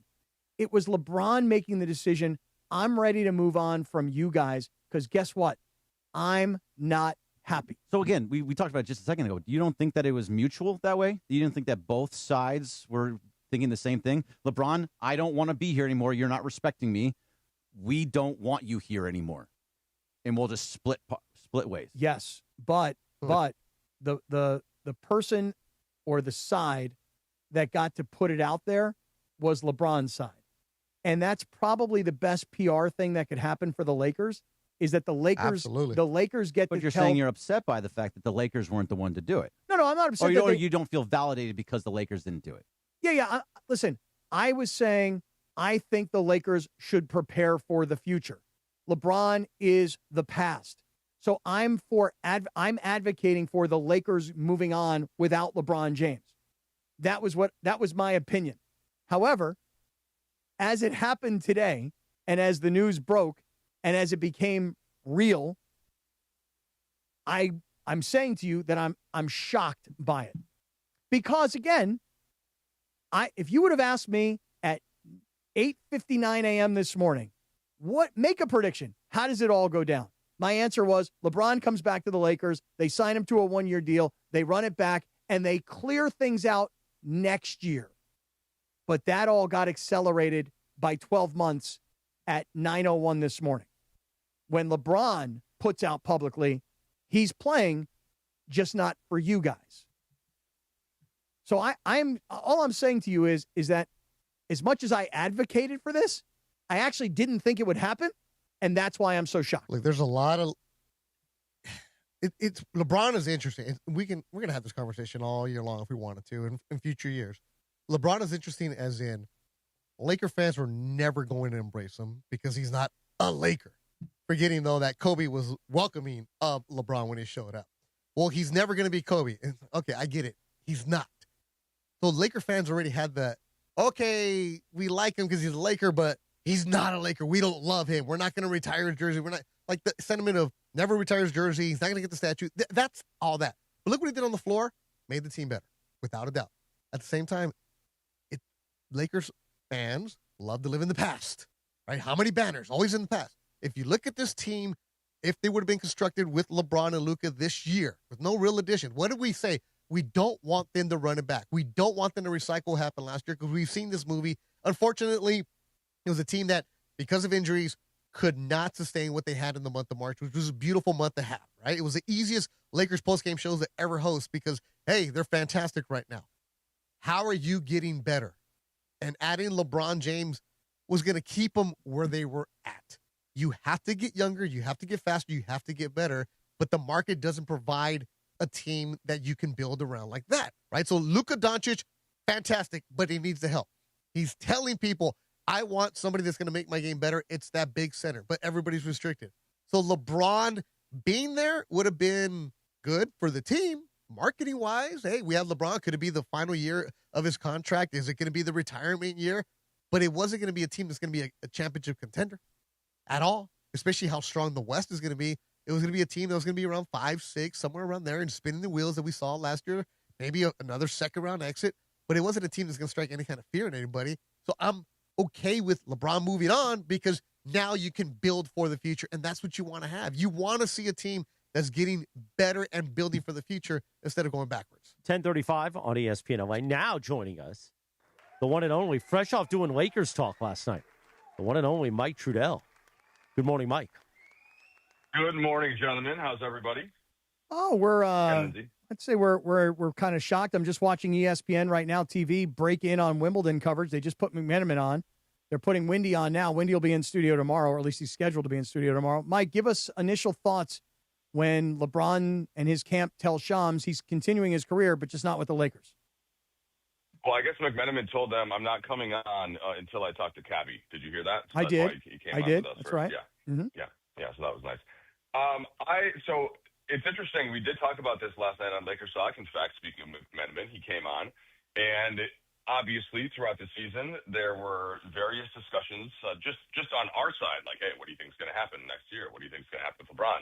And I was never really pushed off the simple point that it made the most sense for both sides to have him come back until I saw that Draymond had opted out of his deal. That was the first me that said, okay, well, this finally makes some sense now. If he basically, there's one other place to me that makes sense, and that now becomes Golden State. We'll see if that's the ultimate choice, if that's the ultimate decision. That would be my best guess at this point. But I, too, Cappy, I was surprised, but less surprised after that Draymond news came out, because that just implies some level of discussion between LeBron, Draymond, Steph, even Steve Kerr returning when it seemed like there was a chance that Steve Kerr was just going to retire. And the fact that Jimmy Butler had made a comment about how he understands that it's a possibility that he might get traded. He gets it, that for somebody that could actually play next year with Jimmy coming off the ACL injury. So when that situation presented itself a little bit more clearly, that was the first time that I thought, okay, maybe it's just going to be the 8 years of LeBron in purple and gold, and then he'll do one more somewhere else. Well, I guess that's that is now reality. That he is going to play at least one more somewhere else.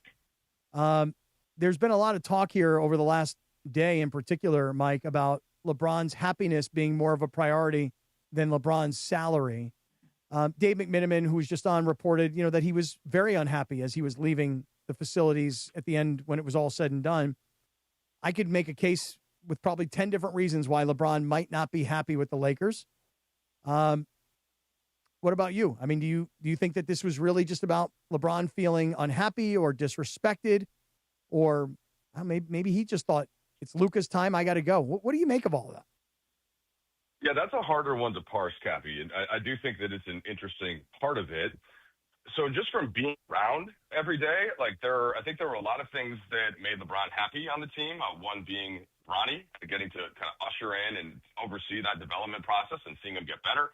I think he had really good relationships with many, if not all, of his teammates. Obviously, very tight with Austin Reeves. I think that he had this huge amount of mutual respect for Luka. I think LeBron was a big fan of J.J. Redick, and he made that clear whenever asked about it. And so there were a lot of pluses there. To me, this is a little bit more of like a short-term, long-term scenario. So for the Lakers, from the Lakers' perspective, I think the best chance for the team to be good next year would have been to have LeBron come back at a much discounted salary. And the discount, not because he's not worth more, but just because they have to think about building the team for the long term. Then you get to the other part of this, and then from LeBron's standpoint, and just thinking what's best for him for next year, is it to try and make this Lakers team the best that it could by him taking less, or did he think that he could be happier and just figure something out not talk himself into, but just the reason I brought up the Golden State situation. I could understand why that would be appealing, to go and play with a couple of your best friends in the league and kind of give it one more shot. And not have all of the questions about, okay, is this best for the Lakers short term? Because now it's Luka's team, and how are you building the team around Luka? Just all those questions. So happiness is a tough word, because that's always trying to get into how somebody else's feelings and somebody else's emotions. And that part is a little harder to parse, but I can understand, at least from seeing how for LeBron, that short-term ideal that the Lakers might have, or sorry, the longer-term view that they might have, is in terms of which players are going to come in and be the best fit next to Luka, which is why Austin Reeves was the first manner of business and not LeBron. Like, that part of it makes sense to me. And if he's going to do a short-term thing, then maybe the best short-term situation for him is somewhere else. All right, Trudell, you see this, right? No surprise. All the years of covering the Lakers, you're used to the drama. There's always something with the Lakers going on. Free agency starts. So what is your role? Like, what are you going to be doing this afternoon at 3 o'clock? Are you monitoring what the Lakers are doing, or are you going to go coach one of your teams? Come on. I will be with Geeter. I heard Morales complaining about it earlier. I'll be with Geeter as for the Spectrum Studio show. So they'll be doing kind of a reaction once free agency starts. So, in fact, I'm about to, after I talk to you guys, I'm about to jump in the shower. Yeah, but at least you made time for us. Geeter's like, I can't do it on TV. Well, no, here's the reason why, though. Geeter is already at the studio because he's hosting, right? And so that's a little bit more of a heavy lift. So maybe he could have called on his drive in then. Well, I'll say this, Morales. His voice. Now, I tried to FaceTime him on Saturday night when I was with some buddies in the area, and his voice was completely gone and hoarse. So my guess is that he's trying every last ounce in him is saving his voice for TV. But I will make your unhappiness unknown to him when I get there. It's interesting you mentioned unhappiness, because I just asked you about LeBron and you said, it's hard to figure out, somebody's happiness. It's hard to get into their feelings. What I'm talking about is his unhappiness.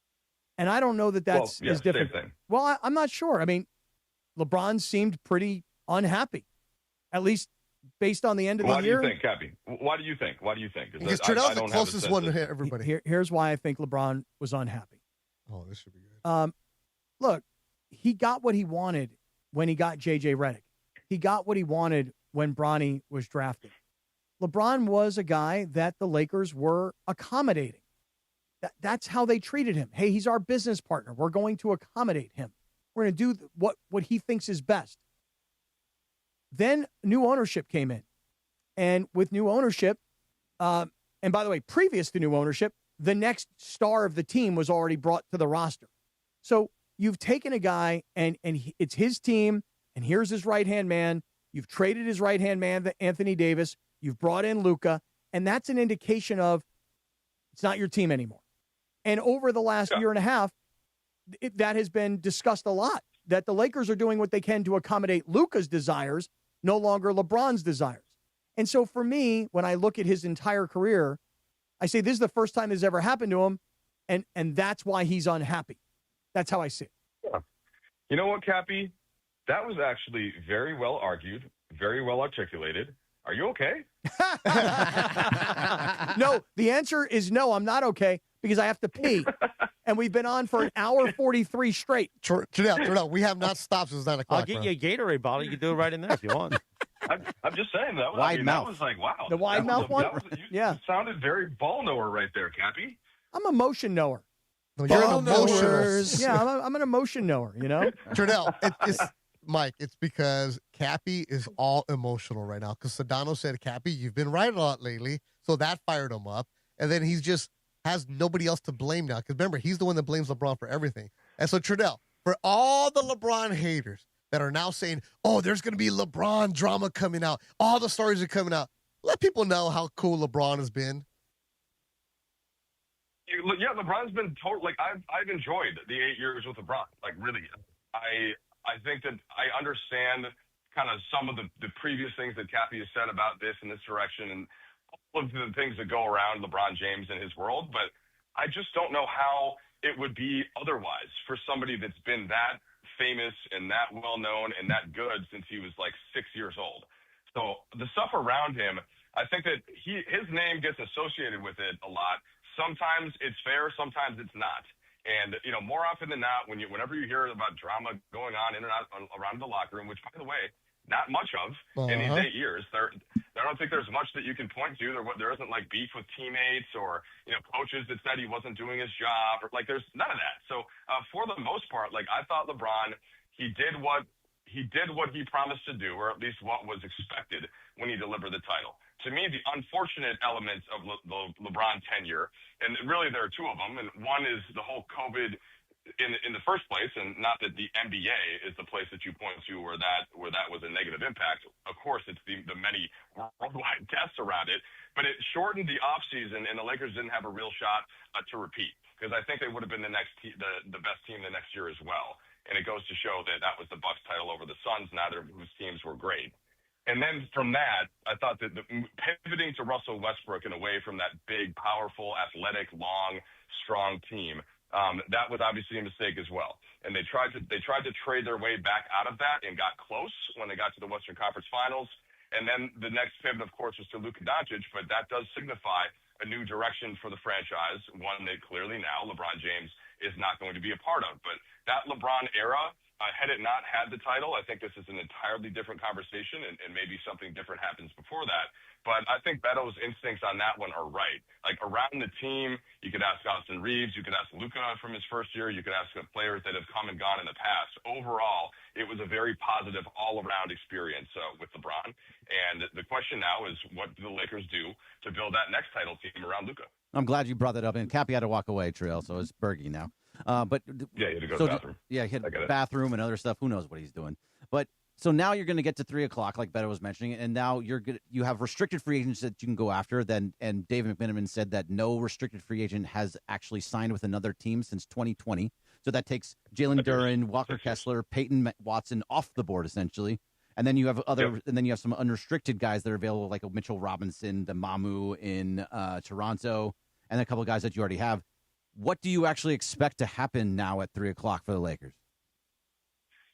I can hear kind of the angst in your voice. Oh, a little bit, when you say that. A little bit, you know, because I want Watson. I just think that I don't see a team, almost any team, letting a restricted free agent just walk to another team. The whole point of restricted free agency is so that teams can keep their players.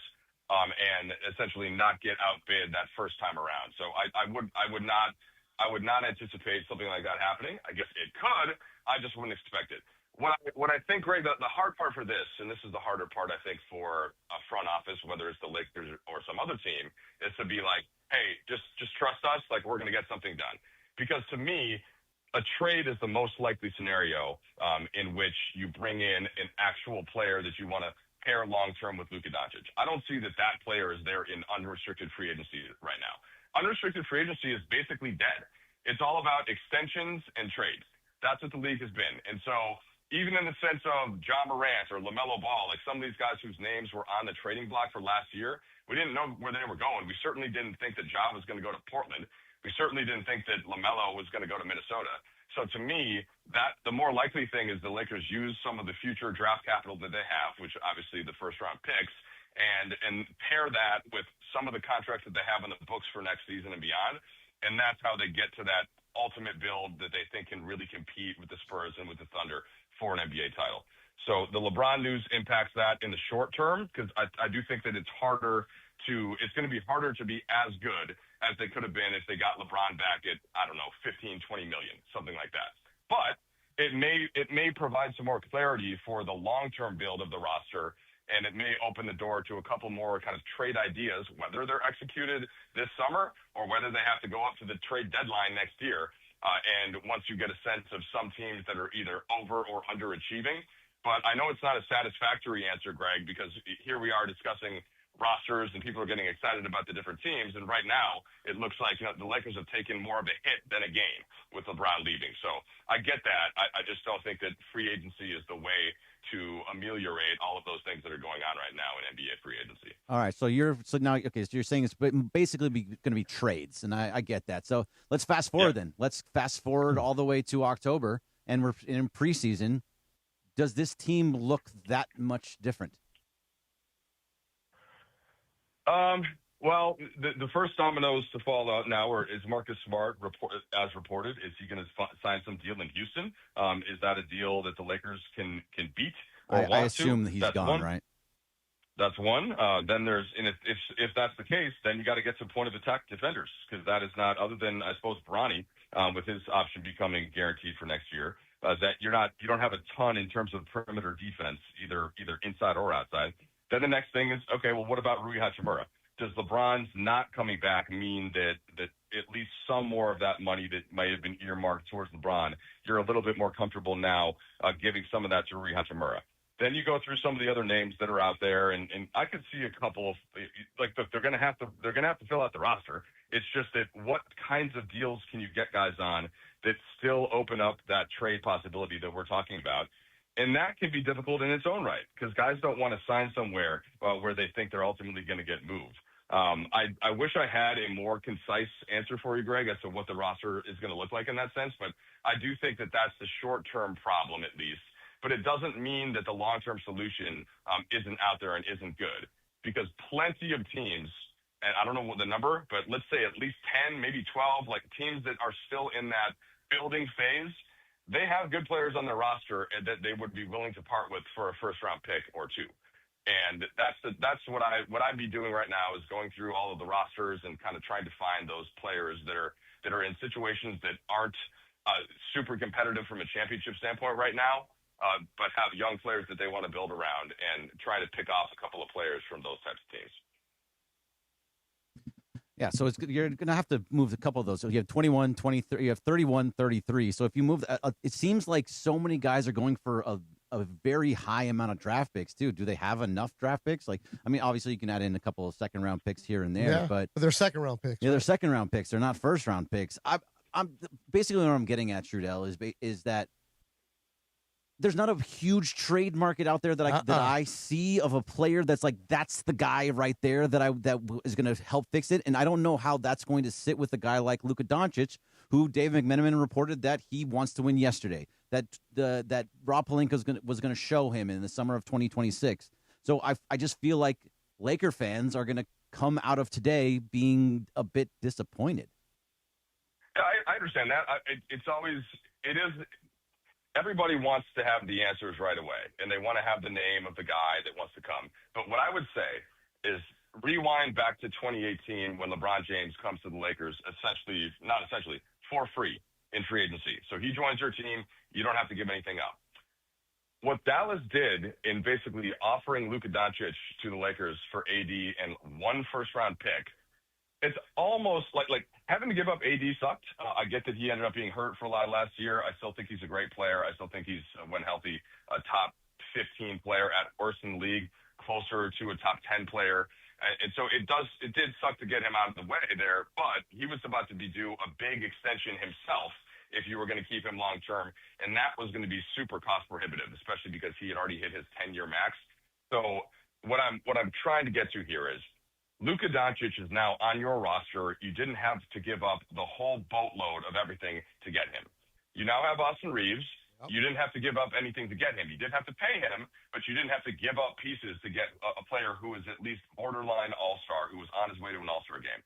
And beyond that, Greg, you don't have any bad salaries. You don't have any bad contracts, or you could argue that, look, like, is Vanderbilt a little bit overpaid for this next year relative to what he was able to produce in the offseason? But it's not an amount of money that you're completely scared of. So to me, just keep making those good money value deals, and then you're literally monitoring every single star in the league weekly. And if some team has let's say some team is in competition and one of their star players goes down. Last year it was Indiana, right? Halliburton goes down in the finals. Well, guess what? All of a sudden Miles Turner is available. And so that kind of situation, not that he's a star, but just the point would be if a secondary player gets hurt and a team sees their chance to compete next year go away, guess who's the first call? The call is coming in from the Lakers, I think. So it's not clear exactly what that player is going to be. But it is at least clear that the Lakers should have the ability to do that based on what their salaries are, based on the first-round picks that they have out coming forward. And as much as, of course, Luka wants to win yesterday, same thing with Austin Reeves, same thing with every player. Everybody wants to win right away. What is he going to say? I'm cool chilling for a couple of years. Let's compete in 3 years. No, that's fine. You don't want somebody not wanting to compete right away. I just think that the timing of it is going to depend upon league factors that you can't control. Yeah, Trudell, this is why you are the best in the business, man. Lakers silent reporter Mike great Trudell. Mike Trudell. Thank you so much, Trudell. Good luck on TV with Peter. Tell him I'm not happy with him. We'll send you a message. We'll send you a message. I'll make him apologize. Send a selfie. He'll love that. Trudell's on hold. Yeah. You're anti-Geet, huh? Scumbag. The guy lost his voice. Who? Geeter. He was in Kansas City. So guess what? You need to learn how to train your voice better. He just started doing radio here. He only works TV 2 nights a week. It's the summer. You want to take it seriously or not? Well, for what it's TV, worth, they pay him a lot. Yeah, he was extremely apologetic. For at least another year. He felt terrible. It's a Cosm Ticket Tuesday. Call 877-710-ESPN right now. Caller number 7 wins a 4-pack of GA tickets to watch the USA Round of 32 match at Cosm on Wednesday, July 1st. You might guys slip that in. Caller number 7 right now, 877-710-ESPN.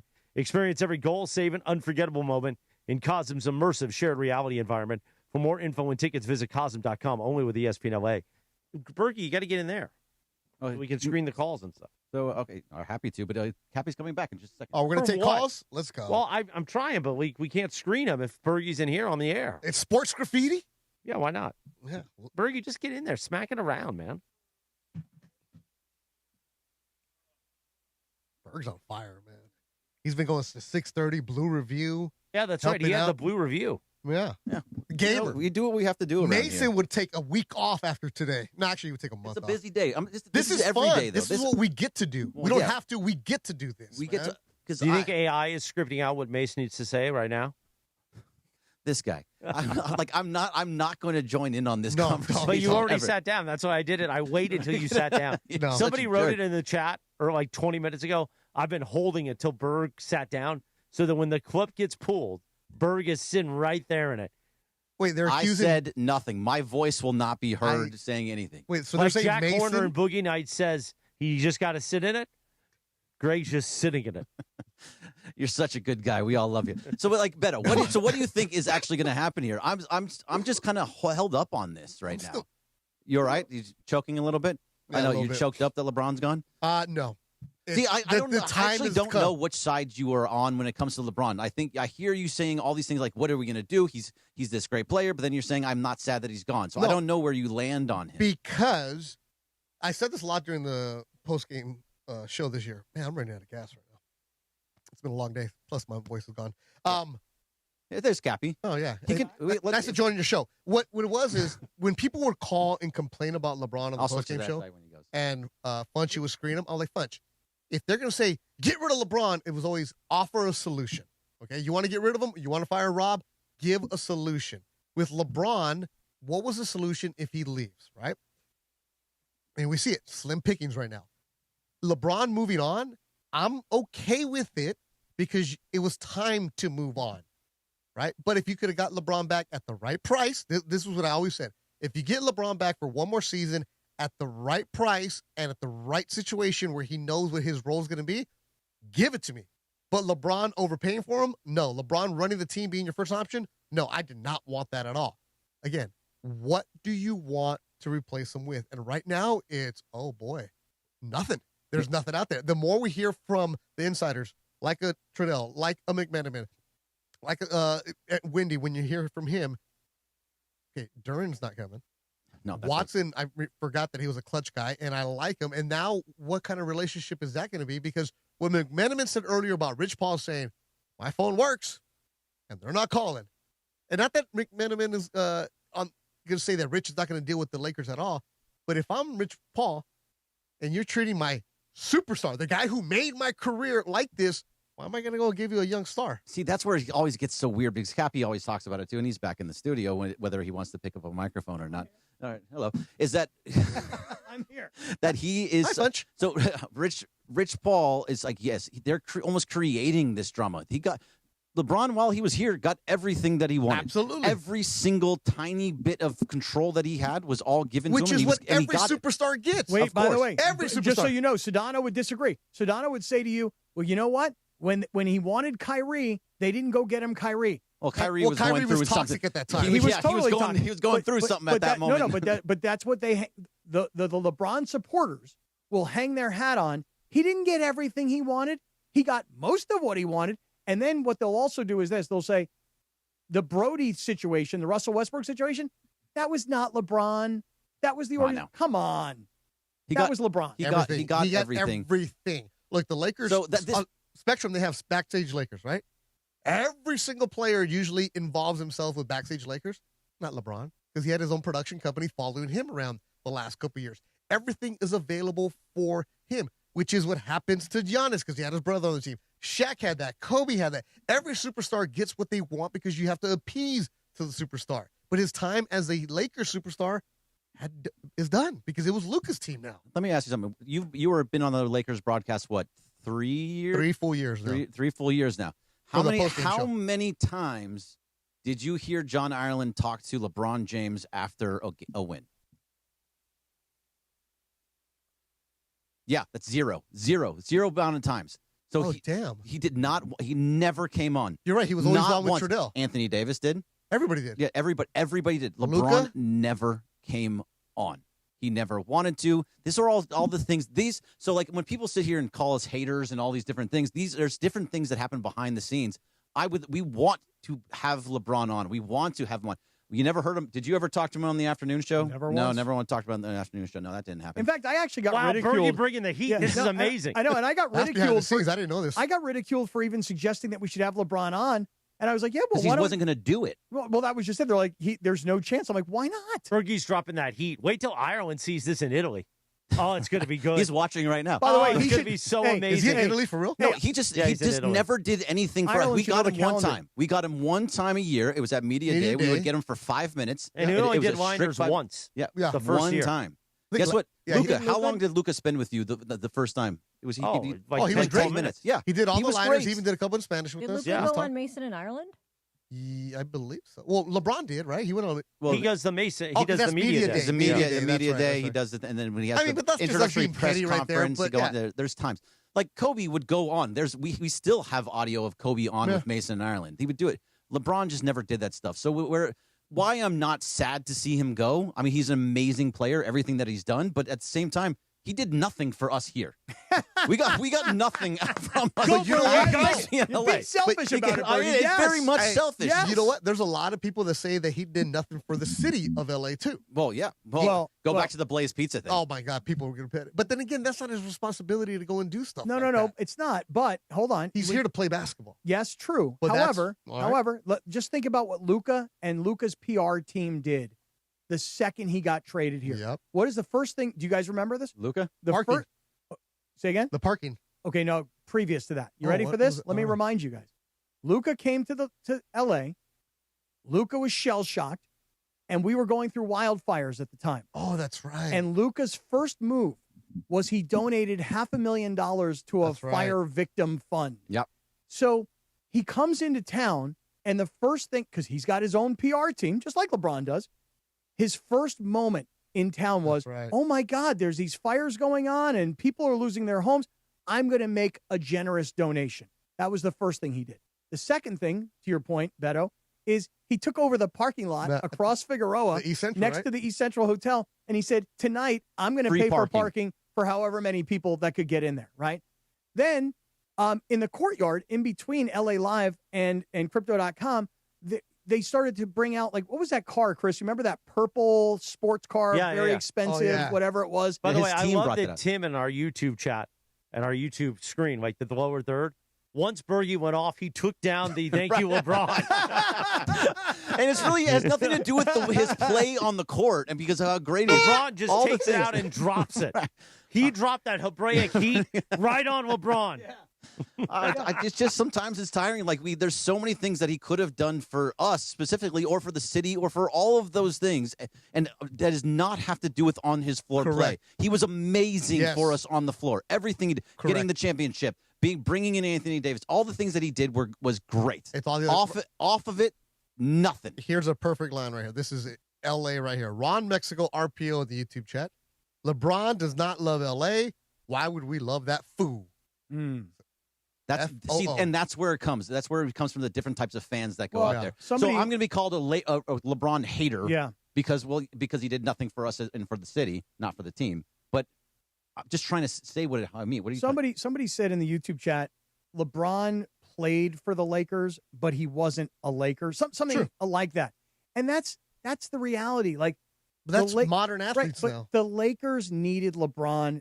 Sedano has pointed this out 1,000 times. How bad they were in the last couple of Kobe seasons, how bad they were until LeBron showed up. That's a fair argument. I think they were bad. LeBron wanted his brand. The Lakers brand is the number one brand in NBA basketball. LeBron was the number one brand of sports stars in America. They put those two things together.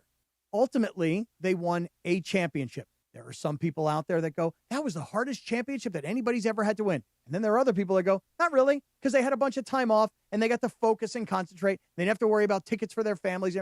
So everybody has, you always say it, Beto. LeBron is a very polarizing figure. And that's why even just they won a championship. Some people, gosh, that was the hardest championship ever. Other people, give me a break. Give me a break. Yeah, asterisk. So he is a polarizing figure, to be sure. But he's always been. But to that point, though, like, it's the worst thing that could have happened to LeBron in that situation is not winning another one. If he would have won the next year in 2021, where everybody was healthy and was a full season, everything that they went through, it would have all been for that whole 2020. I know it's a Dodger thing, but the Dodgers won again after that 2020 because the whole time it was a Mickey Mouse ring to everybody. Then they won one, and then all of that went away. Well, they blew up the team. You forget about what happened in 2020. You say that's just a ring. The fact that LeBron didn't win again here is the worst thing that could have happened to him here in LA. Because if he would have been beloved immediately if they won in 2021. There was no parade, no Bronny parade. Yep, you got nothing. What happened? Turn your mic on. There was also Bergie he was cooking so hot it knocked your mic off. Just cut me right off. By the way, shout out to Mac Musso, our friend, in the YouTube chat. He says, Bergie, be grateful. He gave us Space Jam 2. What a great movie that was. I got to go take a tinkle, so you guys just keep... I had to do the same thing. I had to tinkle. And by the way, I think we have not gone a break in 2 hours. No, just keep going. This is fantastic. I think I peed for 90 seconds straight. Just if anybody cares about that. I mean, somebody out there try and break that record today, okay? Somebody try. I'm challenging you. See if you can pee for longer than I just peed. Time yourself? Yeah, 90 seconds. 90 seconds. Pretty good. I'll try later on. That's a new personal record. A lot of water now. It's a new personal record for me. Look, I think you're bringing up a great point. Had the Lakers won another championship, he would be an all-time great Laker. And I think today people would be very, very upset. Oh, he would have been coming back most likely. No doubt. But because he won one and because of all the things that happened. Listen, I know this is revisionist history, but I'm just here to tell you the Russell Westbrook thing, that is why the Lakers are where they are today. Because they made a decision, he and Anthony Davis, we want Russell Westbrook. They went, they recruited him, they persuaded him, they sold him, and then they went back to the Lakers and said, we want him. And the Lakers said, whatever you guys want. The Lakers didn't put up a fight and go, he's a bad teammate. He's kind of a locker room cancer. And by the way, that all played out. The night that LeBron broke Kareem's all-time scoring record, I'll never forget it. It was here at Crypto.com. They were playing against Oklahoma City. And there was something happened at halftime. None of us were privy to it at the time. But something happened at halftime. Anthony Davis was on the bench moping while LeBron was being celebrated. By the way, the Lakers were getting hammered. But LeBron was being celebrated as an individual. Anthony Davis is sitting on the bench. That's his go-to guy. And he's moping on the bench, all because Russell Westbrook had some sort of temper tantrum in the halftime locker room. Do you remember what the deal was that was in place before they traded for Russell Westbrook? They had a deal for Buddy Hield and Miles Turner on the books. Like it was going to happen. Michael was ready for the. It was all set. It was all set for those two to come here, and they went with Westbrook instead, and then the whole thing became history. Dude, there's some good comments in the YouTube chat. So it started with the JJ Reddit Le breakup, right? Le fraud, Le frequent flyer, Le peace out. You're going to get the both sides. I'm reading them all. You're going to get the people that are so upset that LeBron is gone, and then the people that are so happy he's gone. This is the weirdest thing, that you have a superstar of the level of LeBron James, correct, that is split so evenly down the middle. You either hate him or you love him. There's nobody that's like, he's fine. Yeah, right here. Peter Acevedo, our good friend. I can hear Ireland telling us 1,000 times, well, you got what you wanted, Laker fans. Hope you're happy. And then 1,000 we're going to be like, yeah, we are, John. We are super happy right now. You're going to be, some will be happy. Half will be happy. But also, to his point, what are you going to do now is a real question. And I know we keep going back and forth on it. But now this is a time where they have to make something actually happen here, where they say, we knew that LeBron was going to go. I think that was pretty much set already.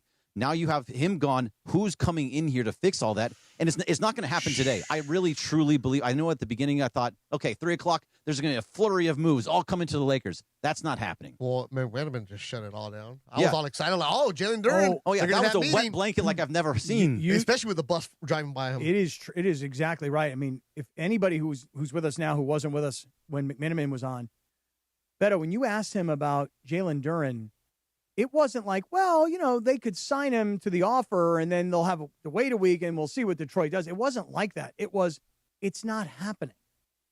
Yeah. Now, I don't know exactly why Dave was so confident in that. And Dave's an excellent reporter. He has connection. But it sounds like Dave's thing was Detroit will match. Like Detroit's not going to let him go. All of them. They're going to match all of them from what they were saying. Trudell, too, before you left to go wee-wee. Thank you. Wee all the way. Thank you. He was saying that Victor for 3. Wee. So that's what he was saying too. Is like you're not going to get these restricted free agents. The biggest names that are out there are the 3 biggest names that we've talked about 100 times: Jalen Duren, Peyton Watson, and Walker Kessler. Mm-hmm. They're all restricted. It's not going to happen. Our ESPN Los Angeles Instagram page, Cappy. Yep. The post that Tim put up there breaking LeBron James out, 725 comments, right? Wow. The majority, I would say, are bye. Like, nobody's really, oh my God, LeBron is gone. What are we going to do? It's just more of, hey, there it is. It's a new era, new ownership, new time. And LeBron was great for the Lakers. He was great at that time. Yet, it's a dude who's going to turn 42. It's unprecedented what he's done in the NBA. Nobody's ever seen this before. At the same time, what does he have left to offer? Because eventually that body breaks down. I don't care how much you spend on it. No, but it doesn't matter. It doesn't matter how much you spend, Berg. Eventually the body's going to give out on you in one way or another. Whether it's a hammy that goes, because last year you started the season with the sciatica, right? That could always lead to something else. And you could take care of yourself as much as you want, but eventually your body can't keep up with the demands of what you want to put on. Yeah. And Beto, you kind of said something when we were on, this is before 10 a.m. We were kind of talking about, yeah, I know. We were talking at the time about, well, what does LeBron do now? Like where does he go to Golden State? Does he go to Cleveland? And you said, who cares? I don't. Let's talk That's about. That's their problem. That's Mark Willard's problem. Yeah. Let's talk about what's going on. KNBR, handle it. Right. Let's talk about what's going on with the Lakers. Like what happens with the Lakers? So this notion. Or Riz in Cleveland could be either way. Whatever. Right. Could be one of those guys. The notion that the Lakers have to make Luka happy by immediately pursuing a championship, to me, I just can't buy that. Really? Why not? Because I'll ask it to you guys. What is the likelihood that you take Luka and Austin Reeves and possibly DeAndre Ayton and possibly Rui Hachimura, and let's just take DeAndre Ayton out for a second. But let's say you have Luka, Austin Reeves, and Rui, and that's your core. Those three guys are your core. Now let's say they go out and they find an A-list center. I don't know how, I don't know who, I don't know when, but let's just say they find an A-list center. And then they fill in some gaps here and there. Do you think it's likely that they can become a championship contender in year one of a rebuilding roster? If you could actually find, if there were pieces out there that you could trade for, correct. There are pieces out there that were unrestricted free agents this year, I would say yes. But from what we're looking at right now, I don't see it either. And I think you're basically telling Luka, you have to change your mindset. Obviously go out, do everything you can to go win a championship, but we can only put so much behind you. I think that's a tough pill for him to swallow, I would think. Maybe. But he also, I think, understands the scenario and the landscape of what the Lakers You are can right only now. understand for so long. Yeah, one season. Yeah. Well, right. So that's just he just had one season. Well, but he had the did. LeBron last year. Yes. And now this is going to be, okay, I understand. We start now. We start now. I know we're not going to be a championship contender this year. We weren't last year. They weren't a championship contender, right? They weren't a favorite or anything like that. They were a middle-of-the-pack playoff team. But you're not going to be telling Luka, be patient for more than one season. Yeah. After that, Luka can be gone too. So do you now just basically listen to Windhorse, but just in a bit different way? You basically just kick the can down the road and just wait till 2027 and hope you can get Nikola Jokic? I would say that you gave Luka what he wanted, which was Austin Reeves. I'm going to take a liberty here and guess you also gave Luka what he wanted, which he never said publicly. Why would he? You got LeBron out. So now you've given Luka two things that he wanted. You gave him Austin Reeves, his running mate. You got rid of LeBron so that Luka can take over the team. Now you got to go get him what he really wants, which is an A-list center. Good luck. We're going to see how that shakes out. You got to fill pieces around him. And then Luka has to be looking at the future of the next 3 years because that's what he signed for. Signed for 4. And I got to go back and make sure I'm 100% right on this. Did he play year 1 of 4 this past year, or does 1 of 4 start this year? The point is that he's at the starting I think it was line. an extension, but I'll find out. Yeah. But you see what I'm saying? He's at the starting line right now. He's not at the finish line. The finish line is the end of the contract. Call it 3 years from now. And between now and 3 years from now, we're going to win a championship. How? Me and Austin Reeves sign. Okay, fine. Getting an A-list center. You're either going to get one this year or you're not. And if you're not, you're going to have to wait till next year. Then you're going to have to just put up with what you got, which is Jackson Hayes and DeAndre Ayton, and maybe you find another middle-of-the-pack big man type guy. That goes. Well, I mean, you don't need Maxi Kleba. You're not getting Kevin Love now, right? And Kevin Love was not going to give you much. No, anyways. but but that was Sedano's argument, though, was that Kevin Love is for both of them. So you don't need in him his now. mind, I mean, you could. But But Kevin Love was coming to L.A. to play with LeBron, in my opinion. He wasn't going to get off the bench for you. No, but he was. No, but he was like a 5 to 7 minute player game, and that was more than plenty Maxi of those. Kleba gave you. That was more. That was more than Kleba gave. So, all I'm saying is that Luka has to now look at this is the beginning of the Luka era. The Luka era didn't start a year and a half ago when he got traded, and the Luka era didn't start this past year when it was his team to start the season because LeBron was hurt. The Luka era started at 9:01 this morning, which is amazing. So, but yes, so he's unrestricted. It was a 3-year extension. He's unrestricted in 2029, 2030. So that's not very far away. So they better do something soon to be able to. So this is essentially year 2, or I guess year 1 of the 26-27 season. Right. So this is year 1 going forward of a 4-year contract that Luka has. He has a 4-year contract extension with the Lakers. This is year 1 of 4. No, there's 3 years left. Okay, then thank you. Past management, past ownership, I'd be concerned. Mark Walter and Guggenheim, Luka's not going anywhere. He's going to retire a Laker. They're going to give him well better. Damn right. They're going to give whoever's in charge the resources to go and make sure Luka is happy. They don't buy a team just to buy a team. They're not like the owner in Portland who's trying to do whatever the hell he's trying to do. They want to win. They invest in winners. Front court, front office, and they're going to go and get things done, Cappy. It's a new time, and it's, hey, Luka, it's yours. Here it is. Be patient with us just enough, but we're going to go and figure some things out for you. So are you happy with, you were talking about the core of the three. There's Luka, AR, and you bring back Rui Hachimura, and you give him a little bit of a bigger deal to make it so he's probably like $30 million. He's making 17. Yeah. Is that the core? Do you feel good about that core moving forward? Not at all. So then do you even bring back Rui Hachimura at that point? Do you feel like you have to bring him back because you lost LeBron and what he did in the postseason? It's a really good question. Like, if you're the Lakers and you've got now all these new smart guys that are analytics experts, and these are guys that were rocket scientists at one point in their career, and now they've become front office executives. Right. So now you have to rely on those guys to analytically build a roster, and they may say, Rui works for us because of these numbers. Yeah, because of how much he makes, $17 million. He's great for that. Right, but he may not work at $30 million a year when you might be able to go find a player that's more of a defensive-minded player, as an example. So I don't really feel all that good about it. I don't either. But what I do feel good about, and I say feel good, the thing is this. I'm going to start over. The Lakers, to me, more so than any other franchise, and you guys tell me if you think I'm wrong here, I think the Lakers do more to try and accommodate their stars than anybody else. Absolutely. And I don't think that's a great thing to do. No, they should. But I mean, superstars. The superstars. You have to accommodate. They Luka treat Doncic. everybody. Everybody does. I'm just saying that if I'm a superstar is not the same as the 12th guy. Okay, look. I understand that. What I'm saying is that the Lakers were like, we'll do anything you want, LeBron. And then as soon as Luka got here, they were like, okay, we don't want to hear from you anymore, LeBron. We'll do anything for you, Luka.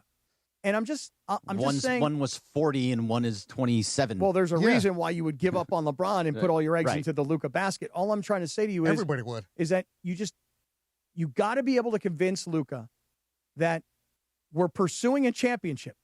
Pursuing a championship is not exclusive to the first year of the new era. It's building. It is building. Look at the Knicks. Look at how they built year over year after year. You're not the Spurs, who got guys number 2 in the draft who had amazing postseason runs. You don't have a 7'5" superstar and a guy who's like the freakiest athlete on the planet. You don't even have a 7'3" guy that can even stand next to him, and that's what Oklahoma City has. And Oklahoma City, not only do they have Chet, but they went out and they re-signed Hartenstein, and they went and drafted this kid from Adai Mara. Mara. Yep. So they're stockpiling size. Front office. So office. That's why. So Luka can't just, and this is the media spin will be, well, if you don't tell him that he's pursuing a championship, you're wasting his time. You're not wasting his time. You're building towards a championship. You're building a championship caliber roster. You were restricted because you had LeBron, but without LeBron, you have to build for the next 3 to 4 years. And so you have to go looking for a center. Sorry, but you have to go looking for a center. The only place that I see, maybe you see a different space, is something in Utah, because they have 25 centers in Utah. Yeah. They have Walker Kessler, who's a restricted free agent that you can probably outbid for, because they just signed Yusuf Nurkic.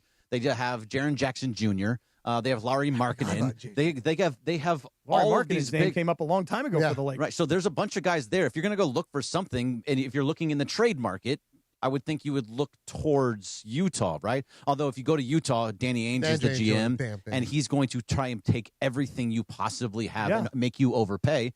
But everybody's going to make the Lakers overpay. They have the Laker tax. Right. This is where who's going to help them? Nobody wants to help them except if you're Nico Harrison. Yeah. But but they did work with them for that trade in the draft. But I get it. Guggenheim cannot overpay because this isn't baseball with free agency, and you can just give everybody the biggest budget. What they could do is show, hey, Luka, here's what we're building for you. We have a facility that we're now going to bring the best opportunity with the best trainers, because they got rid of the G League team. Why? Because they want to use that area to make their expansion better for their strength and conditioning, right? Mm-hmm. The physio. They want to make sure that whatever they want, that's what they can do and win in the margins. Now, again, they can't just overpay everybody, but we can get smart on how we can do things by giving Pelinka the resources to go find players in the grades, find the right analytics. They've hired 2 assistant GMs who have extensive knowledge on finding players. Mind you, it was with New Orleans, and it's kind of, you're like, okay, did they even develop anybody? But now imagine you're working in New Orleans, and now you come to the Lakers, and you have more resources with your rocket science brain to go do things. So that's where you're showing me the commitment, not just money-wise, but facility-wise, off-court-wise. That's a different culture change, too, and it's no longer mom and pop anymore. It's not small anymore. Well, speaking of New Orleans, they're a bad franchise that's got a couple of decent young players on it. And but that's coaching, though. That's not so much the guys the guys in the front office that brought people in. Yeah, no, I would say that and I think McMenamin may have even said this, that, I'd be looking at that New Orleans roster. I mean, Trey Murphy, Herb Jones, but then New Orleans is going to have the Lakers tax. And they've also said, they're not available, but if you bring us everything that we want, yeah. Organizations like that stay like that for a reason. You've been there. Yeah. It's a game with no pathetic. vibe. Pathetic. No vibe at all. Yeah, they said that they wanted 3 first-round picks for Trey Murphy. That's too high of a price. No. Like, you're not going to get that for just a regular rotation player. I understand Trey Murphy's pretty good. He's a good player. Nice player. But is he 3 first-round picks good? No. No, probably not. And also, the Lakers don't have those picks. No. They have 2. They don't have 3. Yeah. And the picks that they have, what is it, 20? Anyway, that's that way down the road. 31, but 33. the Lakers, let's focus on this year. But can I just say that, what the Lakers should not do? Is the Lakers should not just make a move to make a move because everybody thinks that they're going to just have to make a move. Like, you've got these draft picks that they've been holding on to for a really long time. If you can't find the right young player with the right contract, with the right amount of years, or know that you're going to definitely be able to re-sign this person, you shouldn't just go make a move because you're like, well, we promised Luka that in the summer of 26 we were going to build a championship team. This is what we got. I mean, you got to be smart. You got to be strategic. You got to be thinking a little bit longer term. And I know that no one wants to hear this. But I'll tell you this. You keep bringing up Guggenheim. The reason that these guys are so successful is because when they take over a company, they rebuild the company so that they can sell the company. And that may happen in a year. It may happen in 5 years. But they're thinking ahead. They're not just thinking about what's right in front of them now. So as business people, if you were going to buy the Lakers and say, well, they're kind of down here right now compared to everybody else. Well, over a period of time, we're going to build them up. How are we going to do that? Well, we have a CEO. In this case, I'm calling Luka the CEO. You got your top level guy. Yep. And then you got your next guy, your executive vice president of whatever. And you've got those 2 guys, and we're going to build around those 2 guys, and we're going to build this company. And in 3 or 4 years, we're going to be able to sell this company at top dollar because we've built a championship caliber team. Yeah, that's the way that Guggenheim did it for the Dodgers. But it's you said it before too. You can't do it the way that the Dodgers do it. The Dodgerification that we talk about so much is not possible in the NBA because what they did, they paid. They went out and they said, "Give me your giant contracts, but give us Adrian Gonzalez. We'll take on Carl Crawford in his massive contract. Yeah. We'll take all these people in because we'll pay for that, but we get the 1 or 2 pieces that we want. Mm-hmm. You just can't do that in the NBA because it just doesn't work. So for them to be able to build like they did for the Dodgers, it's a different situation. So all the stuff you're talking about, the peripheral stuff, that can all happen. But what is they going to do right now, today on free agency day or throughout this whole summer to make this team even a viable team and still stick around that 53 wins that they had? I hope they shock the world. Oh, yeah. I hope, listen, we've talked about Kessler. We've talked about Duran. We've talked about, who else? Are we talking about from Denver? We were talking about Peyton Watson. Man, I'd want Peyton Watson. I know it's not possible. Talking about all these guys that are restricted free agents. I hope the Lakers are listening right now and they're laughing at us going, you guys don't even know what we've been working on over the last couple of weeks since the season ended. Good. And we got plans. Because they don't talk to us, which is great. And tomorrow, when we announce, or later this afternoon, when we announce we went out and signed this available free agent or we made this kind of a trade, I hope by tomorrow when we get back on the air at 7 a.m., we are completely shocked by what the Lakers have done. I don't know if that's going to happen. The way you said that is like you're wrapping it up. You're not wrapping it up. You got a half hour left. I'm just saying, Mason will come in at some point. Marcus Grant, I told him 25 minutes ago to come in here. He's sitting in there prepping. Totally welcome. Is Mason doing the show? Yeah, Mason. How come he hasn't come in here? I don't know. I don't know what they're doing. On a day like today. Emily and Marcus are sitting in there prepping, not helping out. We've been on the air since 7 a.m. 6:30. 6:30. 2.5 hours Mason commercial here? free. Who knows? On a day like probably today. writing his script somewhere. No, AI's doing Oh, that. I got to be careful now that they got a TV in the sales wing. They can hear all my They can- shots. they can hear everything By you're the way, saying. shout out to David Kent, one of our I love MCs. David. Hello, David. Because he's a real big fan of the TV now in the sales Oh, area, yeah, he so he likes can it. watch the show at all times. Okay. Actually, forget it because Mexico might play them. Forget David Kidd. Hello, David. Nah. But no, Mason should be in here. This is a day where you should be begging to get I don't on know the air. where is he? This is where you I come have in. no idea. He's usually here at 11:15 and said, "Come on in." I think they're going to come in at 11:50, but come in What now. is there to prep for your show? Hey, it's right. There's only one topic Right, today. there's You're one not story. Yeah, I mean, there's been a guy on hold, Freddie and Covina. Do we want to take him? that's fine. He's kinda No, you don't boring. like him? Oh, Kinda Freddie's no boring. good? You don't like He's not Freddie? good. Why, is Freddie, he a you there? post-game caller? Freddie, you there? Freddie's here. Okay. Go ahead, Freddie. Give me a moment. Yeah, go ahead. You've had half an hour waiting. We all know, and we all love the Lakers, but we remember how bad they were before LeBron got there. They are on the verge of being that team again because Luka signed for a 3-1, I believe, 3 years, 1 year option. The Lakers do not have a plan with Pelinka. He does not have a plan. He's been handcuffed ever since they signed LeBron. They won a championship, but he's been handcuffed, and he has not made the right moves. Just like Cappy said, he is GMing and being the president for the moment, not the future. And Luka isn't going to stand for that. He, like everybody said, he wants to win yesterday. He wants an A1 center. After McMenamin was on, he said, we ain't getting an A1 center. They're all You might have been right, restricted. Beto, about Freddie. You might have been right. Go ahead, Freddie. So they have no plan, and I'm hoping the new ownership will bail them out. Actually, they do have a plan, Freddie. They told LeBron to go pound sand. How about that?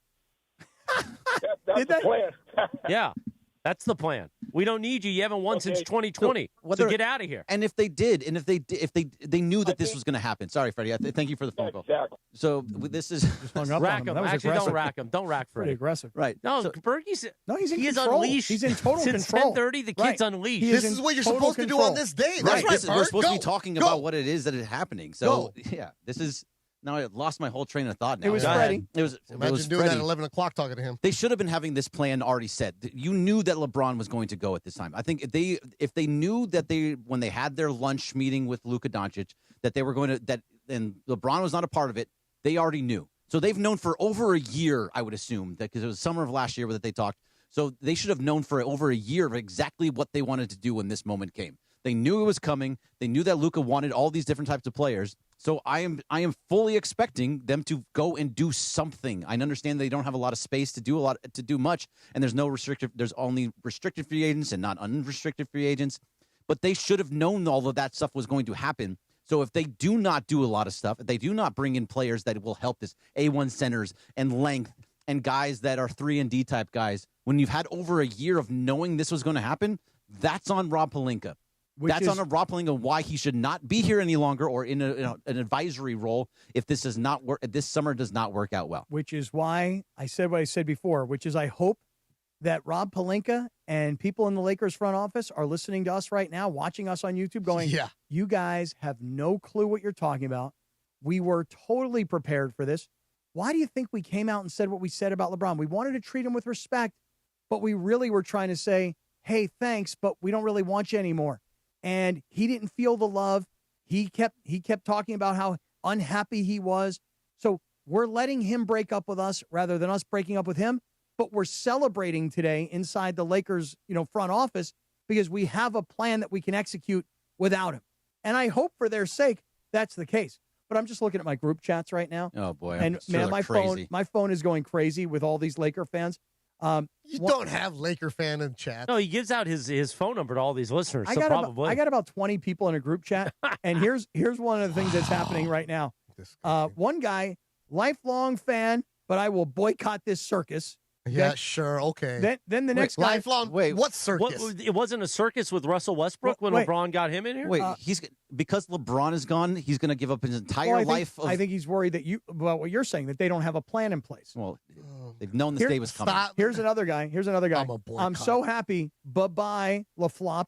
Oh, I like that one. I like that one. Here's another guy. I'm so happy. Let's go. Lakers new generation. And this one is the one that got me. This is the last one on the group. 2020 Chip was like selling our soul to the devil. The leave behind is Bronny.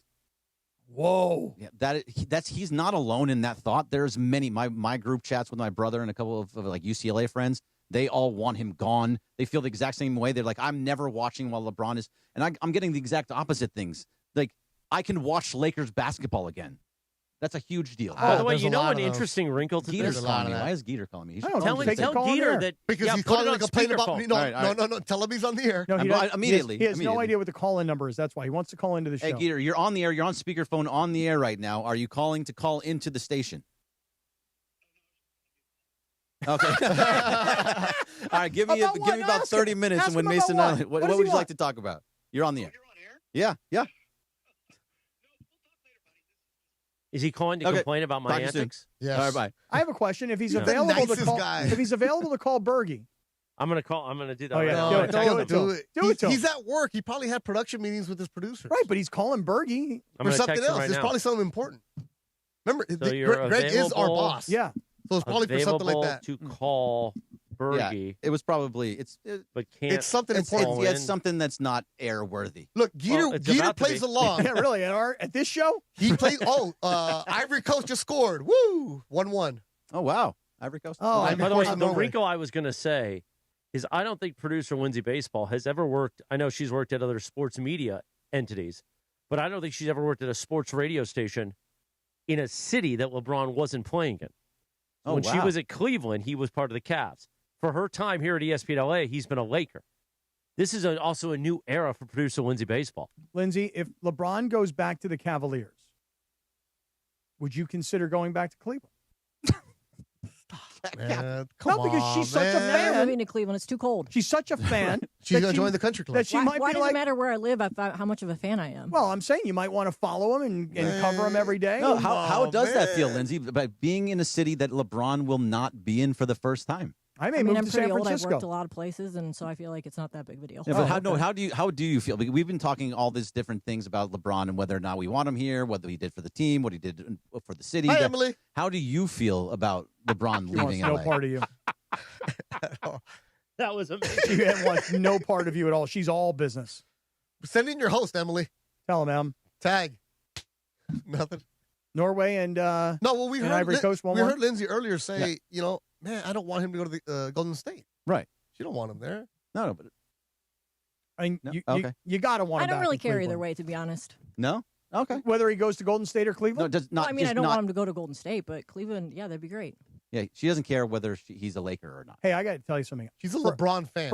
For the story of it all, him going home and saying, hey, look, the Cavs were in the Eastern Conference Finals. They got swept. My analysis, and I'm being LeBron, my analysis is, you know what? They played a 7-game series against Detroit, and it was just a beatdown of a series. And by the time they got to the Knicks had caught fire, and the Cavs had nothing left in the tank. I'm going to join the Cavs because we're one step away from winning another championship, and I'm going to deliver another title to my hometown in my last year in the NBA. I think that would be an incredibly romantic story. I love it. All right, tomorrow will be a windy Wednesday on the morning show. He will join the Sedano and Kap morning show as he does every Wednesday. But right now, Mason Marcus. Bye. Oh, Mason Marcus. But first, I want to get Wendy's comments from earlier on ESPN earlier this morning. Continue there with our senior NBA writer Brian Windhorst, because it is a conversation we had, Wendy, before we get to what's next. Because I think when people look at LeBron James, we see the kid from Akron in Cleveland. He makes the hop to Miami, wins some championships, goes back to Cleveland, brings them one. And you're thinking that is such a neat bow to this career. Do you think that he was ever embraced? 8 years now in L.A. Was he ever embraced as a Laker like the Magics, like the Kobes, like the Kareems and some of the greats that have played for that franchise? No, he wasn't. And he had the complicated thing of coming to them What do we got on here? the heels of Kobe Bryant. And then the tragedy with Kobe happened.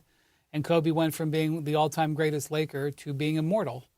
And when you're going up against Michael Jordan's ghost, it's pretty impossible to surpass that. When you're going up against someone who was deemed immortal, it's impossible. So the situation for LeBron to enter into that realm in Kobe's shadow was impossible. But he's going to have his number retired by the organization. That's not an opinion. Jeannie Buss has said that. And, he will be a Laker in the Hall of Fame. And so if you've gotten your number retired by an organization, how can your tenure be a disappointment? It's kind of preposterous. But, of course... Brian Windhorst from earlier this morning on ESPN as the news broke. Wendy will be with us tomorrow morning. The Sedano and Kap Morning Show Wednesday at 7 a.m. Now Mason and Marcus Grant are in the studio. Now, Mace, the rumor was you were ducking us earlier because AI was writing your script for the show. That was the rumor in the YouTube chat. That's interesting, but no. I was not told that this was all. I mean, I heard about the LeBron thing. Nobody said, hey, come in early and get on the air. Well, did you notice we were still on the air? Yeah, but we had to do a little prep. I mean, we still do prep for Beto the show. said loudly there was no prep needed today. Today's a prep day. No, it's LeBron talk. That's all there is. There's no LeBron prep. talk. But there are a lot of different angles. There are a lot of different. It's not just as simple as LeBron's gone. Yeah, it is. No, it's been us for the last 3 hours. We had to prep and do live radio on the fly. But the big question is, what does it all mean? That's the most important thing. What does it mean? What does it mean for sports graffiti? Because no more LeBron calls. No more LeBron calls. So no more sports graffiti. Is it over? There'll be some bitching today. I'll tell you that. Today's the last one, right? Yeah, today's the last day of complaining about LeBron. Don't let the door hit you on the way out. What would Ireland say right now? Marcus, what's up, man? What's going on, Cappy? How are you, brother? Good. Now, you know, Marcus, the bit about you being a Star Wars brother, that comes from Cappy. I don't know if it's a bit. I mean, it's a fact. It is a fact. But he's the one that he made it okay for us to say it out loud. Marcus was so great yesterday on the air. He had such a great line. There was somebody who was talking about like Maverick or something, and they were. I was talking about Iceman. It was Iceman. It was. Hey, could Caleb Williams take the nickname Iceman? But no, that nickname belongs to George Gervin. Yes. And so Marcus goes, "Oh, Iceman, I thought you were talking about Ted Kaczynski." And no. Yeah, he made like this whole like Top Gun reference. And I'm in my car driving around yesterday, and I'm dying laughing. I'm going to correct you. It's Tom Kaczynski. Thank you. Ted Kaczynski is the Unabomber. Ted Kaczynski has a manifesto in a cabin in Montana. Exactly. That's Ted Kaczynski. Ted Kaczynski? Yeah. It was Tom that's the guy Kaczynski. who killer, right? Yeah, he's the guy that Tom Kaczynski, a.k.a. Val Kilmer. Right? Yes. Well, you see, you made me laugh like hell yesterday, and now you just did again. Yeah, shout out Seriously, to the that was Unabomber. hilarious. The Unabomber. That's the name. Didn't think the Unabomber was going to make it to air today. No. But I mean, Iceman was it was so funny when you said that yesterday. So yes, you are a Star Wars man. I appreciate that. Yes, you are. Yeah. Yes, you are. So Mace, hold on for a second. We now joining the show live on the satellite phone. Now he's home from LAX. His home away from home. The great George Sedano joins the fun. Hi, guys. Hey, Sedano. What's up? Sedano. I mean, seems like a busy day around here. No, nothing really going on. Yeah. So, how do you? First of all, how surprised are you, or are you surprised?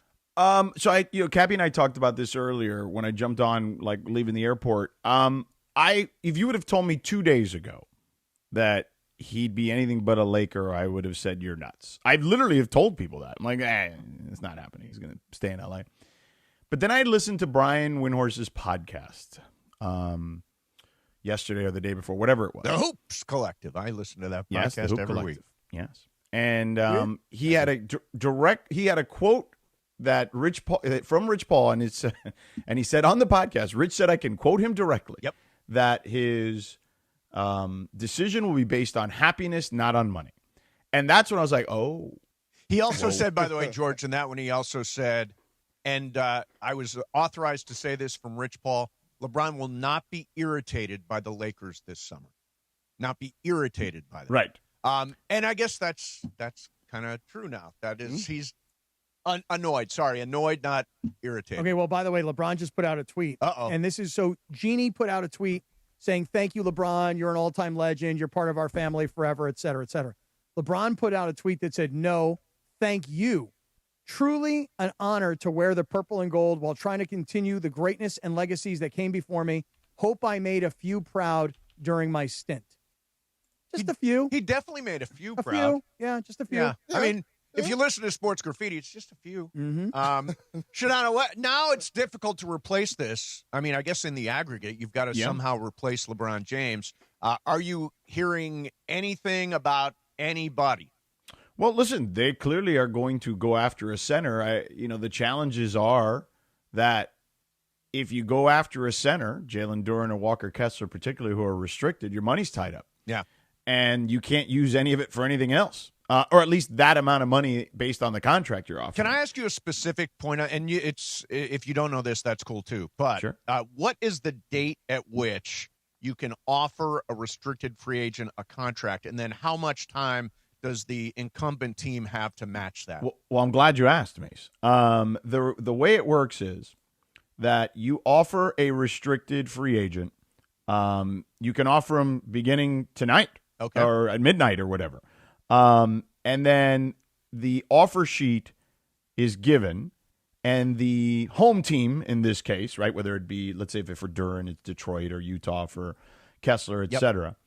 The team has until 11:59 p.m. on Eastern time on July 7th to match.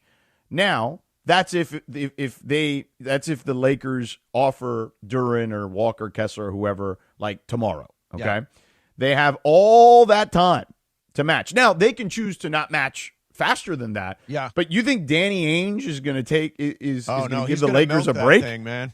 Yeah. Yeah, Come on. it's going to go for a while. Yeah. Now, did you take anything significant from the signing of Josef Nurkic only because they're adding another front court piece, and maybe that means Walker Kessler is more expendable? Perhaps, but what I would also say is that everybody is gearing up for size, right? Like that's just the reality. Yep. Size matters again, Mace. Hey, always has. One little caveat, by the way, on the matching period. If the offer sheet is given after July 6th or after, then the team only has 2 days, 48 hours to match. But if it's done like in this moratorium period, they have the full week. So I just wanted to make that clear. I just don't believe that's even free agency. I mean, I guess Jalen Duren is very unhappy with Detroit and their offer, and maybe he wants out of there, and he, for some reason, says, I want to go to Sacramento. He's like the one guy in America that wants to go to Sacramento, and they could flip Domantas Sabonis for him because they've been shopping him a little bit. Yeah. I don't see what the Lakers have in a sign-and trade to give nothing. Detroit that will make a difference. Yeah, I mean, not anything that – I mean, Detroit wanted Austin, right? So yeah, sure. Yeah, that's about it. You know what I mean? Like, I don't see anything either, to be honest with you. So should we just cross those names off the list, Walker Kessler and Jalen Duren? I don't think so. Dave McMenamin said. I don't think you can. McMenamin What did Dave said say? do cross them off? McMenamin said, Duren, forget it. Okay. That's just his opinion. Yeah.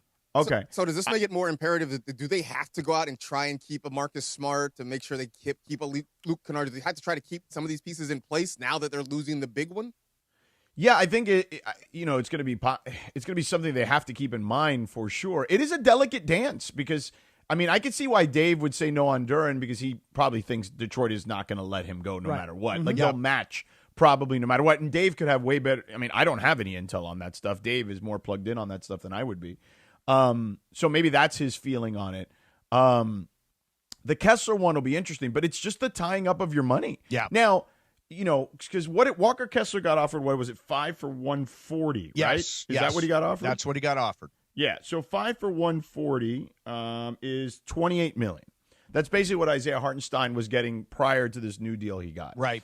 So if you're the Lakers, you got to start at least $35 million per year. Like that's where you start, and you can only offer him a 4-year deal. So you can offer him the same 140, but it's only over 4 years. So if you're the Lakers, then all of a sudden that $35 million of your 52 is tied up. Right. So you can use the other 17. Yeah. But that 35 can't be touched until Danny Ainge decides he's matching or not matching. So and by the way, if he matches, you're screwed. So if they do that, here's what I want to know: are they going to? I would imagine they're going to be an above the cap team, right? Yes. And will they be a first apron team? Yeah. Will they get right up to the second apron? Like, do they have more money to spend than we're thinking right now? Well, if they want to spend up to the second they apron? can only go over the first apron, I believe. Bobby Marks would know better than me. Yeah, I know. Although Cappy's I don't taking understand any of this. Cappy's taking his course apparently. Yeah, in me Vegas. and Bobby are going to hook up. Oh, and, really? And I'm going to take some. You should go too, Mace. You want to come? Cap 101. yeah, Cap 101. That's what we're going to call it. Segment. There it is. Yeah, the first Monday of Summer League, Cappy and I are going to be there. They, I'm jumping in really? too. Oh, yeah. Good. They, all of us should take that class. Yeah, Mace, you should jump in too. I'll It's do a quick I'll flight do to it. Vegas. I need to know. I And heard it's a day off. I heard there's a cap hold on me and that I've been renounced. I don't know what There that you even go. That's means. this guy right now. But I Sign the contract.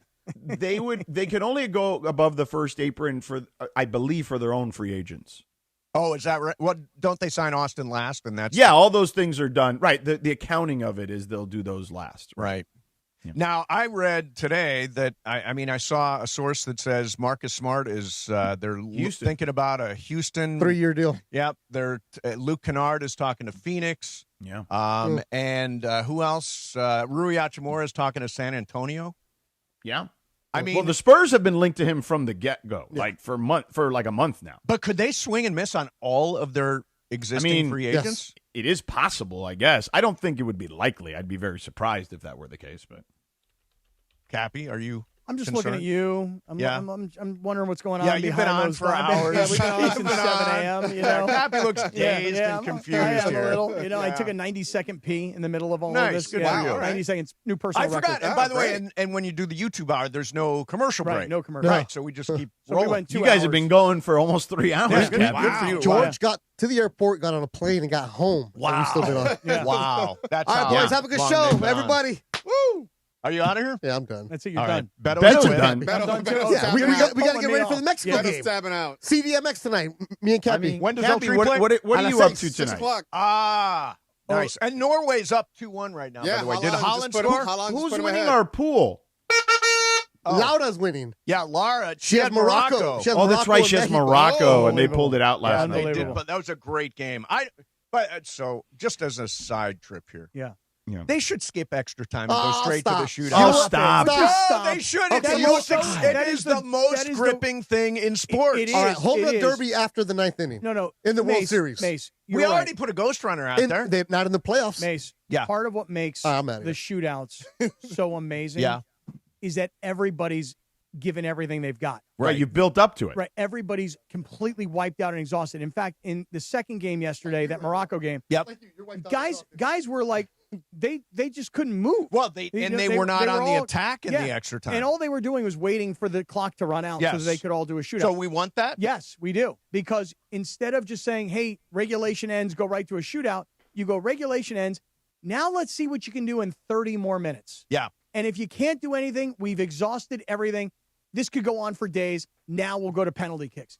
You can't just go directly to penalty kicks because you lose that drama in between of that 30 minutes. I thought it was a hell of a game. I'm not an educated soccer fan. I think the shootout is like the coolest thing. I think Netherlands got their comeuppance, though, because they were playing for PKs. And then they lost. they were. Yeah, they were. And their goalkeeper made the most amazing save, but then the ball bounced. Trickled And then his foot kicked the ball in. Yeah. He kicked. He scored against himself after making this brilliant save. Yeah. We'll go for about 6 more minutes here. Then we have to clean it out. We'll have to take a top of the hour Okay, timeout. got it. So the Okay, YouTube can that's- switch that's over. fine. But you Mace, realize. I have questions for Mace, though. Yeah, Can I ask? yeah, real quick, though. Unless I you just have- want to say one thing. Yeah.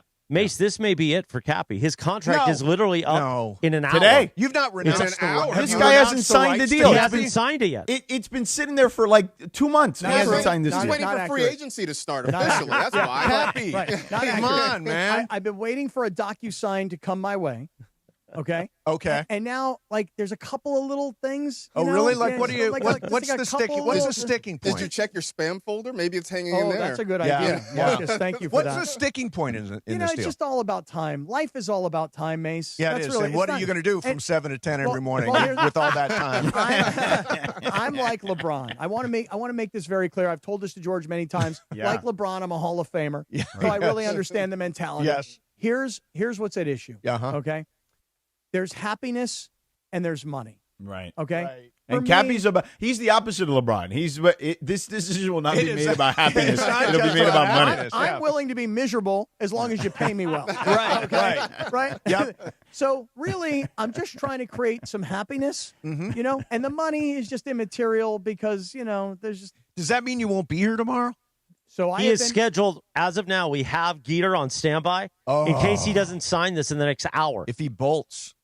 the gun is to the head, man. Oh, Make man. no mistake. It is. Make Yeah. no mistake. I can see that. Okay? Yeah. It's like you sign or you're off the air tomorrow. I'm like, what does it really matter? We're going to get it done. Well, listen, Come let on. me know if you don't sign because I'll just stay home because I'm actually, Oh, I'm come actually, on. I was supposed to be, like hang out at the beach tonight. Like I was going to go and just come home and do the show from there just based on what was going to happen. But now that this LeBron thing is, but if Cappy's not in there, I'm just doing it. Yeah, from so that's my question. Like, is it a package deal? If Cappy goes, Sedano, do you stay? Well, Sedano's No, I already stay. in. I Yeah. just, Oh, I'm just yeah. not going into the studio tomorrow. He's got a lot of years left. Don't worry. Got it. Tying myself to Trying to this think guy. of a new partner I just signed for 3 years. Right, this I don't guy's know. going to get me fired at some point. Notice anyway. how he worked in that 3 years. Dick, Yeah. in there. Thanks, It's a Sedano. dig Thanks. on everybody here. I only got one left. You got 3. I know. I said, well, Sedano got 3. Why can't I have 3? Because he's Sedano. Yeah, That's what they well, told he's, me. he's Sedano. He's George But Sedano. mine they is told me. tied to the TV deal. That's Sedano why. clause. Yeah.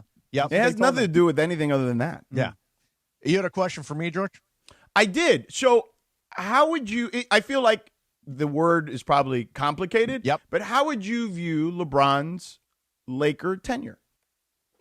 Well, he won a championship. He was here for 8 years. He was here for some indelible moments like breaking the scoring all-time scoring That record. was a lot of fun that night. He was there Disaster. the very first game after Kobe Bryant, and read from a script and then tossed it out and just spoke from the heart. I mean, he had very indelible moments with the franchise.